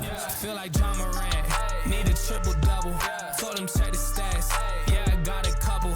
I don't draw the ball, now I never fumble. I'm the MVP, now I feel like Russell. Yeah, they don't want it done like I want it, dog.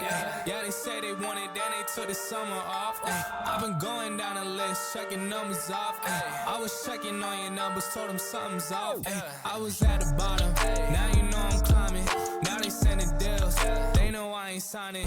They been trying to sell it, they know I ain't buying. When they send a text, dog, I ain't replying. Feel like John Morant, need a triple-double. Told him check the stats, yeah, I got a couple. I don't draw the ball, now I never fumble. I'm the MVP, now I feel like Russell. Feel like John Morant. Need a triple double. Told him check the stats. Yeah, I got a couple. I don't drive the ball. Nah, I never fumble.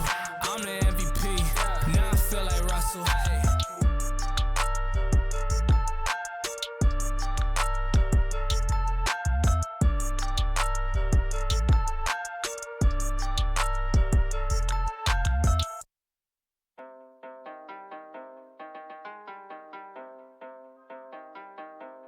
Hop in the car, watch it go vroom, vroom. I told her mom that I blow soon, soon. Knew as a child back in the womb. Oh, told her step back, I need my broom, vroom. Hop in the car, watch it go vroom. I'm in a whip, so I gotta zoom. They tryna talk, they not in the room. I've been so real, I'm dead to the tomb. They in the way, they gotta move. I gotta gas, they running on fumes. Told them way back, it's something new. It's me and Dan, you gotta choose. I'm taking what's mine, I'm doing fine. Don't see the vision, they looking so blind. I hit my lawyer, I don't got the time. Crossing my T's and he dotting those eyes. Don't take offense if I do not oblige. I can't belabor like none of these guys. They hit me once and I'm cutting the ties. I was so low, but I'm back on the rise, it's real.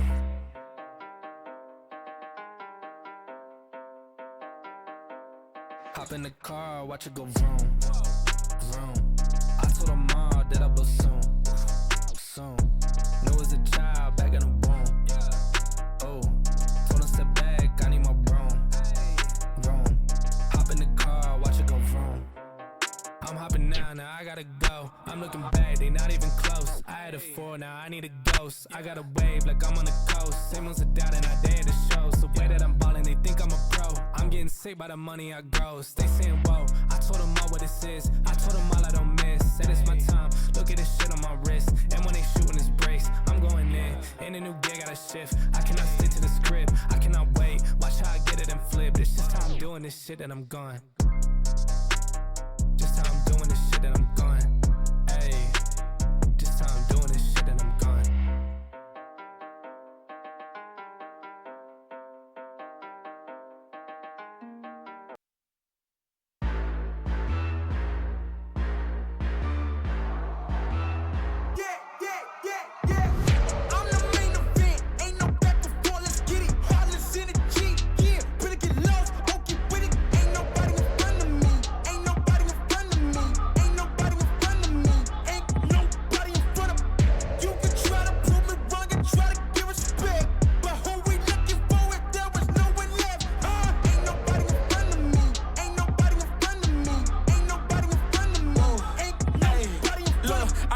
As the competition, but if you go against me, you the opposition. But if you wanna test to look like you could close the distance, I'ma give it A forever since you're so persistent.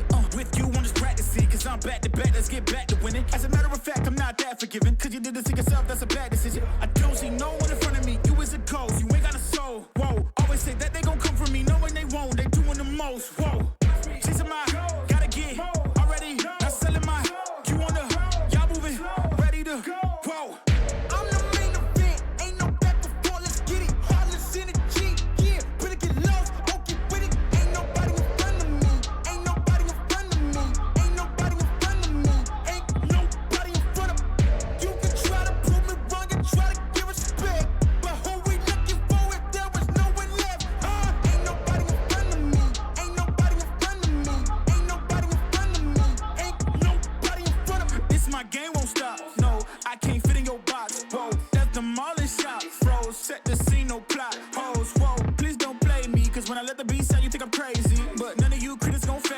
When I talk like this, don't blame me. I know I'm bad with it. Go against a goat, that's bad business. All of y'all are jokes so sad with it. To me, you're just a ghost, don't get mad with me. Just, it's a my, gotta get already. Not selling my, you on the, y'all moving, ready to, whoa. I'm the main event, ain't no back before, let's get it. Heartless in the G, yeah. Better get lost, don't get with it. Ain't nobody in front of me. Ain't nobody in front of me. Ain't nobody in front of me. Ain't nobody in front of me. You can try to prove me wrong and try to give respect, but who we looking for if there was no one left? Ain't nobody in front of me. Ain't nobody in front of me. Ain't nobody in front of me. Ain't nobody in front of me.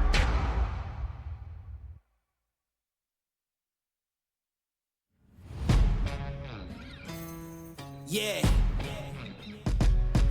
Let's go. gotta go hard. I go the hardest. I bring the pain. Not what you used to. It's all part of the game. Yeah, I just gotta go hard. I just gotta go hard. Go hard. Go hard. Yeah. Oh yeah, the beast back. Adrenaline pumping through my veins, can't relax. Original, I am not the same as these cats. I sting them if they never ever mind and they beeswax. I don't ever cap, but I'm wearing like 3 hats. Never been a rat, but I know where the cheese at. You'll never get a trophy cause they all here where we at. You better believe that. When it's all said and done, I'll still be here standing. Never took a loss and it ain't something that I'm planning. I dare you to say something, my focus is A1. Every dog has its day, it's been mine since day one. This is real grind and I'm still climbing. While you still trying, I'm still shining. It's real blinding. And I'm getting hotter too. Talking top 2, I'm not a 2. You let the pressure bother you when I do what I gotta do. Let's go hard. I just gotta go hard. Go hard. Go hard. They ain't coming close to me. Flow is on atomic, I'm starting fires through poetry. The hardest out, staying loyal, no falling out. And if you step into the court, be ready, we balling out. Yeah, the coldest of teens, they know what we bring, don't try us. They know in between, we go for these dreams in silence. Hard work, don't mistake it for magic. We been shooting in the gym, this is target and practice. Yeah. And I'm just getting started, getting feet wet. It's all in repetition, ain't a secret. All facts, all black dress code. Pay me my respect, collecting every debt. Oh, the hardest. I bring the pain. Not what you used to. It's all part of the game. Yeah, I just gotta go hard. I just gotta go hard. Go hard. Go hard. Go hard.